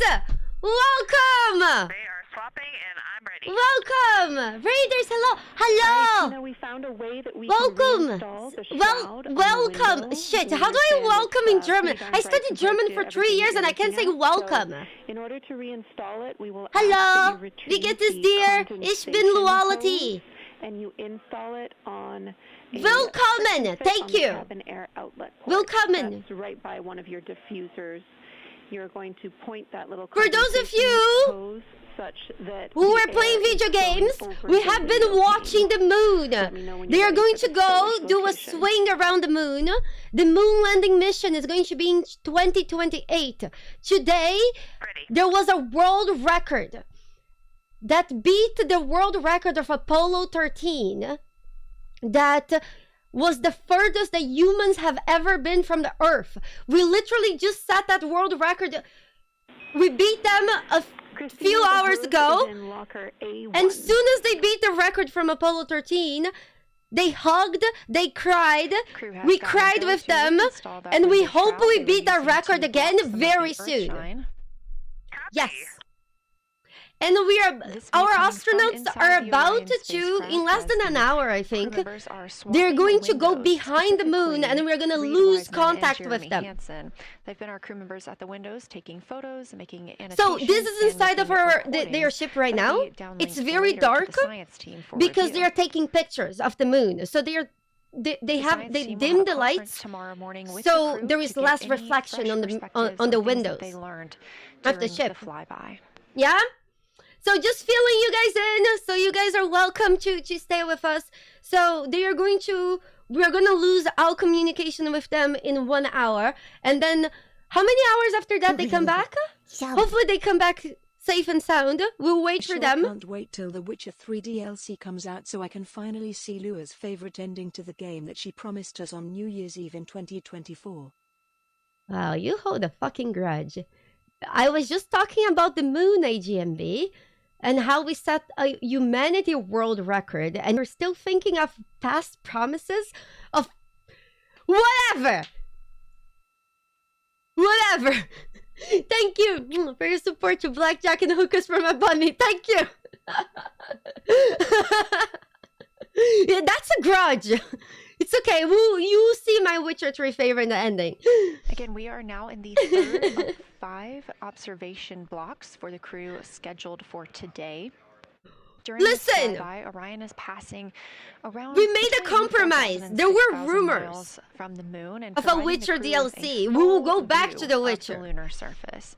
It's a higher vantage point and much farther than Apollo's lunar orbits on average. So, from this view, astronauts can observe both the North and South Pole and large-scale geologic features in one single view. Geology!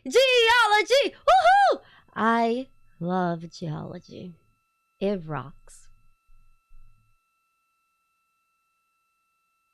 We are now just under an hour until Orion passes behind the moon, and we lose communication with the crew.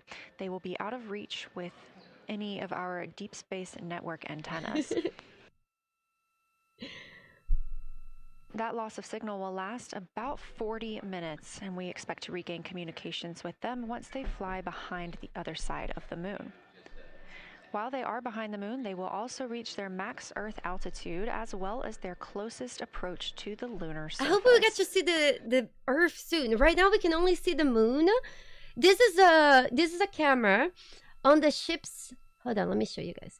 So this is a 3D model that I made. The view you have right now is a live stream from a camera on Orion's solar arrays. You are looking at a live view of the moon, and 4 people are inside that spacecraft taking pictures of it, telling us everything that they are seeing. The first humans to do so in over 50 years. So they'll be sending those pictures down for all of us to enjoy, and of course, especially the science team, who are very excited for what they are learning today. So this is where the camera is. I think it's in this solar array right here. This is a 3D montage of the thing. And the Artemis 2 spacecraft. Orion is now under 5,000 miles away from the moon. Again, we expect their closest distance to the moon be about 4,066 miles. This is those, when they mention the windows, they're talking about those That is windows. An estimate at this point. And One we'll of make those sure windows to share that is closest blocked by a approach distance once we T-shirt receive it. right now. So, just so you guys have an idea, the moon is there. Earth is over there. Earth is very bright, and they had to cover the window that Earth was on with a T-shirt. Cool the window with the condensation hose, or did you want us to put the shroud back on and cool the window at the same time? Link? Okay, if you want the link to that, here we go. Victor, we definitely want you to cool down the window with the condensation hose. It's crew preference whether you put the shroud back on. The hose will allow you to do that if it helps with your lunar So flyby. they had the shroud on, and they asked to swap the shroud and to put the T-shirt. Now they just got permission to put the shroud back and remove the T-shirt. Houston copies. My theory is that leaving the shroud on for too long could interfere with something. Maybe there was some electronics around the window and the light could be reflecting and heating something up that shouldn't be heated. They didn't really tell us. Those are just the cabin is darkened again, and that makes guesses. a big difference for the imagery. And Yeah. for science, we are now seeing a half moon. Half moon. So when they mention Terminator is, they're not talking about the Arnold Schwarzenegger movies. Terminator is this line. We see half moon, full moon joy still. When they talk about albedo, it's not libido. Albedo is the brightness of the moon. They talk a lot about it. That's why I'm feeling you guys in, so you guys understand what's going on. So when they talk, here.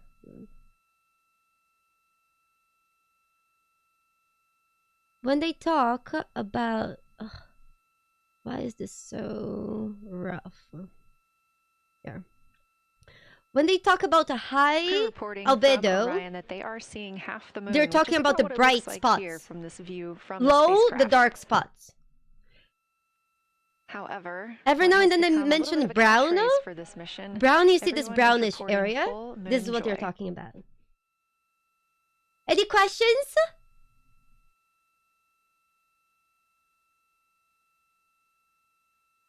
Those dots, they're not dungeons. They are previous moon landings where they landed. 0? Okay, good. Good. Where is the cheese? It's believed that the cheese is actually in the core of the moon. You know how some cheese, they age so much that the crust becomes very harsh and then they have to break the cheese up and get inside? That's what's believed it's the moon. Can you go to the toilet? Yes. We are keeping up with which targets the crew is tracking through their lunar targeting package. They are. Why does the moon have a blue ring? Science integrity, another observation. The window team commented on, and Christine and I discussed a bit, is in Hertzsprung. The solid and intact crater is very smooth. If it were this is where they're going. Packed, and then you go outside of it, and that outer crater, that's the one that is older. It is a little rougher and more. This is where they started on Earth. They looped around. They're gonna loop and go back. There was no loop on the back. Also causes the craters that are inside of the larger crater, the smaller craters, to have really sharp edges, sharp, distinct edges. And just a general comment on that area, Hertzsprung, that whole area, the average albedo there is darker. That is, I would say, 6. The average albedo. Now you guys know what that is. The average albedo around Oriental and between Oriental and Ohm, excluding the wedge, the darker wedge, is more on the 6-7. 6-7! Oh my God! Different texturally. Christina described it earlier. Around Hertzsprung. They did it! From the moon! Oriental, there appears to be God! A rippling pond, but frozen. Or 6-7! When it's windy out, choppy water, and then it freezes instantly. That's the texture. If you walk down there barefoot, it looks like it would be hard on your feet, like lava. After it's cooled, it would be pokey. Except for right there in the sprung, it looks paved, like a paved road, nice and smooth. 6-7 from the moon. That's a wonderful description. Going from paved road to lava reminds us of the Icelandic highlands. Thanks for that. For those of you who don't know what is 6-7, this is the kids' memes nowadays. It doesn't mean anything. It's just 6-7 to confuse them. They move their hands like this. Just repeat it 6-7 and act like it's cool. And then they will stop saying it. It's just a meme. I think I heard one of the window crew maybe say color variation, but definitely albedo variation. There's lighter patches, slightly darker patches. It's not swirling, it's just patchy. It has no meaning. It's just a joke. The astronaut did not intentionally say 6-7 to meme. It's just numbers. He was just saying numbers. Great descriptions, Victor. Thanks. Not swirly, just patchy is really helpful for us. Unless there was an astronaut who said that they love their wife. It could be that one of the kids of the astronaut asked their dad to say 6-7. Thoughts? Really, you know, this is the conspiracy theory I'm behind. All the targets, they are on plan and started the discussion of the Terminator. And boy, I'm loving the Terminator. I think they're not watching the movies on ship. They're talking about the line. To the features of the moon, to the terrain. I've probably spent the most time diving into my recordings and thinking about and looking at the Terminator. There's just so much magic in the Terminator. The islands of light, the valleys, what look like black holes. You'd fall straight to the center of the moon if you stepped in some of those. It's just so visually captivating that the Terminator is the most striking thing that I've seen so far. So because of this line, it's easier to see the ups and downs in the curves. They're basically saying how much he loves the curves of the moon and how the moon is so curvy. Especially because they're especially excited because they're about to see the backside of the moon, and that's where the moon hides its butt cheeks. Sadly, we'll not be able to see it with them because we'll lose contact with them. On a status of what the but hopefully they will take pictures to observe for crew choice. Questions? How close will they fly by the moon? Very close, and then they will come back. They are going to look. They are looking for places to establish moon bases and landing because for posture landing and bases. Because it would be easier to go to Mars from a base in the moon than directly from Earth to Mars.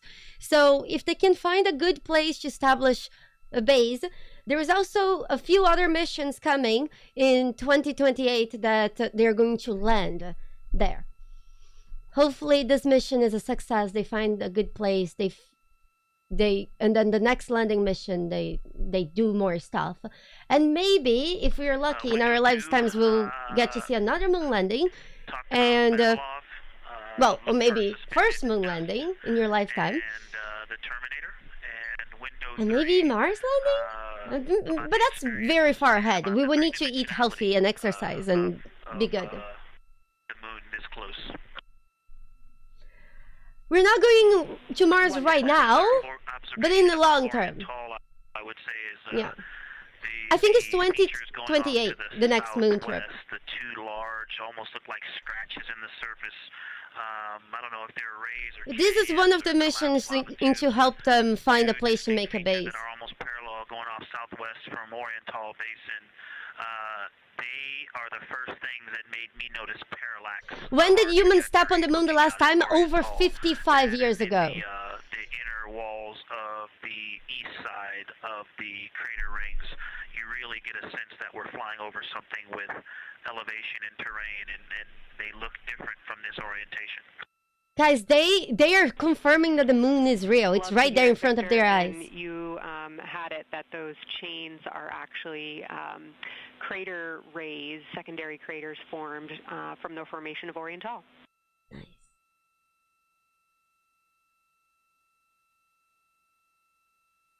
Yeah, speaking of crater rays, the crater rays that are going off. It's okay, sir. We'll see other cool things, you know. To the north. Hello, how's the moon? The moon is great. That run off toward Hertzsprung and I believe toward Vavilov. I'm not looking out at it right now, but those crater rays are very interesting. They're all very small. I know you've imaged this, but they're all small, and they look like, you know, a big impact launched rocks and things that made smaller impacts down the way. But something very interesting, and again, you can see this in imagery, but some of them are parallel, and then some of them converge toward the center of Oriental.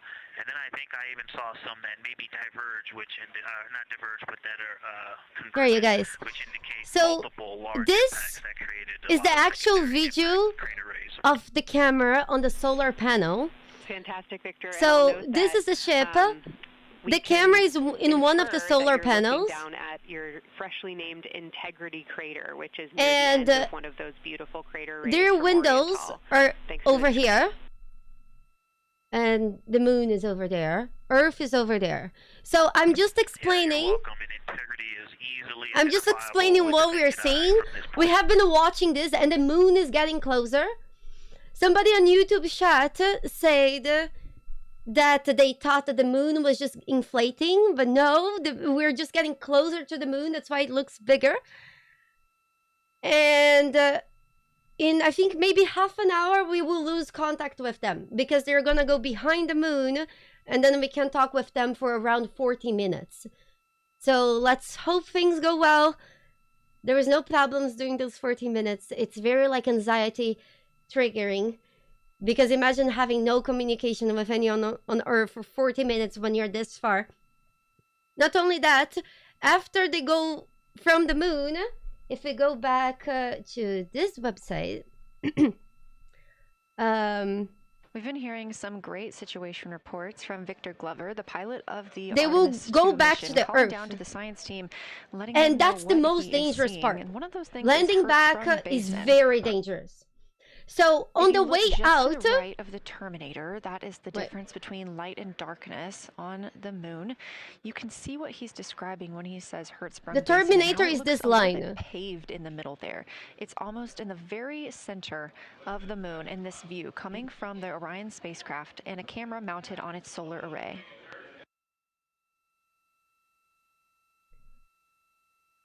So, like I was showing you guys, sorry, I didn't want to interrupt her. We are now 4 days, 23 hours, and 23 minutes into the flight of Artemis 2, and we are standing by for their lunar loss of signal in about 43 minutes. Again, where is the sun? The spacecraft will fly behind the moon. I can show you the sun in a second. We won't have communication with them. They will be out of reach of our deep space network. However, we will regain communication with them approximately 40 minutes later when they come around the other side of the moon. Here, so when they left the Earth, they went on a loop. I asked you guys before. I'll ask again. Why did they do on the loop? Difference between day and night. Guys, why did they go on the loop? The science team is interested in learning about the topography and the color of the lunar surface, and it's already been very interesting to hear points, no! Colors like maximum speed while looking at the moon. For speed. Some of the questions it also saves fuel. So basically, they are using the momentum to save fuel and increase their speed so they go to the moon faster. On the way back, they will land directly. They're going to land in the middle of the ocean, in a place where the weather does not change a lot. Their findings. Glover reported earlier that the crew has missed none of their targets when they are photographing at the window. They are going to land on the ocean. We aren't hearing the conversations that the crew is having right now, but these are being recorded to their personal computer devices, PCDs, and those will be sent down to the science team. The science team will have don't fall in my yard. I don't think they will. Morning to discuss their findings and experience when looking at the return is the most dangerous. So let's hope everything goes right. Gravity slaying fuel economy. Yup. Proud of both Twitch and YouTube chat. Okay. We have a few minutes left while the crew is discussing the Terminator. And if you're just joining us, you're looking at a live view of the moon, our moon, from the Orion spacecraft and a camera on I know, right? Cars Parse. We're gonna be in danger. We're gonna see all the aliens in the dark side of the moon. Reed Wiseman, Victor Glover, Christina Cook, and Jeremy Hansen. the first 4 people to fly around the moon in over 50 years. That's crazy. They are not landing on the moon this time, remember. That will be in 2028. And hopefully we'll be here watching together as well.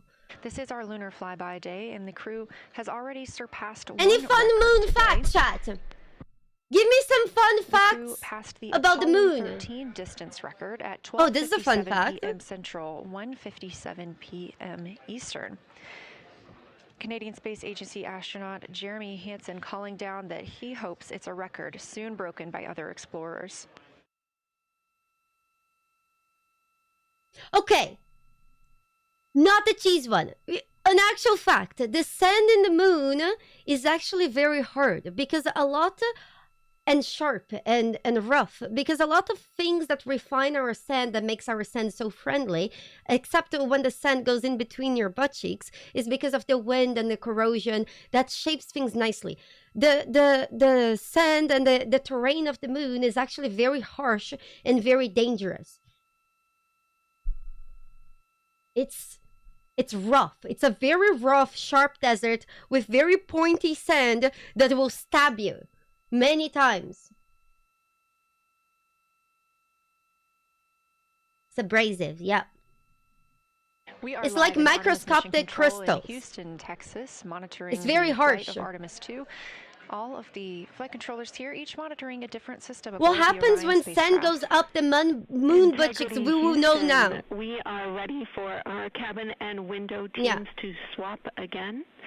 We have a 15-minute handover time here, and I have a That's a good one, Mototype. To you. They'll require you to write something down on your knee boards. So let me know when you're ready. The moon and Earth, they kind of like rotate in sync. That's why there is one side of the moon that we never see. The moon actually rotates. It's not that the moon is static. It's just that they rotate so together that we cannot see one side of the moon. The dark side of the moon is not actually dark. Copy integrity. It's lighted by the sun. We just can't see it. You start this next shift here. During this lunar observation shift, we will begin our lunar Come on, LOS. more fun so facts. You can expect a call from me a few minutes prior reminding you. And second of all, Fido just sent us updated altitudes and METs for lunar closest approach and max Earth altitude. Let me know when you are ready to write those down. They differ slightly from options. How was the moon formed? Moonzy, I don't know if this is the most acceptable theory as of right now, because I did study some astronomy in college, but it has been many years. And then to this mission, I kind of got rusty in this. But it is believed that there was a very hard impact on Earth. Something fell on Earth, maybe a huge asteroid, while the Earth was still in its formation stage. The Earth was still very hot, it was very malleable, and part of the Earth left. 27 minutes. But it left like kind of like imagine a lava blob, and part of it leaves, and then this part cooled off, and now this. 252,000. So yes, the theory is that Earth collided with another planet, a planet that's nobody knows. It could be gone. It could have just been, came into our solar system and just disappeared. And the moon was part of like something that came out of Earth, maybe part of that planet as well, and eventually cooled off. Earth cooled off, and they started orbiting each other. That's a theory. I'll send Fido to work, and I appreciate that. It could be that the materials of the moon, one of the reasons why the moon is so interesting, it's because Earth has a very active magma core. And because of our active magma core, we also have the tectonic plates crashing, and our geology changes a lot. The moon, while the moon did have lava at some point, it does not have tectonic plates like the Earth has.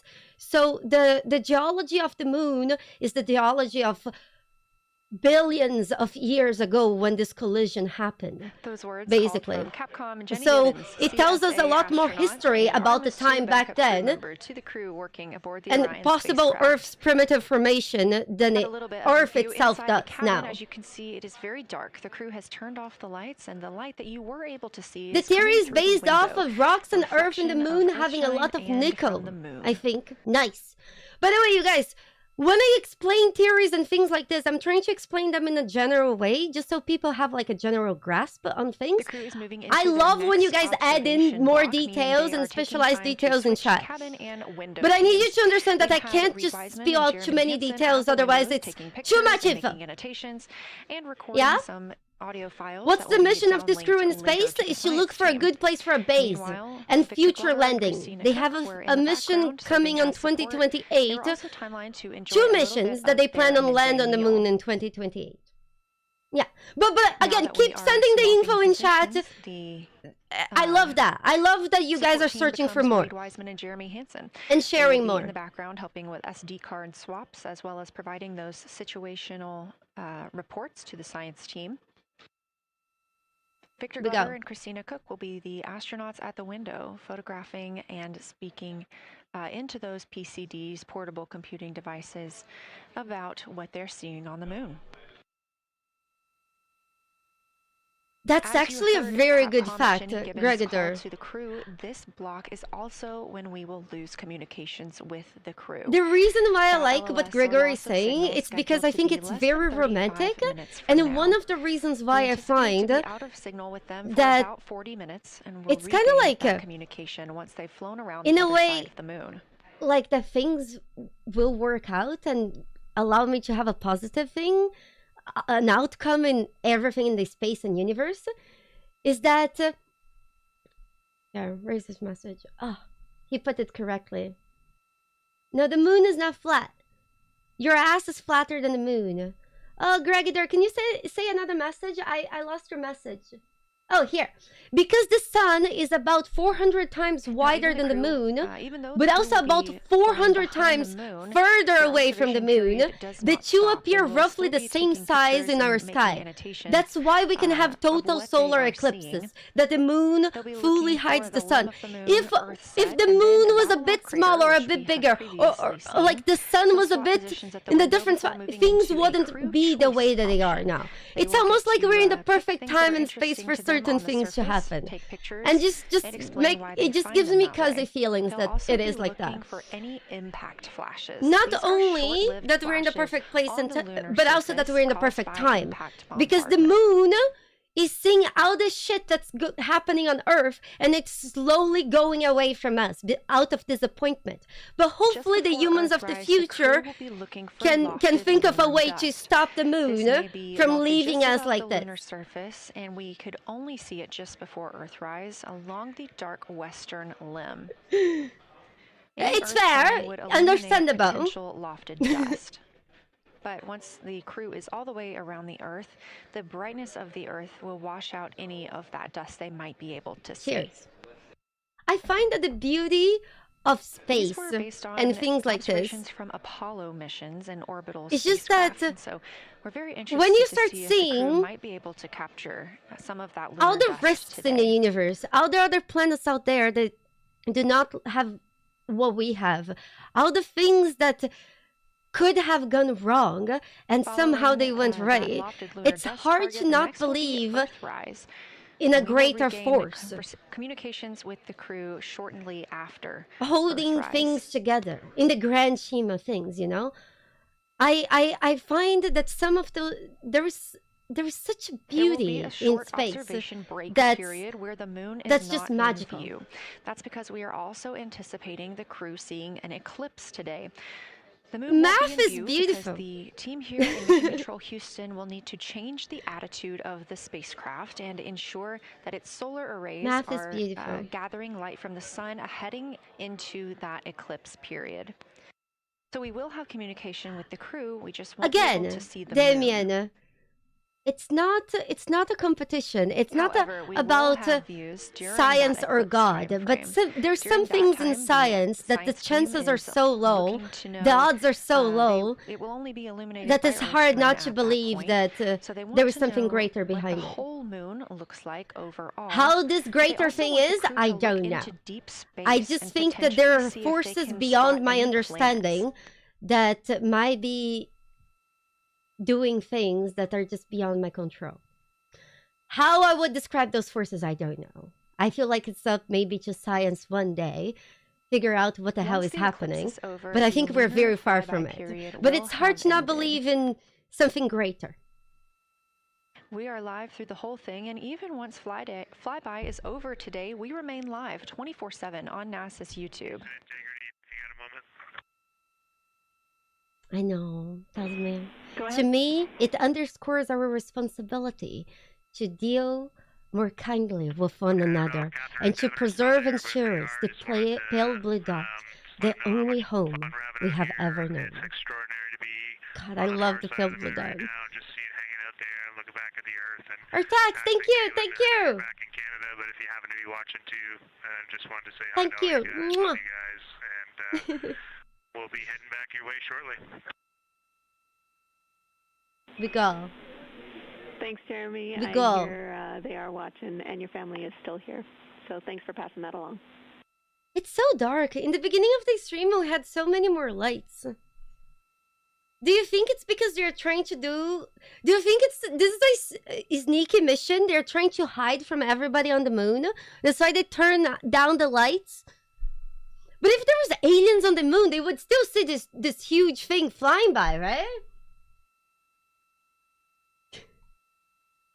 Yeah, they keep telling us that it's about photography, but what if it's a stealth mission and they don't want to see the lizards with mammalian tits, huge tits, very sexy lizards that live on the moon, on the dark side of the moon, huh?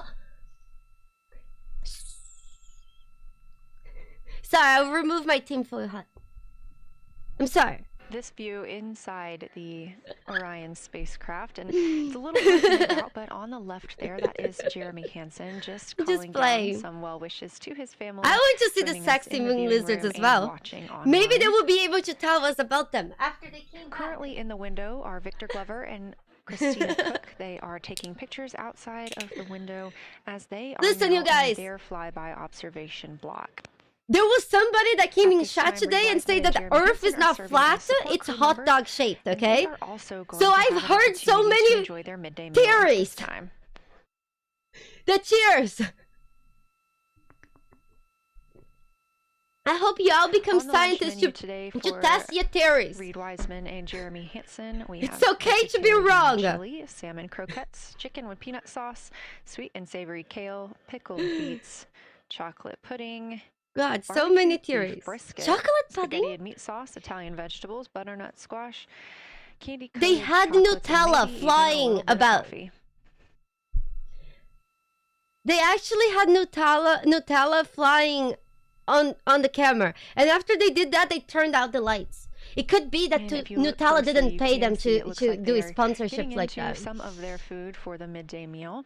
All of the food on the spacecraft is rehydratable. We don't have an option for fresh food as there's not a refrigerated section of the Orion about spacecraft. Sex in Space. All of this food can either be rehydrated. That's actually a very interesting topic, because if you're thinking about humans traveling in space for a very long time, we would need to have sex on space. But the problem of sex on space is that our bodies evolved to function in a world with gravity, okay? And our bodies, they do not function as well without gravity. 40 minutes actually. So there's a lot of things with sex in space that could be a problem. Under 4,500 miles. There's also a lot of radiation in space, which could also, mutate our DNA and genome. And I say mutate not to make us into aliens or something like that, but literally to make that we are just not functional and we can't be functioning. So I think we're very far from understanding our own bodies on space. We still don't know anything about the long-term effects of low gravity, no gravity on the body. While they're behind the moon. Yes, Katamine, but in a fetus, in an embryo, radiation, I feel like it would more like fuck with the code and make it unviable, not viable, rather than I'm worried about cancer. But that's just in my head. It could be that you're right. Still photo with the solar array intermittently, perhaps one every 8 to 10 minutes. Still photos represent the highest resolution imagery from those GoPro cameras. So starting 5 minutes before Earthset and loss of signal, the science team will capture a series of photos, one every 30 seconds, to include Earthset, all the way through 5 minutes after Earthrise and acquisition of signal. Do you tell me that there will be a day with space mission where we'll need to test sex in space? I'm sure there will be. If we wanted to do long-term missions like going to Mars and something, sex in space is something that will need to be studied. That's just a fact. It's not like a funny thing, it's just how it is. It's part of life. And if we wanted to colonize other worlds and go beyond our pale blue dot, we need to take everything that goes into life into building this. It's also a funny thing as well, because imagine it when they have the first sex in space. Do you think we'll be watching it on live stream? Keeping the crew healthy and safe on the way. I mean, I'll be here. By the way, you guys, for you guys that like the space, I will be doing something related to The Expanse soon. And I will share more information with that soon with you guys. On the timeline, we're getting towards the end of the cabin but that's all I can say. Swap period, but it looks like our astronauts, Victor Glover soon. And Christina Cook, are already photographing the moon outside of those windows. Soon. The next target is Ohm Crater, and this is something that they have photographed previously during the flyby. This is a small, complex crater with a prominent ray system, and as referenced earlier, no, I'm talking about The Expanse, guys. Sahara. The Expanse. That Eye of the Sahara is a feature in Mauritania. They're eating space flan, more than sadly. Throughout the flyby allows the crew to photograph it at different lighting conditions. Somebody in chat says, message from Rat Poison. I need to clarify that I'm reading somebody's message, because the last time I read somebody's message out loud and they asked me if I was into astrology. People thought that I was calling astronomy astrology instead of just reading a message. So just to make it clear again, message from Rat Poison. Quotes. I would want to see Siemens fluid mechanics in a microgravity environment. End quotes from Rat Poison. Say one in chat if you guys have ever cried, if a book that has made you cry was fluid mechanics. Now imagine studying fluid mechanics about semen on space. There we go, look at the ones. Fluid mechanics is one of the things that make people cry the most. If you ever have a chance to study that, you will cry. You will feel truly stupid. It happens to everybody.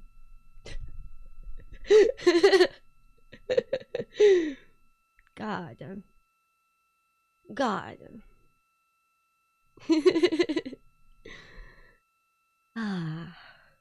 Rat Poison, you know, if you think your dream is studying that, maybe NASA will accept you. Crew continues photographing the astronauts were crying earlier today, and we cried with them. They cried when they beat Apollo 13's record. Them to better get photos of the moon, preventing any reflections. And I believe that the reason why they cried when they beat Apollo 13's record is because Apollo 13 not only set a record as the furthest that humanity had gone from Earth, but they also had so many problems. They had an oxygen tank blow up in the beginning of the flight, but they couldn't come back to Earth. They had to keep going with the mission. In the middle of the mission, they had to build a valve out of the materials that they had in the ship so they would survive.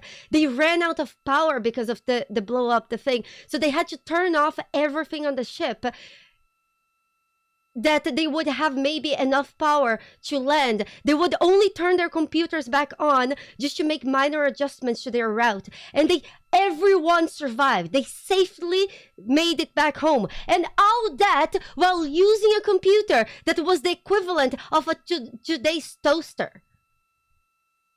So Apollo 13 was so crazy that if it didn't actually happen, the Hollywood movie, everyone would think that would be bullshit and the writers are crazy. But it's an actual real story. They actually even made a movie about it. The movie is based strictly on real facts. And it was a nightmare of a mission. And when they beat Apollo 13's record, they hugged together, they cried, and the first thing that they said is that they hope that the next people who beat their record is a lot sooner than it took them to beat Apollo's record. It took humanity over 50 years to beat Apollo's record. This happened today, a few hours ago. Targeting Ohm crater for another 6 minutes or so before they move into a discussion. Soon, we are going to lose signal. Now, the science team has asked for a science sit rep or situation report during that time, so we hope to hear calls from the crew on what they are observing.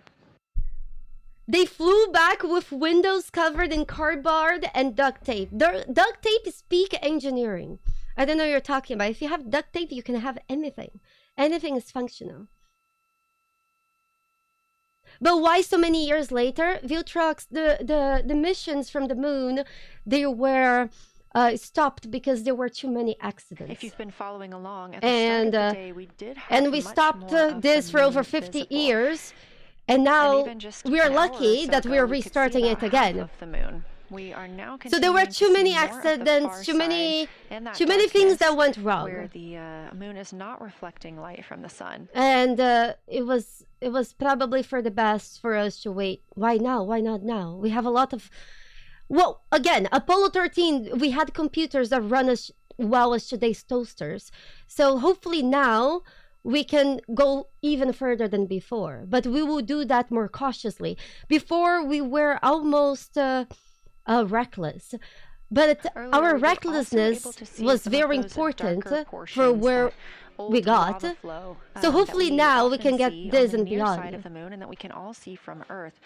That has mostly gone away.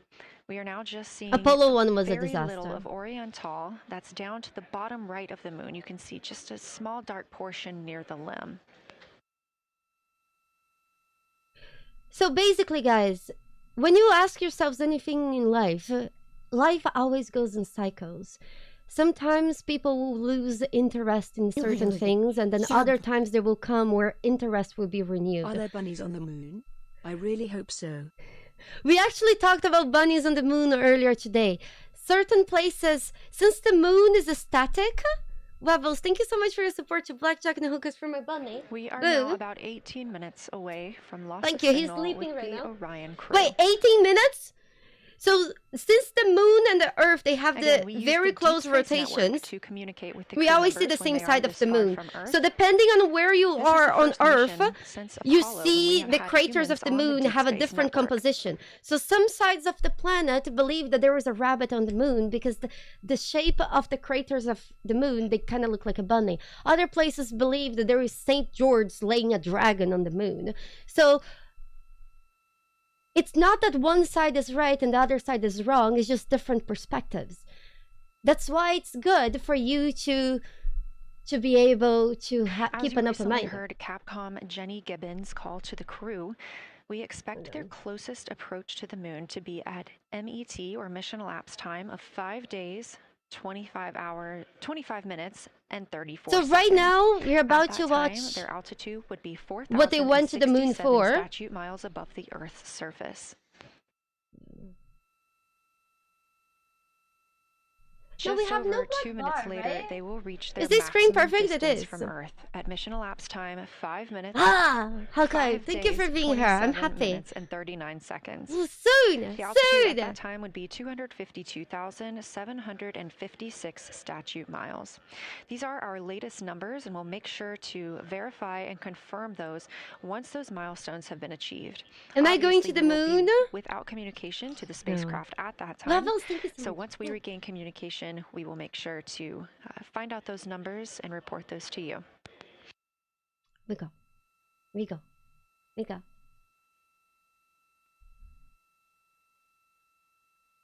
Okay, I don't know if I should read this out loud, but somebody on YouTube chat is asking, why don't they just find a way to anchor themselves down to the moon on foot like a tight rope down while in orbit, so they would have a traction control and they could stream it?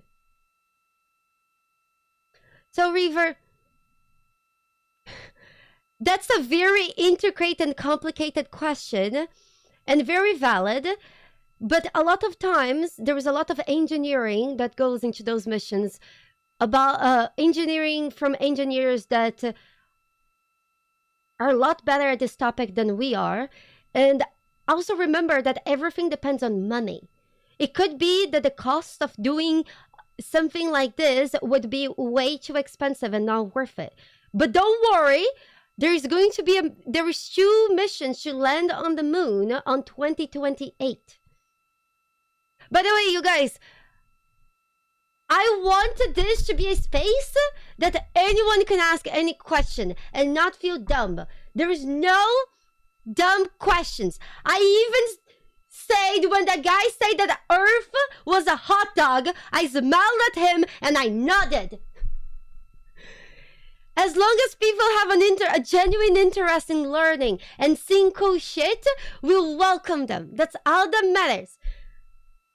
Let's not be elitists and just, gatekeep knowledge and cool shit behind some snobby thing. No, everyone should know stuff. And one of the coolest stuffs that I think you guys should know... I don't have the link open anymore. Oh, ripped. Oh, I do. One of the coolest things you guys should know about our solar system, unrelated to the moon, is that there is an hexagon storm in Saturn. Hexagon is the most stable geometry form we have. That's why beehives are in hexagon form. So this is very cool. Nobody really knows why or how it's happening, but it's cool as heck. Just wanted to let you guys know. Again, in case you missed earlier.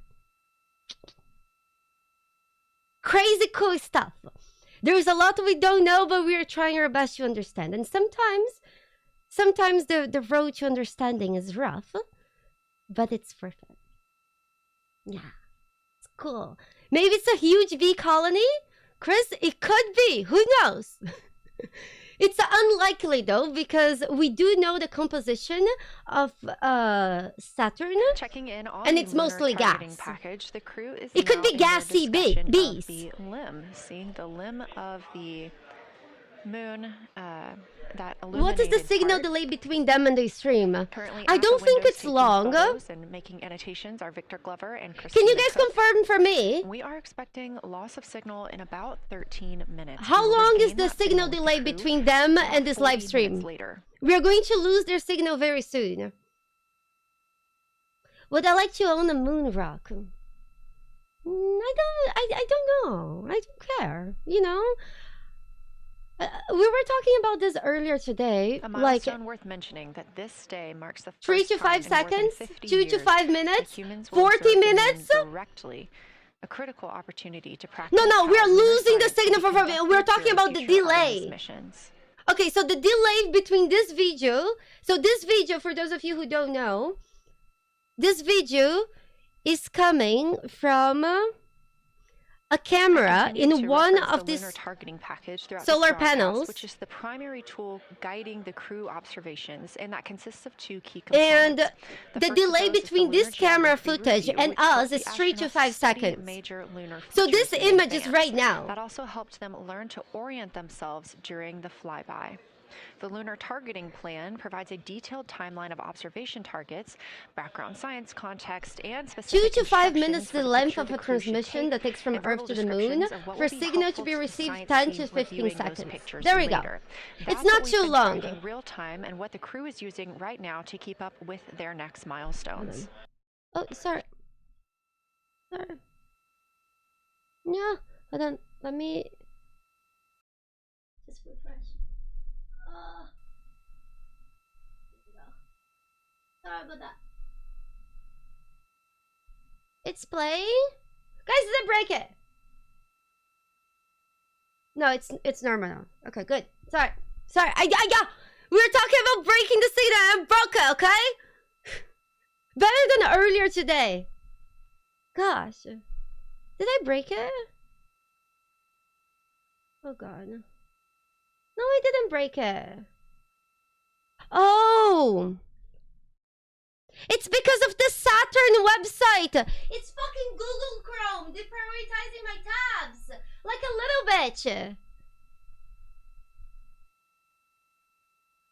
It's working, right?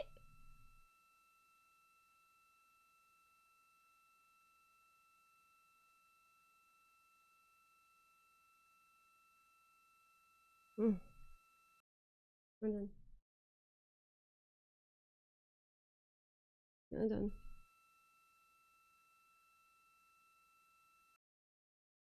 Houston, 10 minutes till the LOS. We'll take a snappy sit rep from the cabin if you have one. I fixed.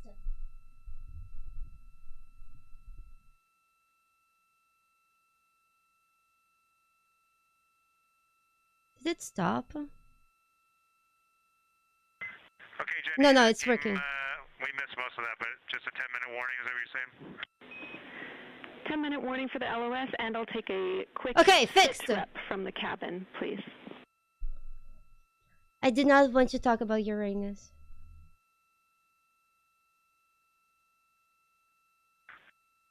All right, cabin is still full of excitement. It's live, right? Christina in window 2, Ike in window It's all good. Window 3. Reed's actually been trying to get some images out of the docking tunnel. We can see. No, they didn't take down the Terminator. Part of the moon out of the docking tunnel, which is pretty good. And I'm just grabbing some footage. We should talk about Jupiter instead. Cameras.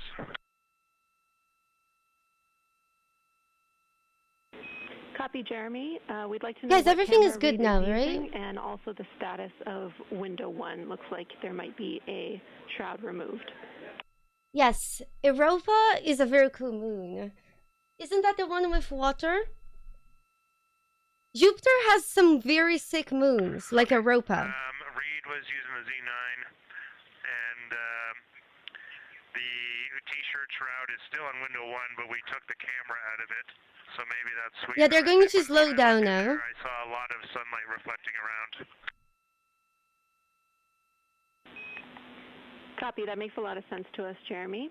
I want to remind you, coming up on this LOS, that we'll take sit reps in the blind, and as more and more of the moon is in darkness, we will take any report you have on impact flashes. You know what? I don't care what people say about Pluto, and it doesn't matter what people say. Pluto will always be a planet in my heart.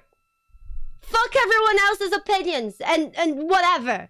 In my heart, Pluto is always a planet. All right, Jenny, you have to say again your last. There's a lot of conversation here, and I was on the other side of the cabin, so I missed. To me, it's a planet. Look out for impact flashes, and we'll take sit reps in the blind. I understand that they changed the things and things are, but in my heart, it is a planet. Okay, impact flashes, sit reps in the blind. We got it.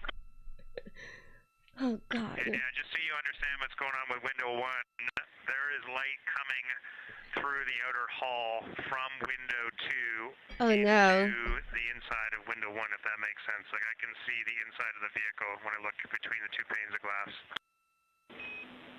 Oh, no. There's a reflection. I wonder if this light problem will go away once they're behind the moon. It should, right? They need more t-shirts. They're covering the... You're getting your first live look at Orion, the moon, and the Earth. Everyone in this picture. Oh! Guys! Sick! Look, that's the Earth in the back. You see the Earth in the back? Oh, sick! This is a live view from the Orion spacecraft.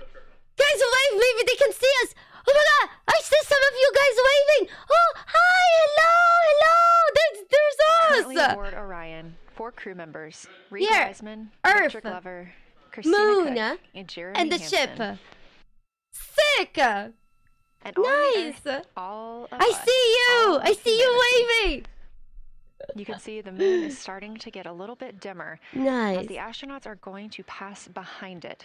Now 6 minutes. 6 and 26 minutes until we seconds away lose. from that loss of signal.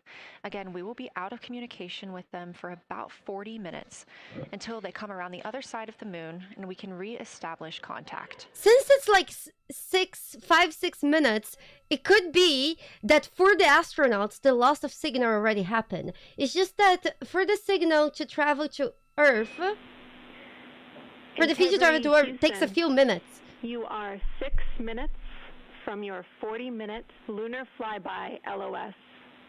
Oh no, that doesn't happen. Am I wrong? They're only seconds delayed? Thank you. Godspeed. Oh god. Sorry, you guys. I was wrong. I misunderstood it. It's only 3 seconds. And thank you to all of you for allowing us the immense privilege to be on this Big Fred, together. we're going to be holding hands, hoping that they will come to the other side. Please wash your hands. Thinking about the NASA mission to explore the unknown in air and space, to innovate for the benefit of humanity, and to inspire the world through discovery. And as you've gone along on this journey with us, hopefully we're doing just those things. And as we get close to the nearest point to the moon and farthest point from Earth, as we continue to unlock the mysteries. No! Why? Of the cosmos, I would like to remind you of one of the most important mysteries there on Earth, and that's love. Aww. Christ said in response to what was the greatest command, that it was to love God with all that you are. And he also, being a great teacher, said the second is equal to it, and that is to love your neighbor as yourself. And so, as we prepare to go out of radio communication, we're still going to feel your love from Earth, and to all of you down there on Earth and around Earth, we love you from the moon. Aww. You guys. Houston copies. We'll see you on the other Aww. side. That's sweet. Oh, I hope they will be okay. We will see you on the other side. We'll see them on the other side. It's only 40 minutes. Can I have lots of hearts and hugs? Hugs and hearts.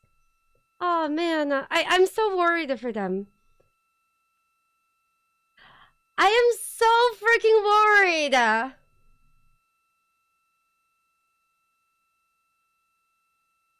God. How are things? Oh, God. I think they're probably talking with them without sharing with us in the last few minutes. That's why we hear the silence. You know? I think that they must have some comments that they don't share with us. Astronaut Victor Glover, and a little bit of a love letter from the other side of the moon all the way to Earth. Glover touching on the teachings of Jesus, including to love your neighbor as yourself. We are now less than 3 minutes away from loss of signal with the Orion astronauts. Hamatron, 1, space is dark. 2, there was a lot of radiation. As they are on the other side of 3, the moon, it's very far. Photographing the lunar surface. I think your phone camera would actually be a lot shittier than this. Get this view on the other side. We go.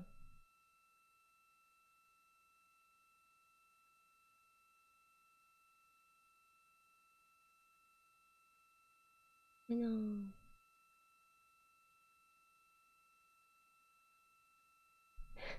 They will never find the treasure hid in the moon cave. There actually, if we actually could find a cave or something to build a base, would be good. Because it would be extra protection. You know? Yeah, there is very little light. They're literally about to go behind. Yeah, also lenses. Again, whenever people talk about the quality of the camera, it just shows me that they don't understand much about how hard it is to make image look good over distance and over all the complications of space. Just about a minute and a half now until we lose communication with the astronauts aboard Orion on the Artemis 2 mission. Now, 5 days and 6 minutes since their launch on April 1st. Just bring a newer iPhone, imagine. About 40 minutes. I know, this is crazy. Beautiful view of a crescent moon. It's because of the ham shortage. How great thou art. They couldn't afford it, it's true.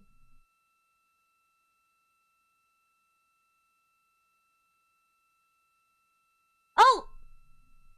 We lost signal. No, we're back. Oh!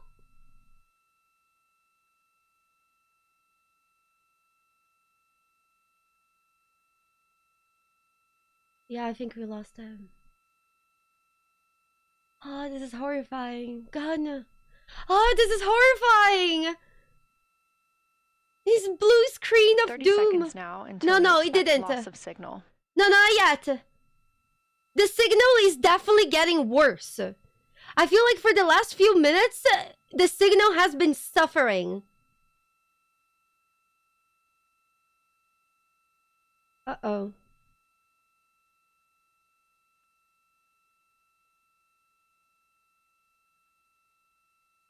Restful Cafe. Thank you for hanging out with us. We'll let you know in the morning if everything is okay.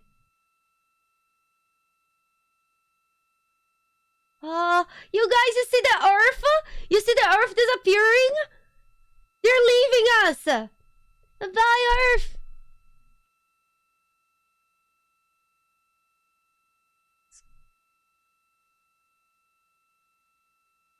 Yep. I think the signal is done. That's why they put the 3D... the CGI thing.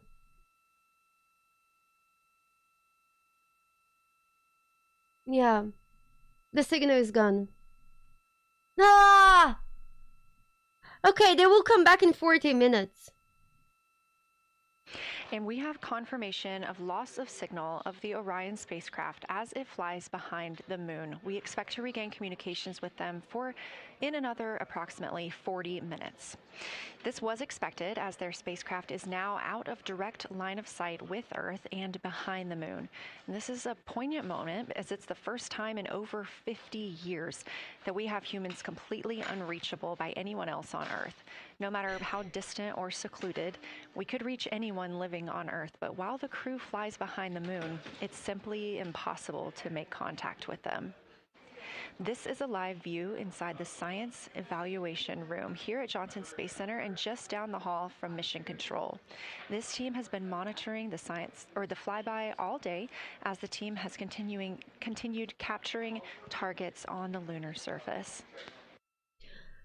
Do you guys think that the window will still be a problem? I hope not. To see this team in action as they were helping the astronauts identify some of the features they were seeing on the moon. 40 minutes. Not expecting. I know. Oh God. I know, it's crazy. There will be a couple of milestones during this loss of signal. The first will be when the astronauts make their closest approach of the moon at MET 5 days, 25 minutes, and 34 seconds, when we expect they'll be 4,067 statute miles above the lunar surface. Their maximum Earth altitude will be reached just 2 minutes later, at 5 days, 27 minutes, and 39 seconds, when their altitude should be approximately 252,756 statute miles. Once those milestones are reached and we have confirmation, we will report the official numbers. Guys, I feel like sometimes people diminish. It almost sounds diminished when people say, yeah, they were well trained. But no matter how well trained you are, you're still human. And that's what makes this so incredible. Is that being able to recognize the danger, the fear, and in spite of the fear and the danger, you still perform your job and do your tasks. It's not the not feeling fear, not recognizing the danger, but in spite of your recognition and your fears, you still get it done. NASA's Artemis 2 will send 4 astronauts around the moon, preparing humanity for a long-term lunar presence and future journeys to Mars. Enabling communication and navigation for this test flight are NASA's near-space You can't have network courage and if you don't deep have space fear. network. With antennas around the world and a fleet of relay satellites, Because then there is the nothing networks to be will deliver vital data to and brave from for. Earth through all phases of the mission. The networks are seamlessly integrated at NASA's Johnson Space Center in Houston, Texas, where Mission Control coordinates the network handovers. These transfers represent a delicate dance between the two networks, exchanging support as the mission shoots toward the moon. On the launch pad and during their early orbit phases, NASA's Orion spacecraft and Space Launch System rocket will rely on communications and tracking services from the Near Space Network. After its translunar injection burn, the Deep Space Network's global array of antennas will serve as Orion's primary communication support during lunar orbit. As the mission journeys farther into space and away from Earth, signal strength weakens and bandwidth is conserved for crew communications. The astronauts will have a near constant connection to Earth, ensuring their safety on a journey farther into space than ever before. We say near constant because as Orion goes behind the moon, a planned loss in communications will occur.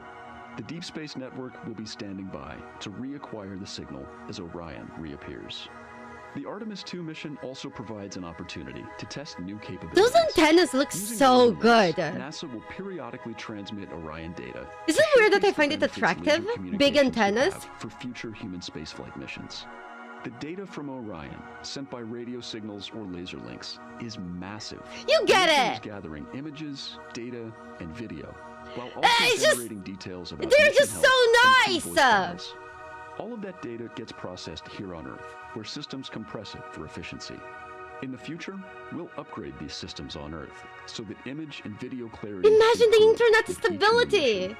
With the Artemis 2 test flight, we're evaluating the communications infrastructure that will help carry us into the future as we explore the moon and journey forward to Mars. Well, when it comes to telescopes and antennas, I'm sorry, but size does matter. It's just a fact. It's just a fact.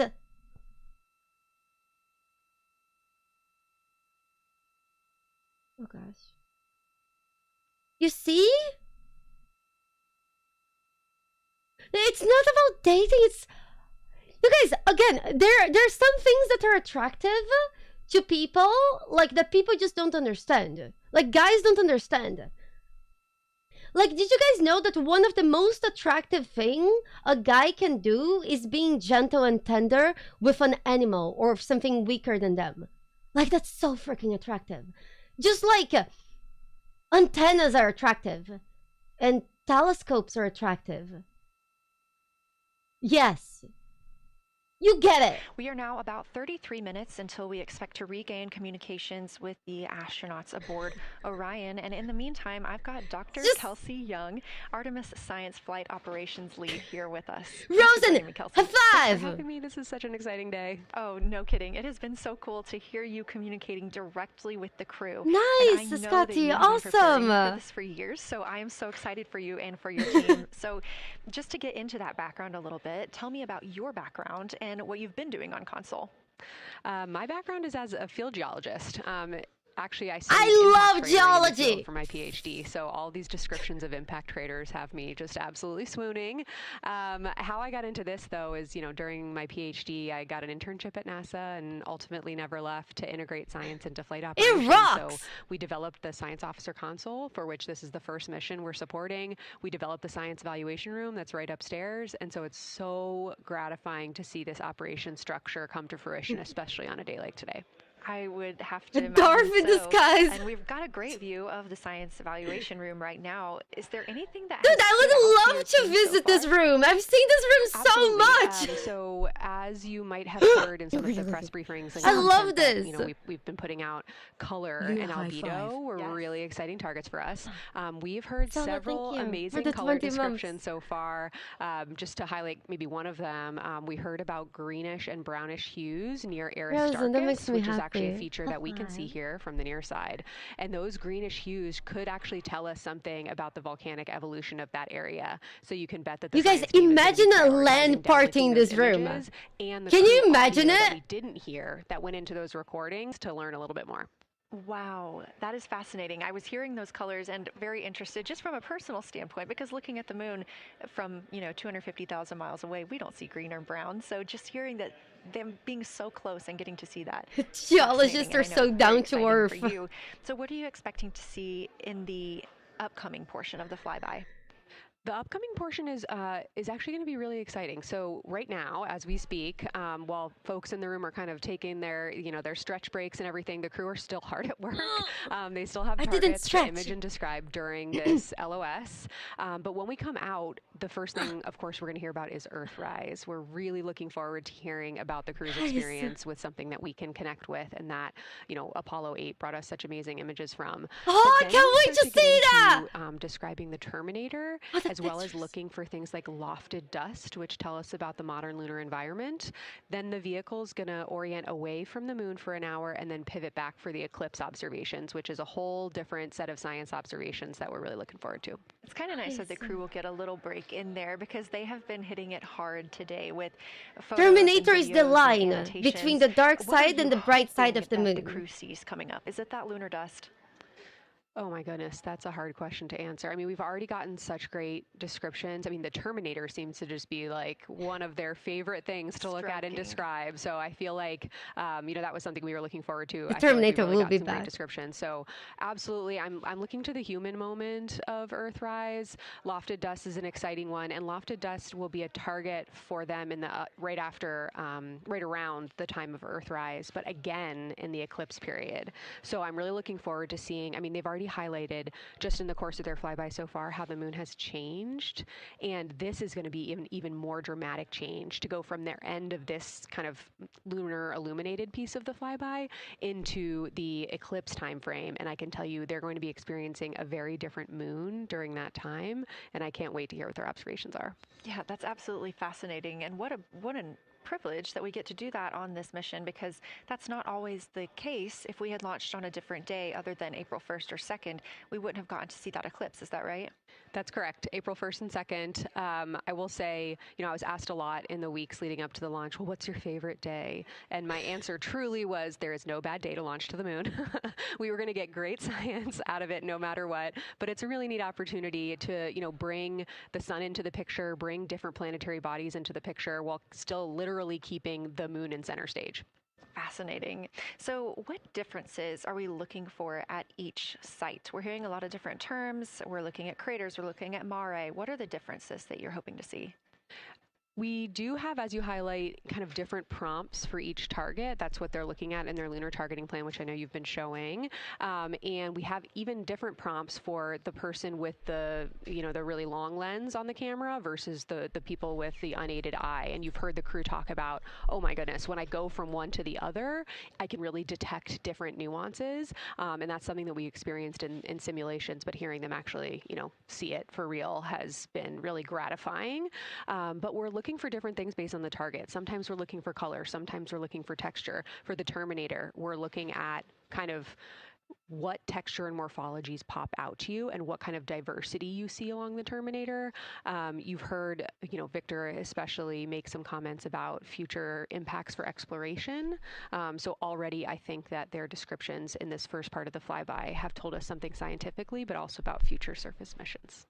Well, it was so interesting to hear Victor talking about he was imagining in his mind's eye being down on the surface and walking around. That was very cool to hear. I want to talk with you guys about something that you mentioned, so I wrote it down so I don't forget. Launch day, because that determines the lunar illumination. So the ones that we're looking at today, how and why were these Since they're selected? done talking with chat. Such a wonderful question. This really gets at at the heart of some of our really highest priority science questions. Illumination conditions is a big one, right? So of course we need the targets that we're interested on the lunar feature to be illuminated by the sun in order to view them, but the timing in which they see them during the flyby enables us to ask different questions. So you heard in the pre-flyby crew conference talking about, well, the same pair, Reed and Jeremy, will get to actually look at Glushko crater twice, and that looking at it from different illumination angles allows us to understand that feature better and connect color and albedo with topography and morphology. Then you have other craters where you want to look at it with the sun shining on it obliquely versus straight on, and that tells you something different about the scientific objective that drove the target being on the targeting plan in the first place. We've talked a little bit with the viewers today about what the crew is able to capture in this short time frame of those craters in different lighting conditions. Could take years for something robotic to be able to do based on attitude maneuvers and where the sun is at. So can you just talk a little bit about the importance of having both the rough for the little robots and having the crew? Is it weird that I get emotional attachment to those rovers? Of orbiting spacecraft, Lunar Reconnaissance Orbiter is the one that's often referenced. Data from LRO and its payloads have really been instrumental in getting us, frankly, to this point for Artemis 2 and future missions. But the human I'm not the only one.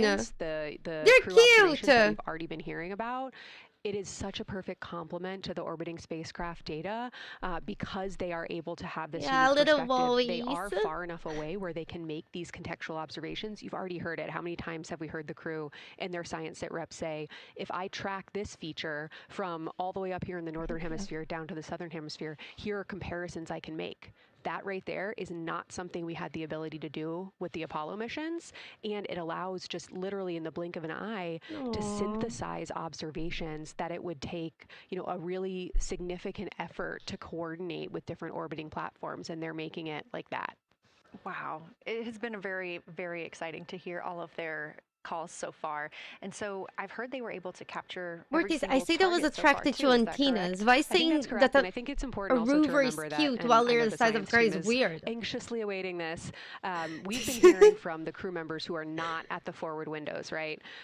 Those crew who are, really in the thick of the observations, they are recording minutes-long observations per target on their crew tablets. We will be getting those down starting here in a couple hours, and that's going to contain really meaty science information that we haven't heard live yet, and that's going to form the basis of my conversation with them tomorrow morning, where we're going to have a really deep dive into the science and absolutely nerd out about what they were able to do today. One of the most gratifying things for me today is hearing multiple crew members say, thank you for putting the discussion times in the targeting plan, because when we have had the ability to put multiple brains on a problem, we have elevated each other. And I'm looking forward to them, sleeping on it overnight and then us actually being able to really, truly have an elevated science discourse tomorrow. Look at the size of that camera. I cannot the wait lady's to hear using everything that you guys get to learn overnight from some of those audio recordings and just everything that they'll be able to share tomorrow. So Kelsey, I know you are very busy. You've done a great job today, and thank you so much for joining us for this interview. Nice. Thanks for having me. Nice. It's such an exciting How long? day. How long do we have until they come back? We are now expecting acquisition of signal in about 24 minutes. As a reminder, the Orion They answered my question! Around the other side of the moon, cool. Where they are out of contact with our deep space network. I am actually attracted to lens too. There's some good looking lens. The only problem is the lenses I'm attracted to, they're very expensive. To the point like I shouldn't touch them because I can't afford to touch them. You get it, right? In fact, I think it's in my blood. Can you guys believe that my cousin, I think he has a master in physics or something like that. He actually fell in love with a girl, and then he decided to build her from scratch a telescope. He built everything himself. He made the lenses, he polished the lenses himself and all this. So it's in my blood to be attracted to weird shit. I'm not the only person in my family who has this problem. And you know what's worse? He built her the telescope and she felt like she couldn't accept because she didn't feel the same. But it's okay. He's happy now. He's happy now. He found somebody for him. I hope. Not every story has a happy ending, but it's still, it was nice that he went through that effort, you know? I find that sometimes doing something for someone, it's nice that you go through that. I don't know. He's okay. He's fine. Anyways, remember when she was describing the moon and she said that the moon was real? I think I know exactly what she means when she said that the moon looked real. Multiple times of them, they say that they kept describing the moon like they couldn't believe it. Have you guys ever had a shitty headphone for your life, and then suddenly you tried a high quality headset or something that finally made you, it's almost like you were hearing for the first time? I think that they were so close to the moon at that point that it's like they were seeing the moon for the first time. Houston, that we have reached and it must be so incredible destination to the moon. To MET 5 days to feel that and to realize that. And we anticipate the spacecraft's altitude is approximately 4,067 statute miles above the moon. God. Sorry that you got timed out. It's because the bot doesn't accept links in chat. It's not personal. It's just that sometimes people can send malicious links in chat. So every link the bot just like cuts it out. I'm so sorry. It's not personal. They are continuing to take pictures of the Earth, sorry, Nectarian. The Earth now out of sight. What they are in right now is a crew choice event. The science team has encouraged them to find interesting features on the surface, to take photos of those. I just hate when people get timed out when they're trying to be nice and helpful. It's just that it's for your own safety, chat. Impact flashes. They've got a few minutes allotted. Yes, I believe you. I believe you. It's just that the bot is very interested in short-lived flashes on the lunar surface because these would be caused by impact bombardment. I believe you. I believe you. It's just I'm just explaining to you that targeting, the bot is like that. And if the crew can see lofted lunar dust, this would only be visible. Again, the bot does not check the links. It just deletes every link that gets posted in the show. Until we expect to with a few exceptions. With integrity, and the astronauts. It's not that we thought that you were shady or anything like that. It's just I just like to explain because I don't want people to get hurt when they're trying to show something nice. I know you were trying to share a nice picture of the moon, and I really appreciate that. I'm just explaining the reason why we have the systems in place. It's rough. 10 minutes. 10 minutes. Yeah. It's the bot's fault is how it starts. Oh God, we're back at the Terminator topic. Sorry that I'm like so. I feel like I'm so intense. I'm just like kind of like excited and nervous, and I'm kind of like a mess right now. I just need them to say hi to us. Houston at NASA I know this was the fastest 40 minutes of my life. Away, also monitoring today's operations, and of course, I think my brain produces natural crack when I'm watching shit like this. This is Luca, the Lunar Utilization Control Area, and it's joined by Lisa, the Lander Engineering Support Area. This is water. Rooms that will I was never drunk in my life. In lunar orbit or on the moon's surface in real time at NASA's Marshall Space Flight Center in Huntsville, Alabama. The Luca and Lisa are right next to each other and just a short walk away from the SLS Engineering Support Center, which is used during launch, and the POIC, where science on the International Space Station is monitored. Luca primarily supports Artemis science operations, while Lisa will provide engineering support for landing astronauts on the moon. During this mission, Artemis 2, teams in the Luca will use the facility to support first-of-its-kind science operations to better understand the deep space effects of microgravity and radiation on the crew's physiology, immune systems, and ability we're 21 minutes various in. tasks. The data from these science operations will inform future crewed flights to the moon. Nice. Nice. I wonder if they will send some of you guys to the moon. I would be proud of you. I would be worried for you, but I would also be proud of you. Leads, flight operations experts, and technical authorities will work in the LISA. There, they will monitor lander systems in real time and be involved in key decision-making processes throughout the mission. Teams are using the LISA during Artemis 2 to observe mission operations and using the opportunity to inform and prepare for future crewed landings to the moon's surface. Here, guys. I need you guys to be all cute when the astronauts come back.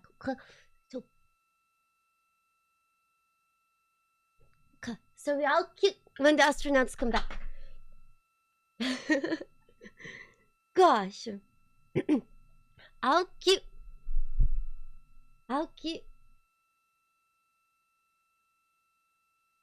God, I think this is good for like humanity, you know?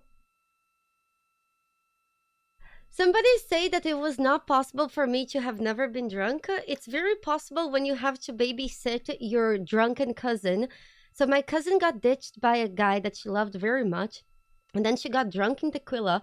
And it was a very long night of her not wanting to wear her shoes in a place full of glass, me putting her in the taxi, she vomiting in the taxi, me opening the door, she face planting to the asphalt as she leaves the taxi, me helping her shower, and then, to wrap out the night, a dog comes lick her, she starts licking the dog back.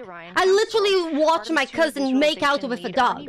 So it was very easy for me to never get drunk because I never want that to happen to me. I have weak dog licking genes in my family. The Artemis 2 crew members have been using these visualizations to prepare so that's why I was never drunk. Mission, which is paving the way for future exploration of the moon's surface and beyond.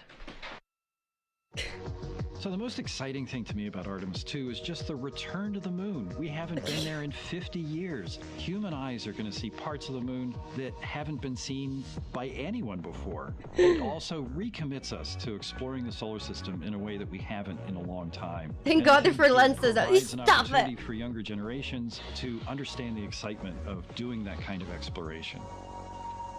I also think I'm crazy enough I don't need to be drunk, so I'm fine. Is our return no, my cousin's married now. 50 years. The emphasis of Artemis is going to be, first of all, I don't think she remembers that night. I do. Second of all, learning to sustain a presence on another world. First on the moon, but we're hoping that that's a stepping stone to Mars and other destinations in the solar system eventually.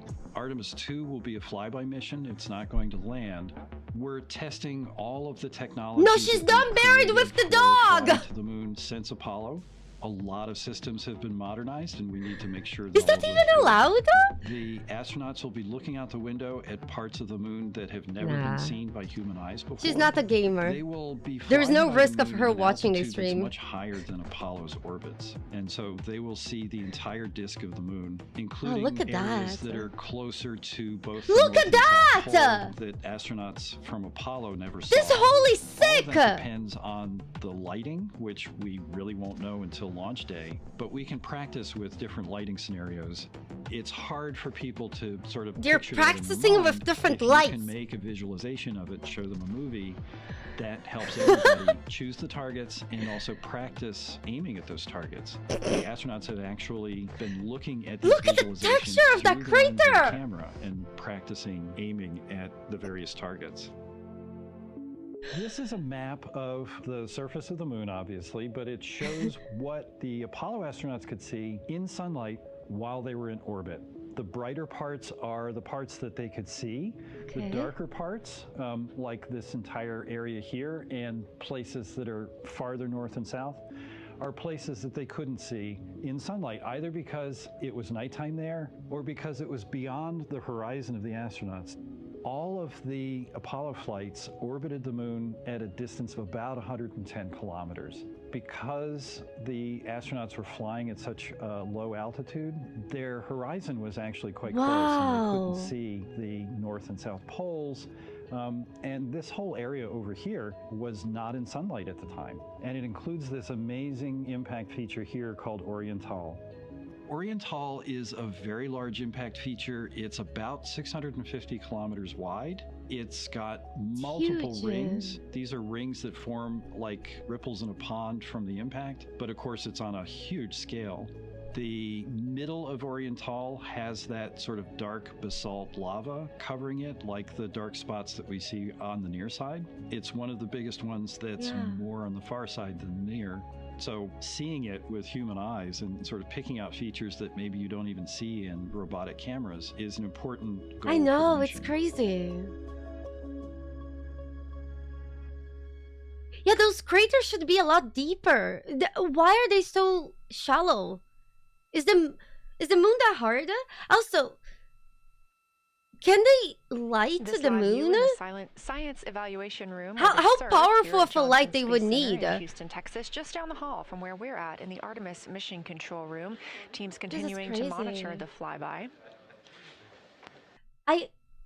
Wait, but the atmosphere can burn down and lighten up impacts, right? Their observations of the moon, because even though they are out it of touch offers with resistance. Earth. We expect to hear from them in so the moon not 12 having minutes and atmosphere, 26 those seconds. impacts Again, should be approximately deeper, 40 greater. minutes loss of signal But why do they look so while they are out shallow? of reach of the deep space network. Right now, they are imaging or attempting to image lofted lunar dust. They're very deep?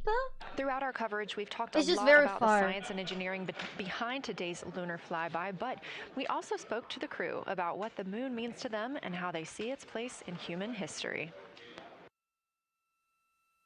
The moon tried to evade them. Yeah, maybe it was a dice check. The moon succeeded the dice check. Where did Alja go? Hello? I remember being a little kid. It was on their at end. night and just looking out at the moon and whatever phase it was in, and I was thinking, man, my friends that live like 20 miles away, they can probably look out and see that same exact moon. And then when I was in the Navy and I would look out at the moon and I'd be halfway around the planet, and I would think, man, my brother can see that moon where he is. Well, except the moon is a bit different because like it's a connection of life on Earth. turning. We can all look up and see that moon. It represents history. It is a witness Yeah, that plate. makes sense. Everything that's ever happened to the moon is still written on the moon. There's no processes of wind or change in the Earth, geologic processes like we have here that change it. And something that's been telling and can read out the story of its own evolution, there's something beautiful about that. I've also learned from my indigenous mentors that they refer to the moon as grandmother moon. So you've probably heard of Mother Earth. They use grandmother moon because grandmother moon is responsible for the water in their community. The grandmothers, sort of protect the water source, just like the moon moves the water around the planet, affects the tides. It's something that represents something different for each individual culture around the planet. And that's really neat because we all share that same moon in the night sky. We all have seen the same side of the moon in different lighting conditions our whole lives. And so it seems very familiar to us, but it's also kind of unknown. When we get up close, some of the imagery that we'll get to describe and to share with people will be very unique. And that nature, both of those things being true about this one entity that we all know, just is really special. It's just the epitome of a symbol of both something that's in each of our hearts, but that's also represents exploration and reaching. 13 minutes now? Okay, so a few more minutes. It's nice that they prepared those nice videos for us, right? They're nice. They're nice. You're looking at a live view inside Artemis we mission talked control about this here a at few Johnson times. Space Center in Houston, Texas. We are It has currently been a out great of day. contact with the Artemis 2 crew. This was a planned, or not really a planned, but a tracked loss of signal that occurs when the crew flies behind the moon. We use the Deep Space Network to communicate with the crew, and when they are behind the moon, they are out of reach of that Deep Space Network. And when you consider our nonstop communications during the time in which we live, this is even more striking. For the Artemis 2 crew, they're only currently communicating with each other. Now, we expect to regain those communications in under 9 minutes from now. 9 minutes! We also are hopeful for a view of Earthrise. Despite being out of communication, I the know, crew is right, continuously Sing? capturing It's imagery good. of their predetermined It's lunar good. targets. I agree with you. It's good. I also think we should do more real life streams, Like when we watched the blood moon in Prague was so good. It crossed my mind a little bit to go to the place close to where they will land, so maybe we could live stream from there. It did cross my mind today a little bit, but I don't know. It's a spooky. It's a spooky.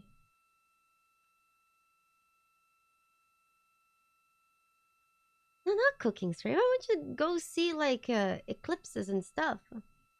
No, a real life stream from where they will land back on Earth. You know? Stylish stunt.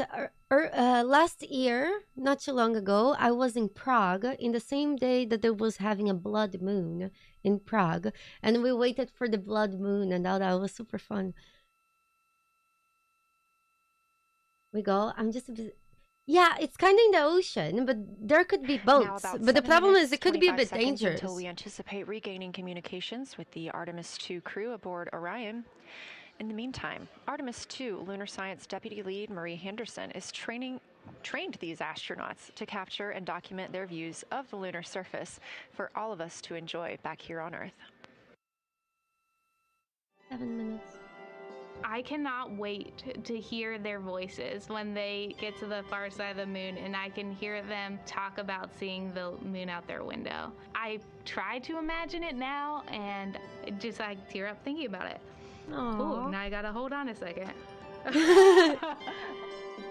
We have human eyeballs connected to wonderfully smart brains our astronaut friends have. They are going to be able to observe the moon in multiple different ways. They can use their eyes, they'll look through their camera and snap pictures, and just looking out the window getting that human experience. But during Apollo, the astronauts were so much closer to the lunar surface. Our astronauts are going to be doing a flyby at a higher altitude, so they're going to be able to see the whole moon as a lunar disk on the lunar far side. That's a brand new, unique perspective. That must be so pretty. Able to look at before. We are doing a lot of lunar geography. Oh, I can't wait to see the pictures. They have study sessions and quizzes they can do that are assigned to them. You know, even if you're an astronaut, you still get homework. We actually get in the mock-up. In that enclosed physical space, we have to think through the hardware that they have, the cameras, the computers, their microphones to make these observations. There's 4 windows up front. Through one of those windows, one of our astronauts will be using a Nikon D5 camera with an 80 to 400 millimeter lens. So something that allows them to zoom in really far and actually take more detailed observations of the surface. It's almost like looking through. Do you guys remember why 400 millimeters max? Probably because of shaking. More than 400 might shake too much for them to take stable pictures. Different morphologies and comparing the region that we're having them look at to the region. Further that you zoom, the more shaky you have to adapt. That is planning the targets that are going to be observed, putting them all on the timeline of how they're going to be observed, and then taking the first look at the data when it comes down. The Apollo astronauts were only on the moon for 300 hours total, and they only went to the equator.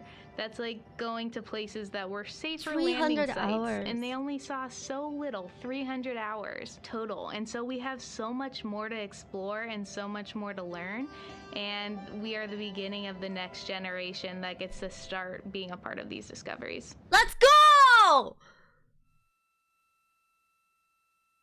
God. Gosh. How long? How long? Oh, you guys, how long? We are now 4 minutes and 28 seconds until we expect to regain communications with the astronauts flying aboard Orion on the Artemis 2 mission. They are now flying behind the moon. Okay, very soon. At an MET or mission elapsed time of 5 days, 25 minutes, and 34 seconds. That's half of their trip. This was the point in which they made their closest approach, 4,067 statute miles above the lunar surface. I'm glad that they answer my questions. They're doing a great job. Whenever I ask a question, they answer it. It's great. They answer faster than you guys do. Gosh.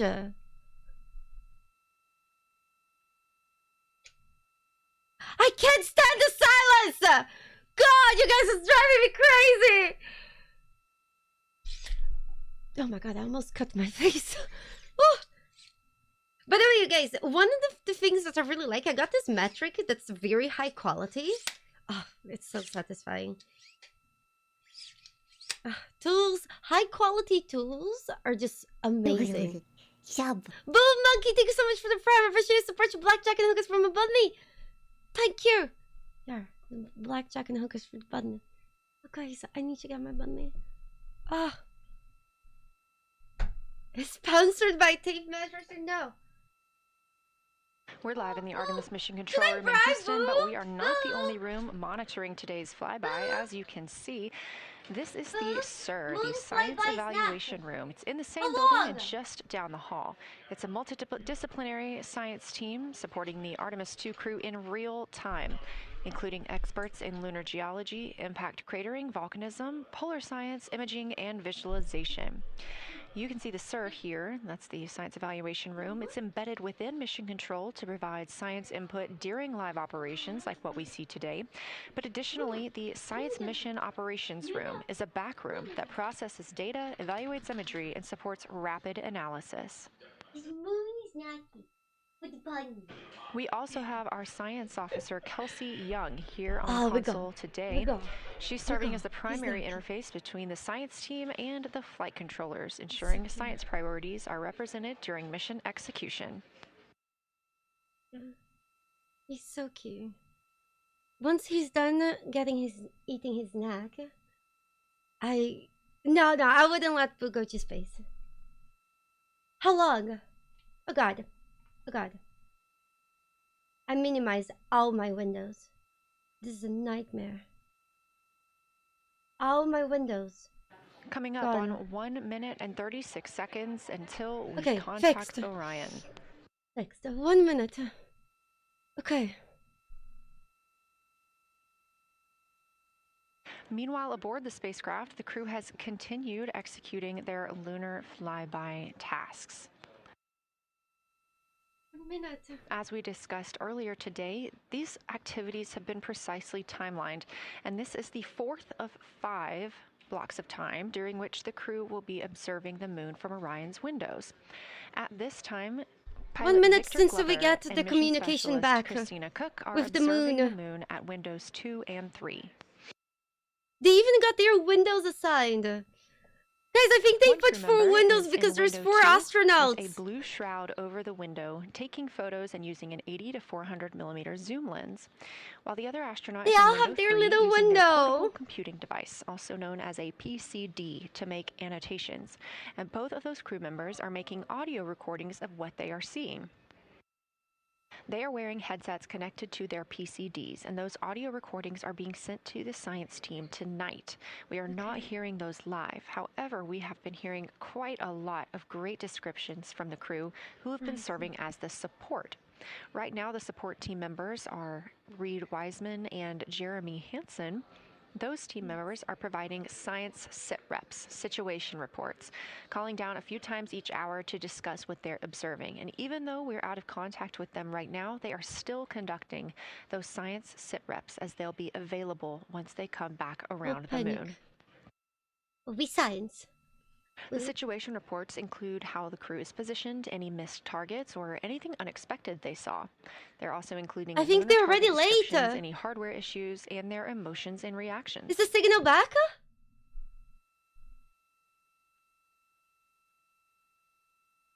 Oh gosh. They're probably talking we are with them standing first. by to acquire signal from the Orion spacecraft. Not yet. Soon. Oh! Is that the Earth? No! Calm?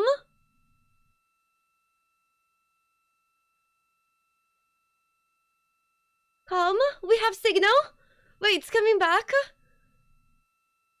Calm, it's coming back?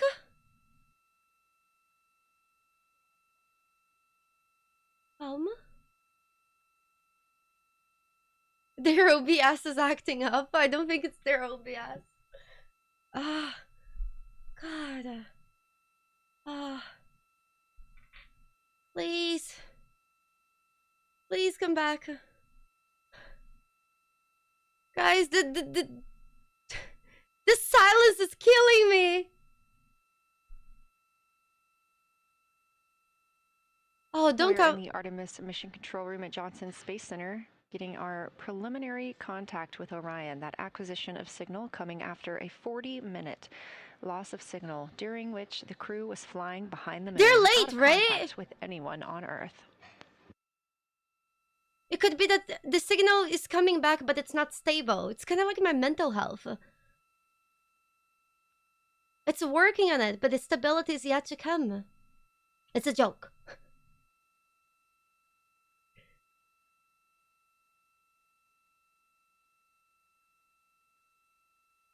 Gosh. Mr. Bonbons, take that back. Somebody in YouTube should say, come on, camera. They come on camera now, they have face huggers. No! We're back? But we couldn't hear from them.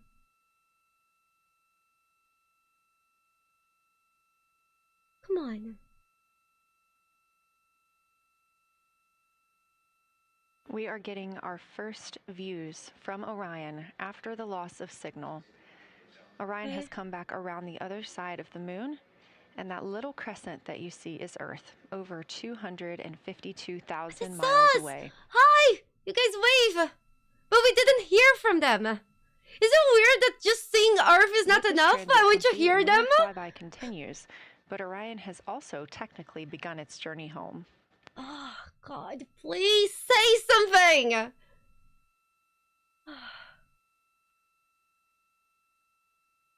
God. It could be that they were talking with the people first. Right now, the crew are getting a few moments to enjoy and take photos of Earthrise for themselves, and we expect to contact them shortly. But we do have good signal coming from Orion. Nice. Yes, they're probably talking to their families. I hope they're okay. Sorry, Mike was muted. Imagine they arrive on Earth. Sorry, I forgot to unmute the mic. Okay. Gosh.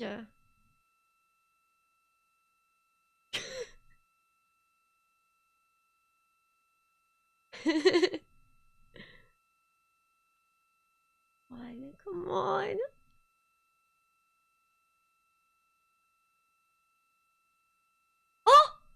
This view from inside okay! the Orion spacecraft. Yes! All High 4 five! astronauts now back on the other side of the moon and in they're contact okay! with us on Earth. They're okay! Their tasks for Lunar Flyby did not stop as they went behind the moon and out of contact with us. We anticipate during that time they were attempting to image some impact flashes, short-lived flashes on the lunar surface, which would be caused by impact bombardment and potentially even a lofted lunar dust. Right now, of course, they are getting pictures of Earthrise. Well, listen, it's a crotch view, but it's enough for us to know that they're okay. We'll get a short observation break. It's good. It's about an hour long, actually. Houston, integrity, comm check. Oh, yes. Integrity, we have you loud and clear. How many? Oh, they're okay. Oh, I'm so happy they're okay, boo. Houston, we have you the same, and it is so great to hear from Earth again. To Asia, Africa, and Oceania, we are looking back at you. We hear you can look up and see the moon right now. We see you too. When we burned this burn towards the moon, I said that we do not leave Earth, but we choose it. And that is true. We will explore, we will build ships, we will visit again. We will construct science outposts, we will drive rovers, we will do radio astronomy, we will found companies, we will bolster industry, we will inspire. But ultimately, we will always choose Earth. We will always choose each other. Integrity from Earth, our single system, fragile and interconnected. We copy. Those of us that can are looking back. Oh, God.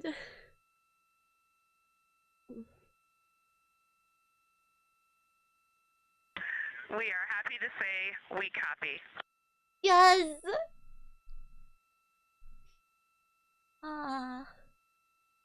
I choose the bunnies as well. Gosh, I'm a little bit overwhelmed. Guys, is it weird that I'm even more worried for their comeback? Oh God, it's just that the landing is just so dangerous and I'm so worried. I hope everything goes right. How long until they come back? It's still like 5 days, right? Those first communications back with the astronauts aboard Orion. Christina Cook calling back to what she said just before translunar injection burn. We'll watch together. Burn, we do not leave Earth, we choose it. The translunar injection burn served as not only what put them on this trajectory to fly around the moon, but what also committed them to splashing down in the Pacific Ocean on flight day 10. But he's very happy as well that they are coming back. You guys, it's because of reasons like that she said is entering an observation that I don't break. think I would ever want to go to a Mars mission. Last about an hour. Mars missions, you don't come back. Following their very imagine not coming back. Pictures, making annotations. I'm too overly attached to Earth and communicating all of the wonderful things that they are seeing on the moon. I wouldn't do it. This observation break is also partially due to the fact that we will be entering an eclipse later. This will be the first solar eclipse that humans have seen from the moon. The astronauts will need to wear eclipse glasses for the first 2 minutes until the sun is completely covered by the moon. And then they have additional targets that the science team is hoping that they will photograph. We will have communications with them. You guys, I'm sorry, but no amount of money. You could get me every money that there is on this planet. Money is just not taking me off this planet. Solar arrays are in the sun. It's just not. Charge the batteries needed to power it through that eclipse time frame. Because they give you all the money on the planet, they just send you off the planet. What are you gonna do with all that money in fucking Mars? Now 4,224 miles away from the moon, and that number will now continue to grow, while the number of distance from Earth, 252,000 build what? miles, will continue to shrink all the way until our crew Space Oranges with who? Gosh, you can't even buy crack on Mars. You need to make your own crack, and I doubt NASA would give you the requirements.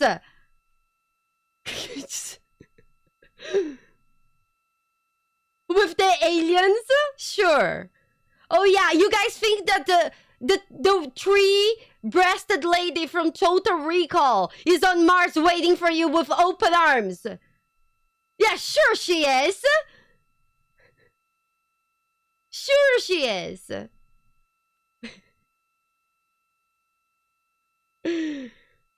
God. No.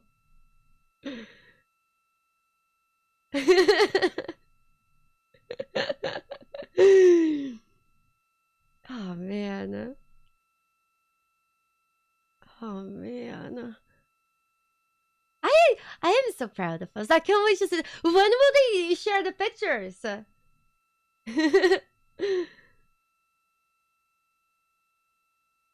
Again, with money you can bring tools and child workers to send children to Mars mines. 58 minutes since the launch of Artemis 2.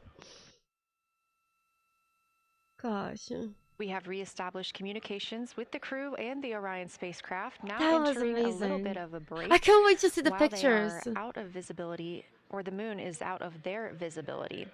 The spacecraft will be reoriented to view the moon ahead of an upcoming eclipse. Oh! Wait, we'll get to see the eclipse? Helps charge the solar arrays and batteries aboard Orion that will power them through the eclipse. Oh my gosh, that's why. They have the solar panels and all that. Oh, this is so sick. This is so sick. How you mean Pixar didn't happen? Apollo. First, your name is named Apollo. Second, do you have a visual evidence? The eclipse is in 1 hour. Oh, yes. Yes. So the reason why they decided to launch on April Fool's Day was not to make a very elaborated prank. It was because they had to do it on April 1st or 2nd, so we are able to see the moon solar eclipse. Is it moon solar eclipse? Or is it... I think it's Earth. Integrity, and Houston, Sun eclipse, mission no? Control, all of your flight controllers and your flight director. I don't know what's the position of the ship.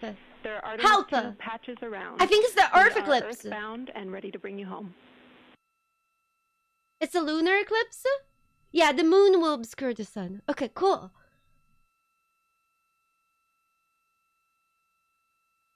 Okay, Shat, this is a question for you. What's the best type of eclipse?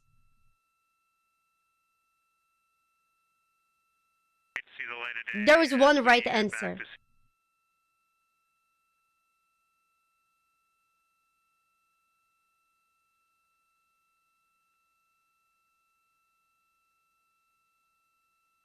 Total Eclipse of the Heart. That's a great song.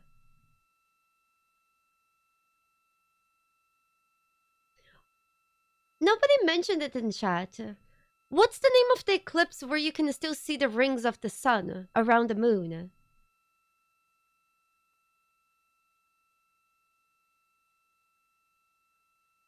It's not Toto. I forgot the name. Is it Toto? No, it's not. Toto, you don't see the rays anymore. Annular! Yes, annular eclipse! I was hoping you guys would say annular eclipse, but you guys were out. Toto is lame! The annular eclipse is so much better! It's when it's almost Toto, and you only see the rays of the sun coming out from behind. That's the best eclipse. I can't believe you guys didn't bring it up. Ugh. Yes, that's the best eclipse. The Ring of Fire, exactly. That Ring of Fire is amazing. Did Boo get an Easter basket? Boo got Easter kisses. Gosh. Hold on.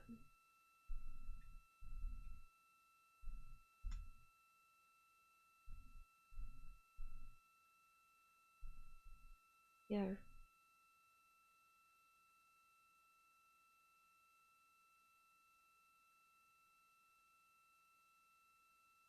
Here you guys. This is the CGI. Oh, she's coming back. A very special moment just now in mission control ahead of the crew's flight to Kennedy Space Center, and during one of their last sims or simulations here, they visited the mission control team in Artemis Mission Control in Houston and brought us each a patch. Everyone in the flight control room has had these on their signifiers at their console. On one side of the patch that you've probably seen is the moon with the Earth behind it. Now that we've passed behind the moon and we are returning home, the flight control team has instructed everyone in the room to switch their patch around so that the Earth is closer and the moon is behind us. Aww. We are really looking forward to seeing the Artemis 2 crew. That's and sweet! Jim Gibbons did call that update up to the crew that the flight control team here has turned their patches around as was instructed by the crew during that last sim, and we are counting down the days until they get home. You guys, they are now 5 days, the 1 Boo hour, eclipse and is 3 the best minutes one. Mission elapsed time into the Artemis 2 mission. Wow. Settle down. Settle down. The Boo eclipse.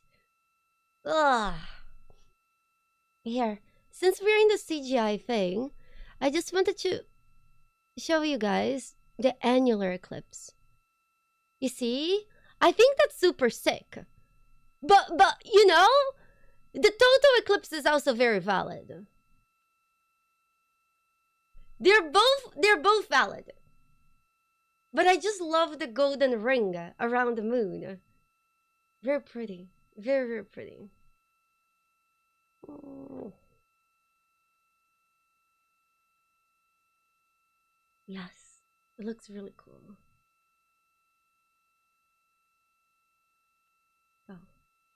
We go. We're almost there. We go.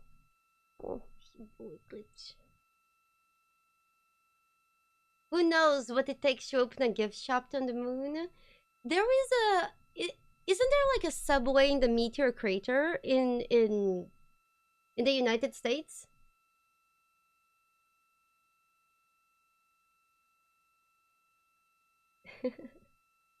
Oh gosh, it's starting. I wonder what's going on. Like they must be both talking with their families. They must be uploading all the pictures that they took. God. Imagine the responsibility of taking good pictures. Imagine if you take out the pictures and you put your finger in them. Mission Control, I have Angela Garcia, Artemis 2 Science Officer. Thanks for being here, Angela.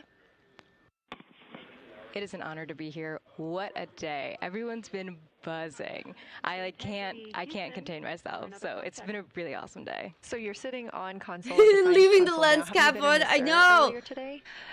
There's a lot going on. So I went here first, and then I'm going to go there after. Imagine if they left the lens caps on, and then what do they do? Do they go back?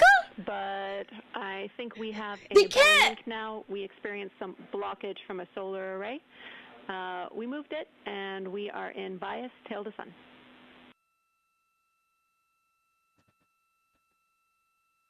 Ah, it's so sweet. Okay, Houston, you're coming in loud and clear, and copy. We're in bias tail to sun now. I think I cried twice on today's stream. Affirm. I'm not sorry. Just so you know, deal with it. We did not hear your response once we flipped our patches. Jeremy, we heard you call down, but you were clipped, and then we briefly lost comm. Glad we're back. Sorry, my emotions just were overflowing through my eyes. It just happens. Okay, copy that. We were just excited that we got to share in that you, the MER, and Mission Control flipped your patches around, and that side of the patch is getting to see the light of day. Thanks for sharing that with us. There you go. Our pleasure. Nice. Windows update. Okay, Angela, so can you tell me a little bit about your role supporting Look, there's Artemis a big 2 patch. and the science preparation for the mission? Yes, so I'm one of the 3 science officers. So Kelsey's been on console all day. I'll take over kind of closer to the end of the day. And then Trevor Graff is on the planning shift. And so it's the 3 of us in this 24-hour cycle supporting the mission. And so the science officer console is a brand new console to Mission Control. And it's not every day that you get Capcom! A new discipline incorporated into Mission Control. So it's been such a significant milestone for us. And it's just a testament to like the commitment that the Flight Operations Directorate and NASA have, that they're going to be integrating science and maximizing science throughout Artemis. So it's really exciting. And then the science preparation.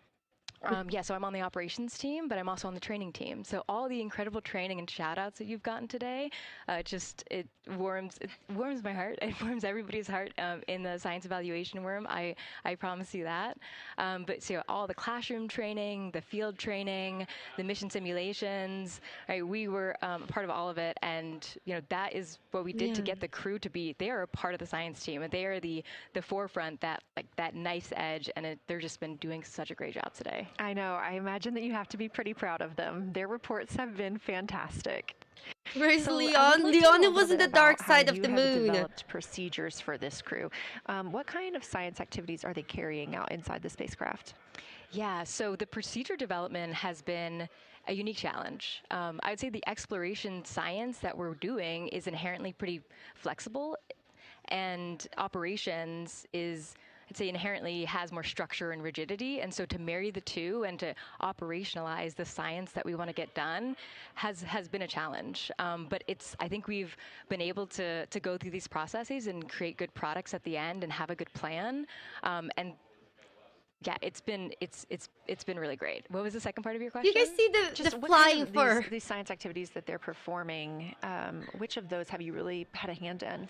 Yeah, so a lot of the procedures help organize what the crew is doing in the cabin. And I know we've talked a lot about what they've been doing, and they've been doing a lot, and it's been a little dark, so I can re-explain what some of those things that they're doing. So the observation blocks are about an hour long, and the crew is organized. The 4 crew members are organized into 2 pairs of 2. I would not let Boo go to the moon. And your lunar, I'm sure his fur already made his way up the moon. And what that the crew have on their handheld tablets is really the instructions for the window team.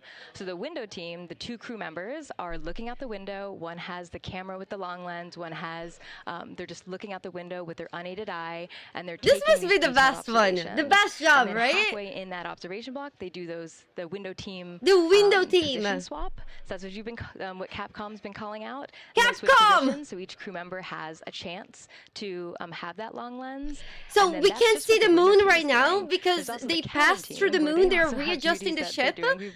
So we'll see the moon very soon. There's going to be an eclipse very soon. They have the interior camera, and they're taking images inside the cabin. They're also supporting the window team where, you've heard some call-outs where looking out at the bright moon and then looking inside the dark cabin and looking at their LED screen is a lot. So the cabin team is also helping support, target, and guide the window team into specific targets on their plan. They're also helping call out these science situational reps. Guys, look outside. Do you see the moon out there? Listening in to what the crew who are really down and in the science on the window team are doing, and they're giving us insight. And can you guys actually see the moon outside right now? Going to be uplinked or downlinked overnight, and we're going to be able to chew on that data. Then easy. But yeah, they're helping. They're doing a lot, and so making sure we have a plan that's flexible. Yeah, nice. Okay. Make sure that we check off all those boxes was really important. So tell me a little bit more. You talked earlier about the analogs that the crew has done. What Guys, if we had the right telescopes, we could possibly also see them coming back. Right? You have so many different. Oh shit! Next time I'm gonna get a telescope. I think I can actually stream from a telescope. I remember connecting a telescope to a computer before. Why I didn't think of this? The plan. We kind of did it in a tiered approach because each of those different analog environments. Okay, next time. A slightly different question and has a little bit of a higher fidelity. So we would start with the classroom. So we would get, we would just get into a classroom. We would put all the hardware on the table, and then we'd almost role play. Okay, next time. You be Victor, you be Reed, you be Jeremy, and they role play. Let's just do the plan how we think we should do it. Write that down, and then just keep iterating on that. My dad has a telescope. Integrity Houston for a tag up pre-forward link LOS in place of the flight director conference. Oh. They probably roll dice. If there was role play, there was always rolling dice. Okay, Jenny, we're ready. All right, crew, I'm going to roll through a couple of topics here. The first 2 are for timeline. First of all, Read for your toilet maintenance. Toilet maintenance where you do not have to do the oxone changeout. Well, that's shitty. The procedure is canceled. Victor, you have an HHP stop activity on your timeline. You guys, you gotta do things, perform that even when you're that far from Earth. With reasons. For your next portion of the flyby, somebody gotta do the shitty job. We want to remind you that you can take off the eclipse glasses when the sun sets and you are simply looking at the corona. And then finally, for the D5 with the long or zoom lens, which is set for solar corona, we want to remind you that when you are capturing Earth shine, you will likely have to adjust the exposure. That's all I have for you. Let me know if you have anything for us. I can't wait to see their pictures. This is a huge ad for Nikon D5s. Isn't D5 the top of line of Nikon? Okay, Houston, we copy y'all. Thanks for those words. How much is a Nikon D5?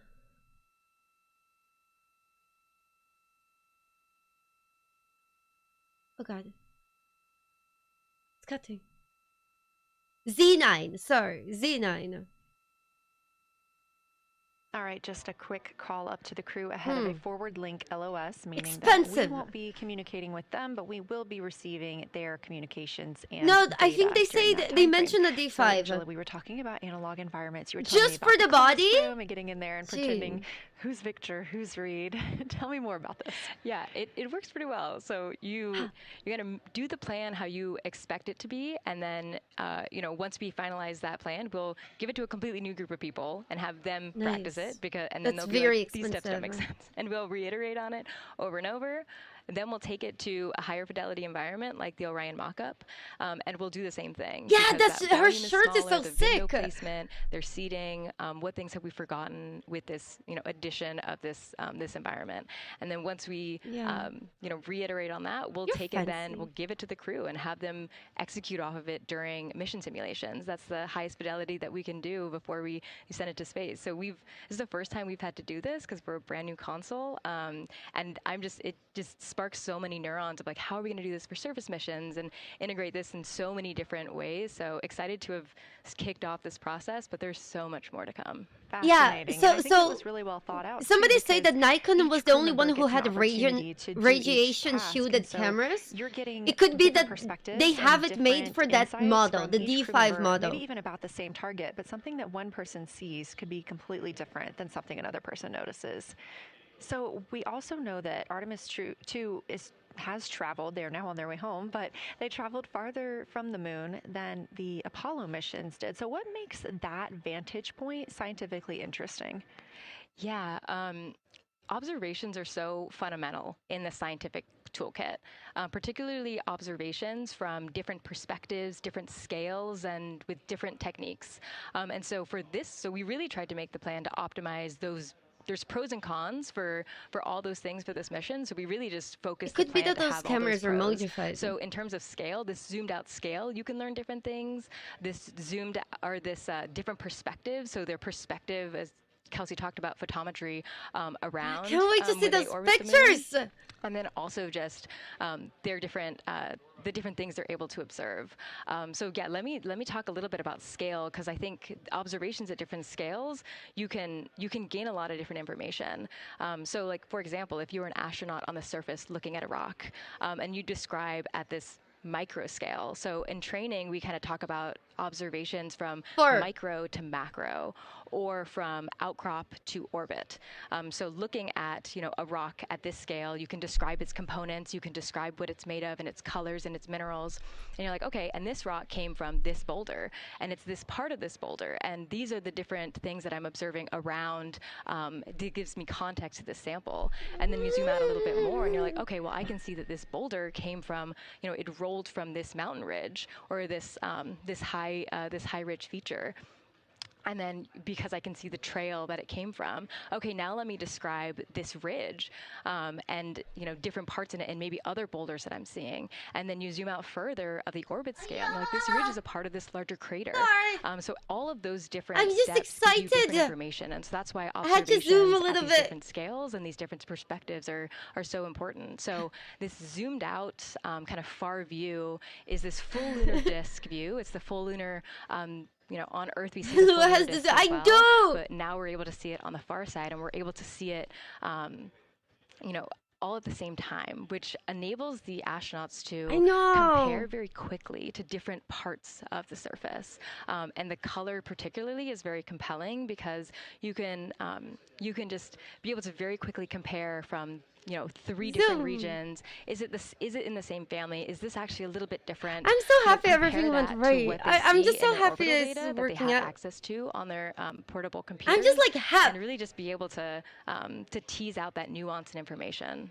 Yeah, we heard them make a lot of those connections today, and especially the color. We talked with Kelsey about this a little bit, just how exciting it was to hear the browns and greens and things like that. I cannot wait to see those pictures. The pictures! So one last question. We are coming up on the last lunar flyby observation block, and this is when we are going into a solar eclipse. Yes. So can you tell me what you're interested in? Solar eclipse, not lunar. It's solar. Yeah, so the data set. So yes, there's so many things. How to pick one. So I would say the thing that I'm most interested in seeing is some of their annotations that they're taking. So in this opportunity, it's a very dynamic type of. I think they're all wearing a belt. We don't normally. I think they all have the exact same outfits. And so being able to have crew observe the solar corona, and then also annotate it in their on their portable computing device is is just such a unique thing that humans can give to missions, and also particularly being able to annotate what they're observing while they're talking about maybe it. If you're fast, how long into the eclipse? Like 1 hour? Being able to, no, it should be like 30 minutes. As well, because we won't be able to have annotations on the. How embarrassing that they showed we're around the same. You know, they're going to be collecting samples. They're all working instruments, and so one of them is fixing the toilet right now.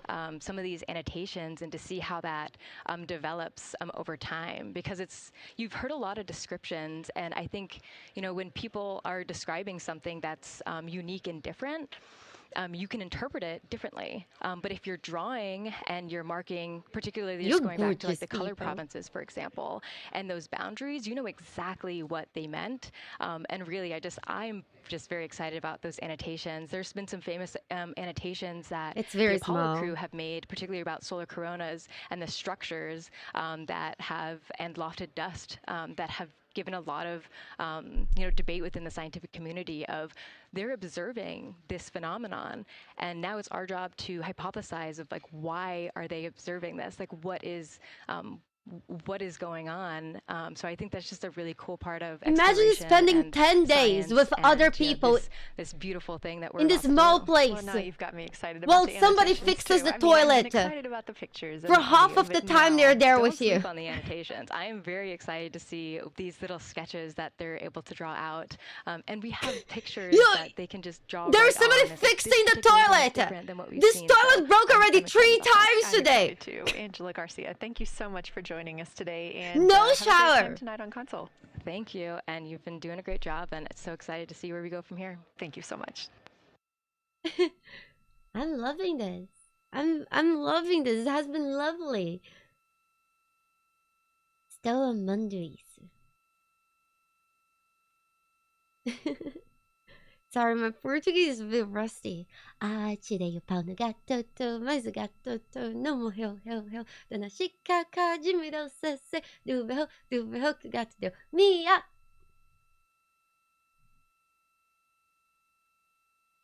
Gosh. You know what's crazy? I don't know.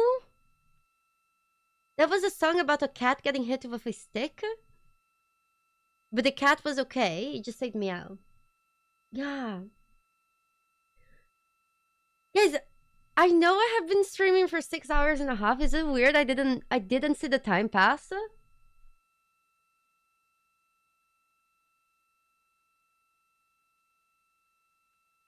It's crazy. You know what is crazy? She's going around with her hair like this. I'll be honest with you guys. I think I would have my hair tied up. If I'm not streaming, I usually have my hair out of my fucking way. Fuck that. Well, but to be fair, she's on a live stream for billions of people. I guess I would have my hair out as well. I get it. No, I get it. Integrity. She's Houston, right.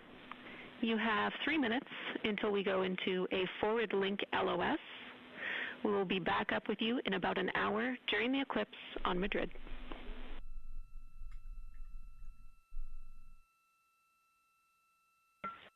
Yeah. Thanks for the heads up. Look forward to seeing you on the other side. Likewise. Nice.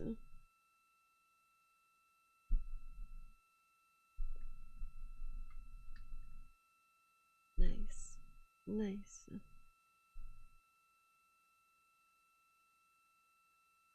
I think you would shave your hair for practical life, not for fashion. Yeah, the thing is, I do like my hair. The problem is, sometimes you just want a break from it, right? Sometimes even things that look nice, you want a break from them. Yes, Artax, I do believe that this is a luxury crew model. Look, they even have like little places to sit. I've been in one of those modules before. I don't remember which one. I have a picture. I'll look for the pictures and I'll show you guys. You was tight as fuck. I'll shave your head. Does anyone know when is the eclipse? Guys, I really need a snack.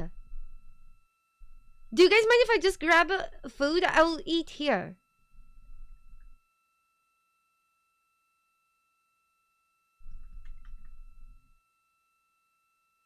I think I have time to... I quickly grab a snack, okay? 1 second. If I miss the eclipse...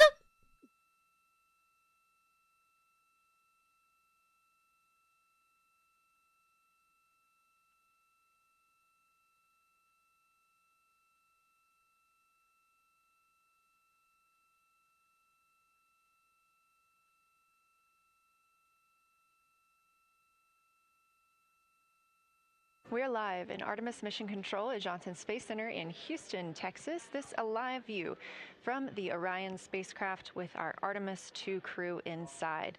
That's Reed Wiseman, Victor Glover, Christina Cook, and Jeremy Hansen. We are still live for our Lunar Flyby coverage. The crew is in a short break while the spacecraft is pivoted away from the moon. Did I see any aliens? We are going to be going into a solar lizards with mammalian breasts? This is the first time anyone has ever seen a solar eclipse from the moon. Did I miss the eclipse? For our crew, but ahead of heading into that solar eclipse, we need to charge the batteries on the Orion spacecraft. Therefore, we have positioned the solar arrays into the sunlight to allow time for those batteries to charge. We will get back pointed at the moon just in time for that solar eclipse. We are also in a forward-link LOS. What that means is essentially we cannot send calls or commands to the crew right now from the ground. However, we clearly get all of their data and communications. I was thinking about getting real food and healthy food, but I decided I just got a snack because I didn't want to miss the eclipse. Will only continue to grow as the distance from Earth shrinks, now 252,523 miles away. Our closest approach to the moon today was approximately 4,067 statute miles in altitude. Our maximum distance. Guys, whenever I see that blue screen, my heart stops. 252,756 statute miles. Both of those moments came while Orion was flying in their loss of signal time frame behind the moon. The crew also set that new record today, beating the Apollo 13 record of distance from Earth. This is an animation or a visualization that you can track anytime, day or night, by visiting nasa.gov/track Artemis. This shows you how the spacecraft is positioned as well as their distance and velocity, now traveling 930 miles per hour.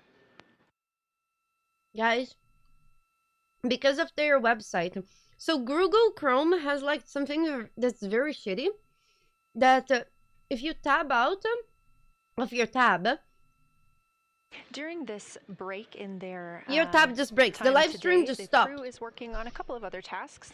Some of those include because of that, Geographic timelined test. I had to open this on freaking Edge process by NASA because I didn't have another browser in my freaking computer. So I need to fix that. My biggest shame today. Videos and pictures, and with other I freaking use Microsoft Edge. Geographic plans to leverage its portfolio of media assets, including magazines, social and digital content, and television programming for engagement opportunities. It was the only way to show you guys the website.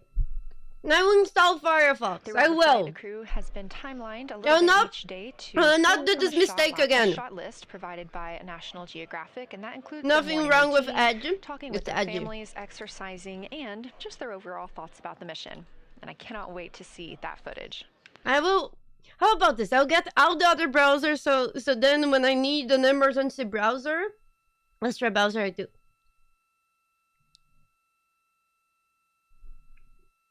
You have options.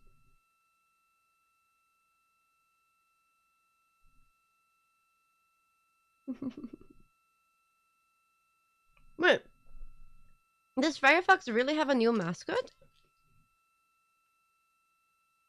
What? That doesn't make sense. I will go with the browser that has the cutest mascot. I feel like that's fair.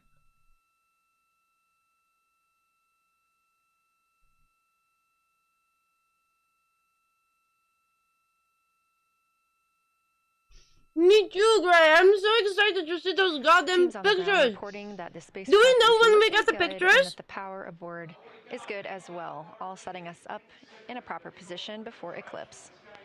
That's a butt. I think we've seen some butt. There was a butt zoom. That was a butt. That's okay. Full moon, no!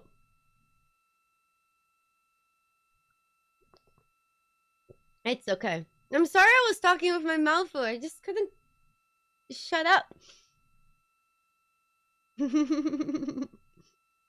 Space butts. It's okay. The butts are nice. The cavity creep. Thank you so much for hanging out with us. Thank you. Can't wait to see the photos. It's Kit the Fox. Nice. I'll take a look. I think it's a fair way to judge. Whichever browser has the cutest mascot, the browser I'll go. Moon the moon. I don't know. I think they saw the moon's butt cheeks. Moon has been trying to hide the butt cheeks from us in Earth for all this time, and we'll finally see pictures of the moon's butt cheeks.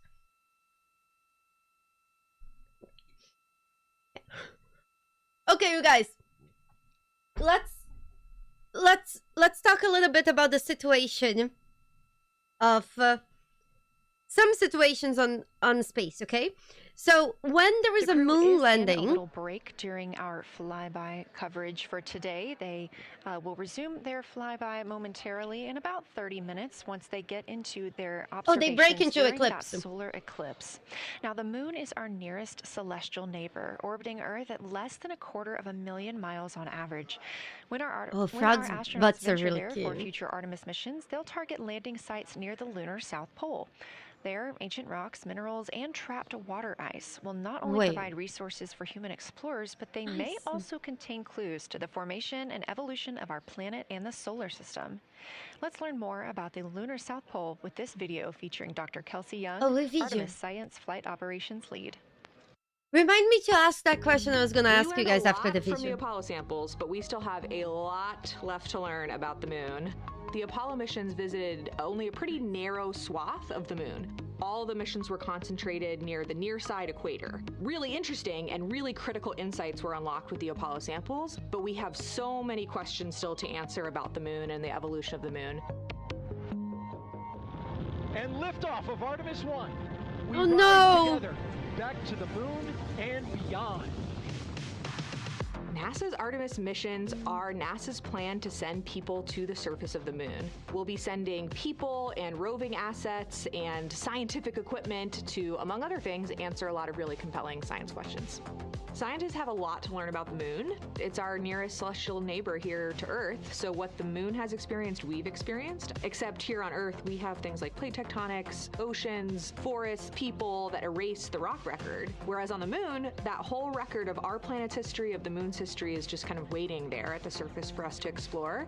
The South Pole, which is where Artemis missions are going to target, is specifically interesting for a couple key reasons. We think there are volatiles at the South Pole of the moon that are not present near the equator. Things like water and water ice that are trapped in the lunar regolith, which basically just means lunar soil, that can easily become untrapped from that lunar regolith, and scientists can scoop up and study for return to Earth.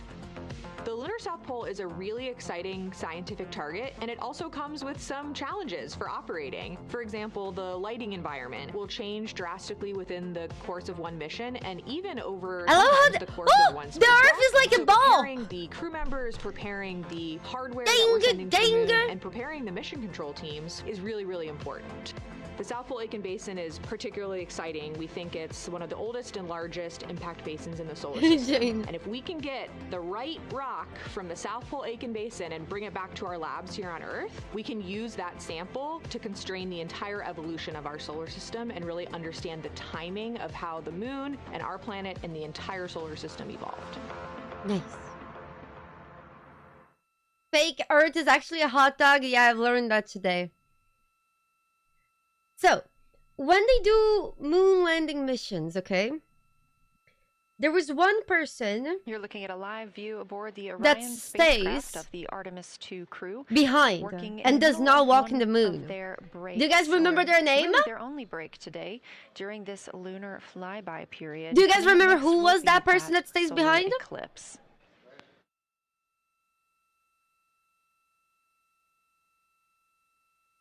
Yes. The command module pilot. So while Carl, no. Yes. So the command module pilot, they always stay behind whenever there is a moon mission, that there is landing on the moon, because somebody needs to watch and take care of the ship. And if there was anything wrong, they have to live without the other people. Throughout the Artemis 2 mission, and of course throughout today, you've likely heard the crew being Sailor called Moon, really? Or Integrity. The Artemis 2 crew members named their Orion spacecraft Integrity. Gotta watch the car, during yep. a news conference, September 24th, 2025.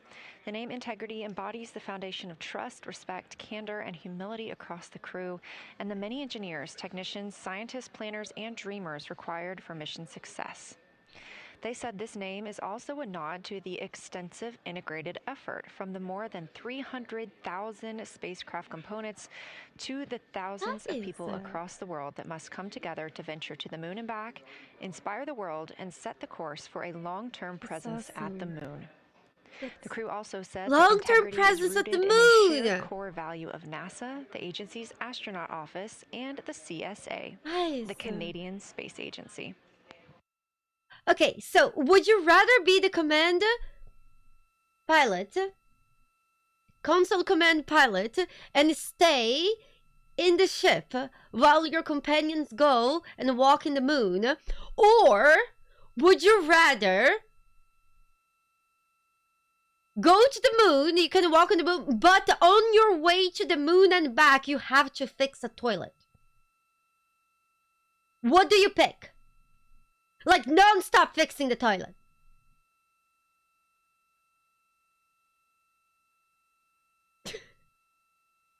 But you get to walk in the moon. True? Yeah. I think I would take the toilet duty over not walking the moon, right? I will fix the toilet out there every day to walk on the moon. It's true. It's true. Yeah. Yes, Phantom. I know that the Apollo astronauts, they didn't have a toilet. This is a hypothetical situation that I created to see if people would be willing to clean spaceship toilets all day to walk on the moon. Apparently they are. Artas, I don't think you could poop on the moon. I think you would die. I feel like if you actually remove your pants on the moon to poop, I think you would die. Also, why would you do that? That's just wrong. Yeah, you would need to hold it.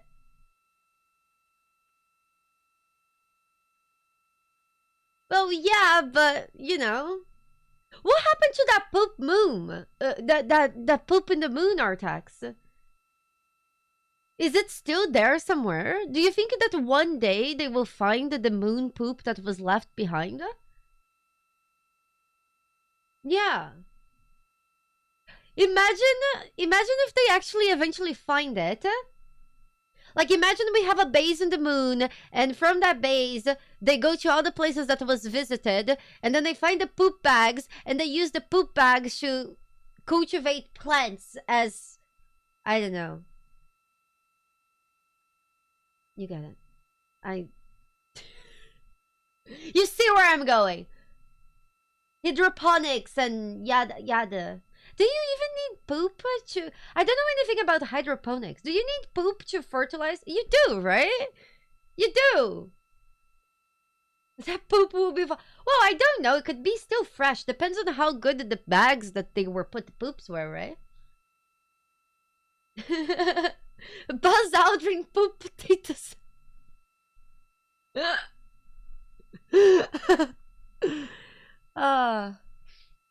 This conversation should, yeah, I feel like that's the purpose of it. Solving the spacecraft growing. Well, that's how it is. You don't need poop. No, you need various bits of organic material, but it doesn't have to be poop. But poop is easy, Gray. Into Artemis 2. It's easy to get poop. You can see the crew starting to even look through some photos that they may have captured today. Yeah, she's looking. Look forward to sharing these photos with you as soon as we possibly can. And the God, best that's way a thick-ass to keep up cable with those is to follow that NASA she's on using. social media. You can do so at NASA, and for this mission specifically, at NASA Artemis. I don't think we can zoom in. Human poop's not very great. Xander, I feel like the greatest use of poop I have ever seen, I think somebody on YouTube made a bunny poop flamethrower.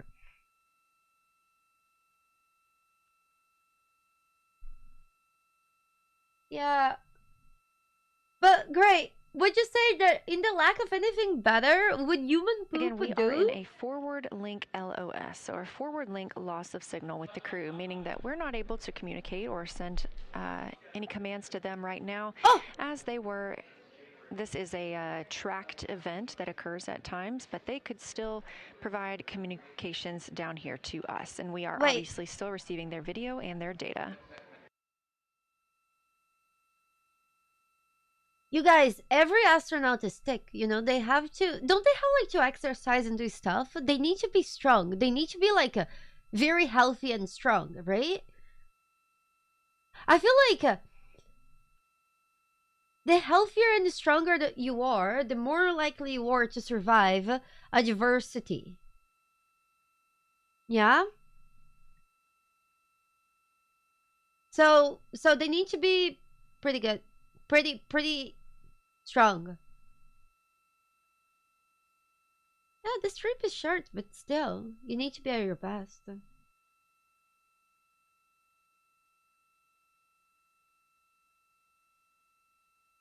The people on the space station long term have big issues. Like what, Xander?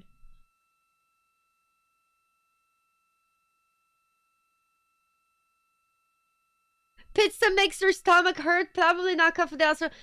Did you guys see how many pizza boxes were outside of NASA, apparently? Somebody went and took a picture of NASA's trash can, and it was like full of pizza boxes. So I feel like part of being in NASA is eating a lot of pizza. Yeah, muscle atrophy. Must be really bad. It must be also kind of crazy. Imagine like going 10 days with so little privacy. That must be annoying as heck, right? 20% of NASA's budget is pizza according to the facts I just made up. You know, Rat Poison, I respect your disclaimer. Why are pizza round and boxes square?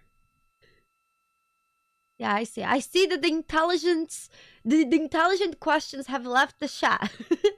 Not that was a dumb question. That's a very important question, Mingbad.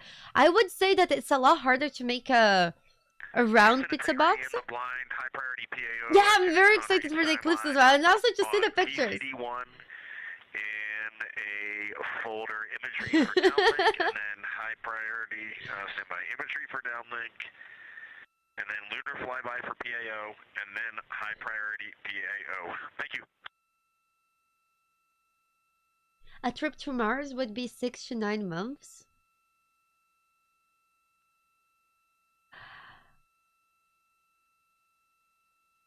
Could you guys handle it? 6 to 9 months trapped in a place this tiny? Without any privacy? Without communication to the rest of the world? Being by yourself, I couldn't handle it. It would drive me crazy. Yeah, I don't think they will give you GTA 6 to play. Well, Miss Stacy, I would assume that those people all get along very well. They train together for like... Don't they train together for years beforehand? So I assume that they have to get along, right? So I assume that the fact that they are going on this kind of mission together, they get along. If they didn't get along, I assume they would replace somebody. So I assume if you have a team of people to go to Mars, they would be together for many years before going. This is Artemis Mission Control. You heard Reed Wiseman, commander of the Artemis 2 mission aboard Orion, make a call in the blind. This means he knows we cannot call back and that he knows we may not receive his call. However, we have good communication. More than a year back home, yeah. They just cannot hear from us right now due to a forward link loss of signal. Again, we were tracking that this would occur, and we will regain that momentarily. Wait, they lost the signal again? Wait, why? I missed. But that call that came down from Wiseman mentioned some imagery, so we are very much looking forward to getting pictures taken from the moon today. Again, to see those images, make sure you follow NASA on our social media at NASA and at NASA Artemis. Nice. Nice. I'll just go to their website. I assume they will post there, right? Adri, have a good night. Thank you. Oh, you're gonna miss the eclipse. The eclipse is soon. How long until the eclipse, guys? It's soon. Guys, the eclipse is so soon. You can kind of see the moon and the sun and the... You see, it's almost lined up. Yeah. Wait, the pictures are up? Seriously?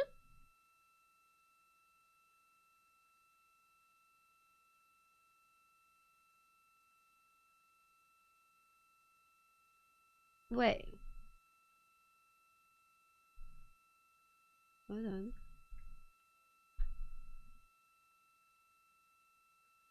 Yeah. No. I don't think we need eclipse glasses to watch the eclipse from our screen, right? Hold on, I'm looking for the pictures.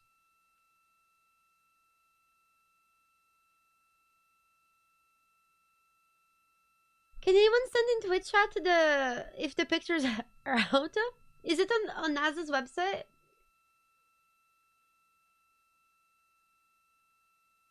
The view on your screen right now is an animation. This is called Arrow, or Artemis Real-Time Orbit website.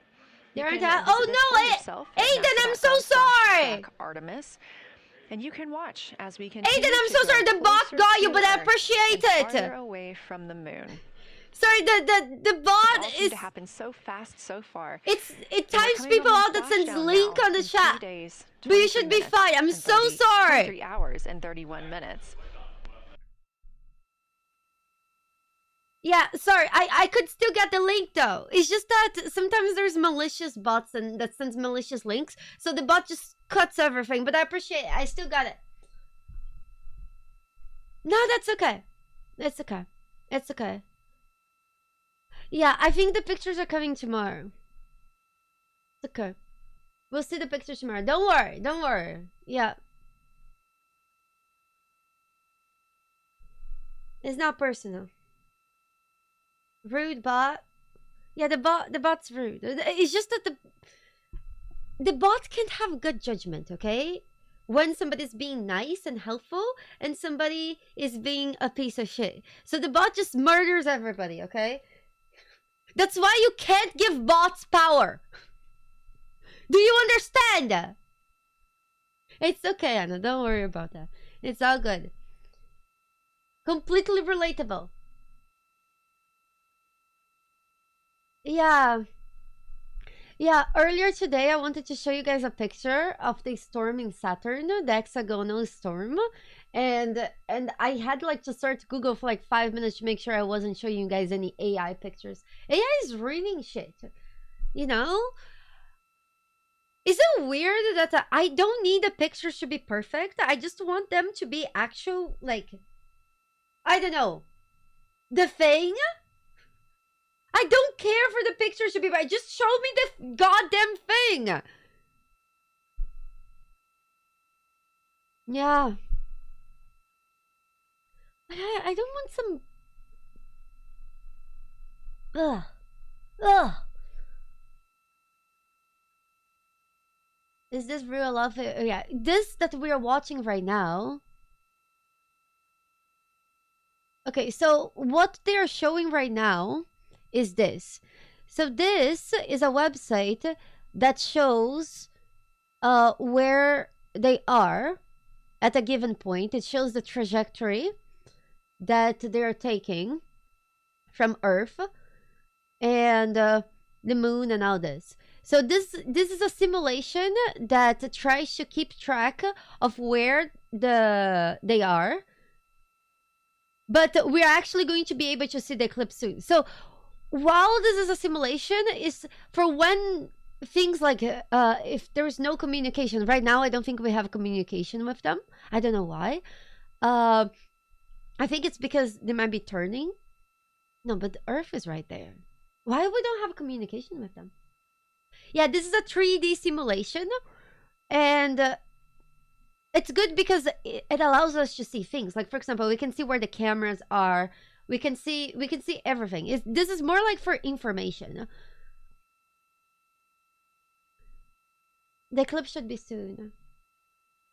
I don't think this is made on Unreal 5 because there was no shaders or loading screens or loading of shaders when I clicked on this.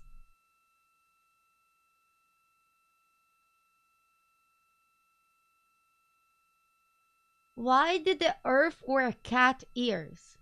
Where are you seeing cat ears on freaking Earth? Exactly. Line of sight is broken with antennas while they charge the batteries to make it through the eclipse without solar power. Oh, that makes sense. Yeah, they did say that. You're right. So right now we don't have a connection with them because they're recharging their batteries, because when there is the solar eclipse, there are solar panels, as you can see. Where's the ship? Where's the ship? Where's the freaking ship, guys?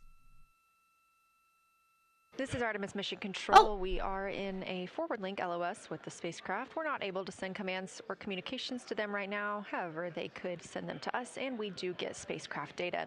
This is tracked as we are on the Deep Space Network. This is the network that we use to communicate with the spacecraft now that we are so far from Earth, over 252,000 miles. So here, you can see that the ship has a lot of solar panels. So they're charging their batteries to the max. The crew still have a very important and very exciting flyby milestone coming up when they will see a solar eclipse from the moon, the first humans to ever do so. Nice. Imagine seeing a solar eclipse from the moon. This is sick. Something that we also have to consider when it comes to our missions and launches is space weather. So since the Apollo 16 and 17 missions, there were some solar eruptions near that time frame that could have been dangerous to our explorers. Over those 50 years since those storms, the data, technology, and resources available to NASA have improved, enabling advancements towards space weather forecasts and astronaut protection, which is key to NASA's Artemis program to return astronauts to the moon. By the way, guys, I will not be ending the stream after the eclipse is done, okay? We'll hang out for a bit more. Across our we'll talk more after the video. People depend on the invisible networks that connect us to space. Every day, those networks are at the mercy of our temperamental sun. And Chester, I can tell you the most interesting thing after. That's why NASA's space weather program tracks solar storms from the moment they erupt, modeling their paths, anticipating their impacts, and leading the research that solar the storms world's are industries spooky as rely heck. on. NASA's space weather research and modeling is driven by the needs of society and enables critical decision-making that equips pilots to reroute around high radiation areas, farmers to adjust GPS-based precision planting and harvesting plans, and power grid operators to mitigate the impacts of potential surges. For those exploring other worlds, NASA provides 24/7 space weather monitoring for Artemis crews at the moon and future Mars astronauts who may be exposed to dangerous levels of radiation during solar storms. Whether you're a pilot or a passenger, a farmer or a consumer, a power grid operator or energy customer, a satellite controller or GPS user. Space GPS user! describe myself as a GPS user, by the way, guys, because on my free time, I use GPS. From the Orion spacecraft on the Artemis 2 mission. It's now been 5 days, 1 hour, and 54 minutes since we launched. Any GPS users in chat, you know? Okay, so Jester, some of the highlights of today. We are still in our flyby coverage, and the crew is on a short break right now as we have changed the attitude of the spacecraft to help charge the batteries aboard. We use the solar arrays to gather energy from the sun and store it in the batteries. That way, when we are not in the sunlight, we have those batteries to continue powering Orion. Now, we're doing so because the Artemis astronauts are about to experience a solar eclipse from their capsule. Nice. And this is a solar eclipse that no one else on Earth will experience. What? Damn this it! eclipse is about 54 minutes, and to the astronauts, it'll look a lot like a total solar eclipse on Earth, except the moon is going to be huge compared to the sun. Unlike when you watch one on Earth, and the moon and the sun appear about the same size in the sky. Wow. Crazy. We're interested You're an to learn internet if they see user? the outer corona when the sun is fully obscured. Oh, I didn't by the brag. moon. And because of how big the moon will be from their perspective, the total phase of the eclipse will last nearly an hour. That's crazy. The astronauts will see a partial solar eclipse as the moon covers and uncovers the sun, which is before and after totality. So, much like us on Earth, they will have eclipse glasses so they can safely view that portion. Nice. But I don't think we need it at home. Using cameras to capture images of the corona during the eclipse. Nice. Okay, so one of the highlights of there today... also may be some other planets visible during the eclipse, including Venus, Saturn, Mars, and Mercury. Oh my god! If they can identify what part of the sky they're looking at, this can help train future Artemis astronauts on what part of the sky they're seeing. Sick! This provides useful knowledge in challenging situations when they may need to rely on that information instead of instruments for navigation and orientation. Nice.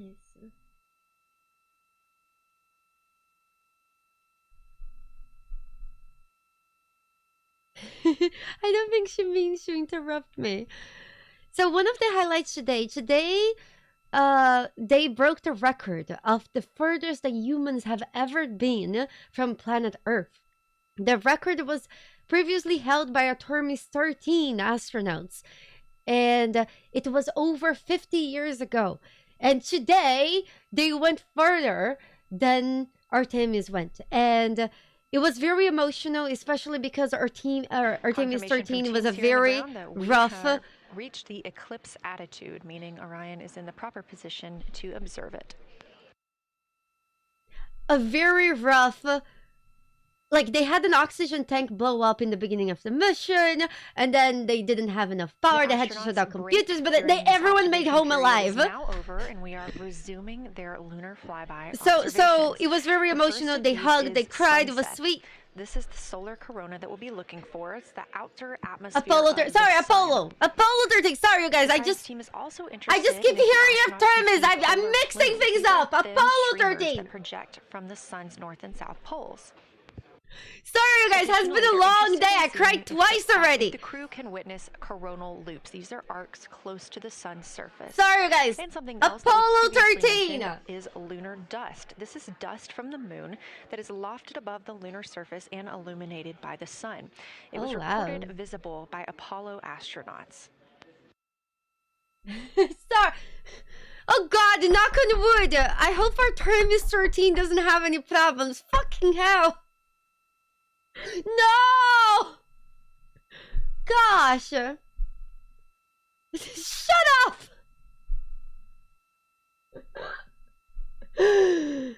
Oh man. You guys, I wasn't crying too long ago. After I cry, my brain becomes so... Apollo 13 had a lot of problems. And if you guys are interested in that, they even made a movie about it. And the movie is based on real facts. The only downside of the movie is that you know how it ends. It ends well, and that's a good thing. So they beat their record of the furthest humans have ever been from planet Earth before. So that's cool. The first thing that they said when they beat it was that they hope that the record is beaten fast as possible, faster than 55 years. we all hope so too as well, you know, so we keep progressing and doing cool things for humanity. I thought that was very nice sportsmanship, and it was very sweet. Yeah. Another highlight is the astronauts, they were for a moment behind the moon, and while they were behind the moon, we had no communication with them for 40 minutes. That was a very fast 40 minutes, the fastest 40 minutes of my life. And not only that, while they were behind the moon, they were away from the moon from a distance that people had never flown by before. So they got from Orion a wider angle from the moon, and lots of pictures they will show later. Another highlights of today, minor highlights, where the toilet broke a number of times, and the toilet was fixed a number of times. Only visible to the crew on the spacecraft. It's not visible to anybody on Earth. The science team is interested in several different projects for them during this time frame. Oh, it's happening! And we're personally looking forward to getting those images as well. It's the eclipse! Oh God! I think the pictures will look so much better than what we can see! The astronauts will need to use eclipse glasses just like we do from Earth to safely view it. Once the moon has completely covered the sun, they'll be able to take off those glasses for almost an hour. Totality on Earth during a solar eclipse lasts only a couple of minutes. So this opportunity gives them a chance to look out into deep space and to look into... I know, the pictures are going to be so good! God, I can't wait to see them. Look, you guys, this is the sun, this is the moon. You see, this is the moon's butt. The sun is hiding behind the moon's butt. Nice! Sick! I mean, you cannot see, it's right there! Listen, I know that the visual quality, you need to remember that they are very far in space, okay? So the visual quality is not that great, but they're taking great pictures. And tomorrow we'll get to see those pictures. There is only 4 people in the universe right now that can personally see this eclipse. And it's none of us. None of us. None of anybody on the planet right now. This is sick.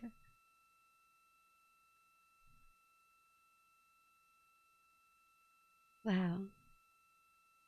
What you're seeing right now is the solar corona. That's the outer atmosphere of the sun. And the science team is very interested in any images that the crew can capture of this. Gosh, I hope they can get good pictures and describe the visibility, color, and shape of the solar corona as a whole and its substructures, those plumes and streamers. I really wonder how it looks, the color and everything, because we can't see. Yeah, we can't see. Wait, guys, what is this dot? Is that dot Venus? You see how there is a dot on the other side of the moon? You see, this is the moon. What is this?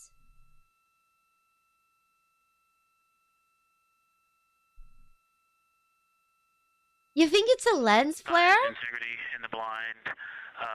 This is continues to be unreal. The sun has gone behind the moon, and the corona is still visible, and it's bright, and it creates a halo almost around the entire moon. But when you get to the Earth side, the Earth shine is already shown. I mean, almost seconds after the sun set behind the moon. You could see Earth shine. The Earth is so bright out there, and the moon is just hanging in front of us. This black orb out in front of us, in front of now, not the blackness, but the gray that blends and drifts into the blackness. We can see stars and the planets behind it. And this must be Christina crazy. is in window 1, Reed is in window 2 with the long lens, and Jeremy is describing it in window 3, and it is quite an impressive sight. You can still see the horizon lit up brighter where the sun set on that side of the moon. It is bright, and Earth shine is very distinct and it creates quite an impressive visual illusion. Wow, it's amazing. Ah! Gosh!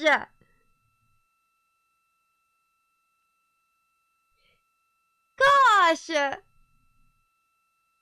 Oh my god! It must be so cool. It must be so cool to see that. Yes, the corona is going. Is that really Venus? They didn't say anything to us though. Ah, this is so nice. Gosh. I can't wait to see the pictures. Jordan, I think we would all be crying seeing this in person, you know? Like, it's one of those things that make you feel so small, you know?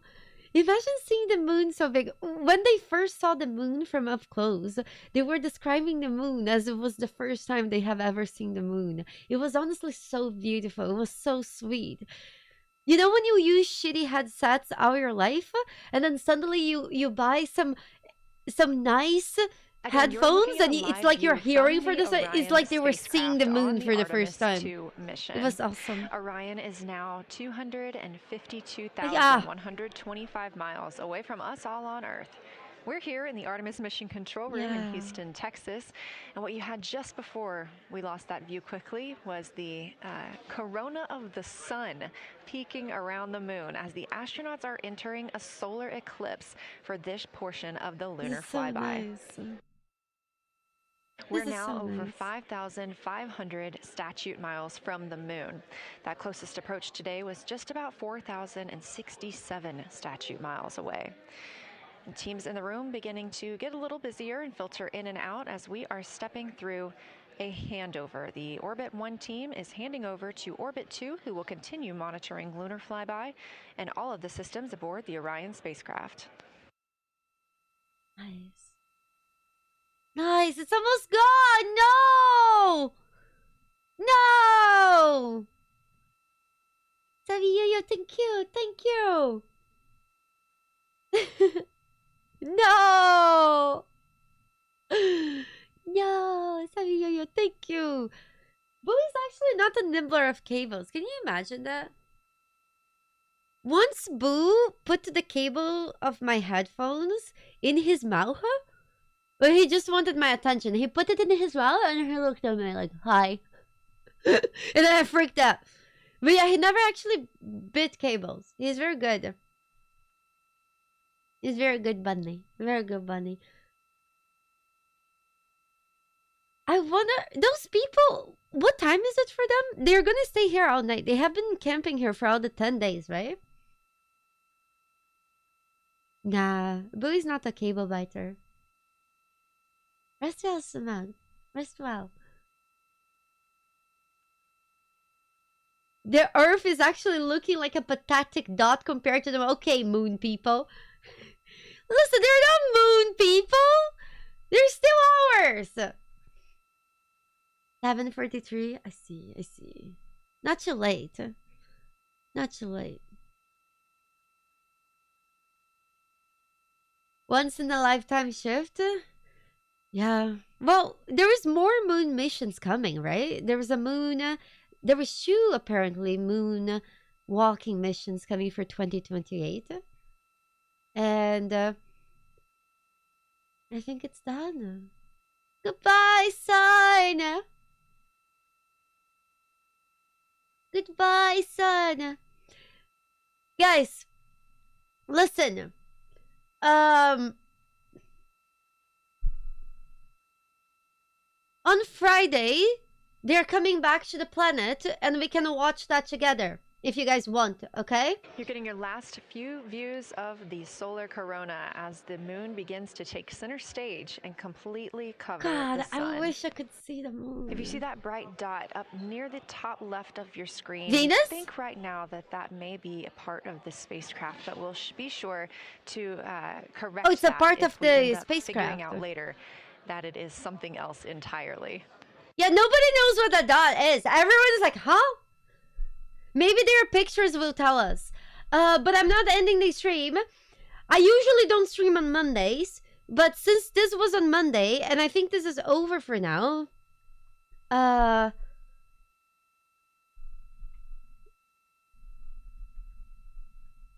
It has been an absolute honor to join you here today for the lunar flyby of Artemis 2, the first time humans have flown by the moon in over 50 years. I'm Leah Cheshire Mustachio, and I'm excited now to hand over the game is shifting around in the windows, and we are transferring settings on a camera to pick up Earthshine, and it is amazing. The brightness where the corona, where the sunset is still bright. There's I think there may still be corona visible, but that part of the horizon is still lit brighter, and you still have a distinct Earthshine. Well, sir. Nice. They were literally siding off the Astros. I was like, hey! This is amazing! You guys can't see this, but we're loving this! Don't worry, we're taking good pictures! Guys, they're about to sign off. Don't worry! God. Here, how about this?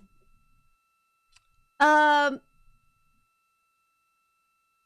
wish you were here. Here, you guys, we have Where Winds Meet sponsorship, and since we're already gathered here and we had a great day, I think we may as well do this now. And we play some games. What he was seeing now, and covering the sun. A really amazing. And we can talk about the amazing things. No aliens yet. Thank you so much for letting us help tell this story today. I am Leah Cheshire Mustachio, handing it over to my friend Anna Schneider at the PAO console as the Orbit 2 team comes to join us. So thank you so much. We go. I hope you all enjoy tonight. We Anna, go. you can take it away. We Thank go. you so much, Leah. And it's We go. We can take pics. And YouTube chat, I am so sorry. I will be ending the YouTube live stream. You guys are free to join us on Twitch. We'll welcome you with open arms. And thank you guys for hanging out over there. Yeah. You guys join us over here. See you soon, YouTube. Bye-bye.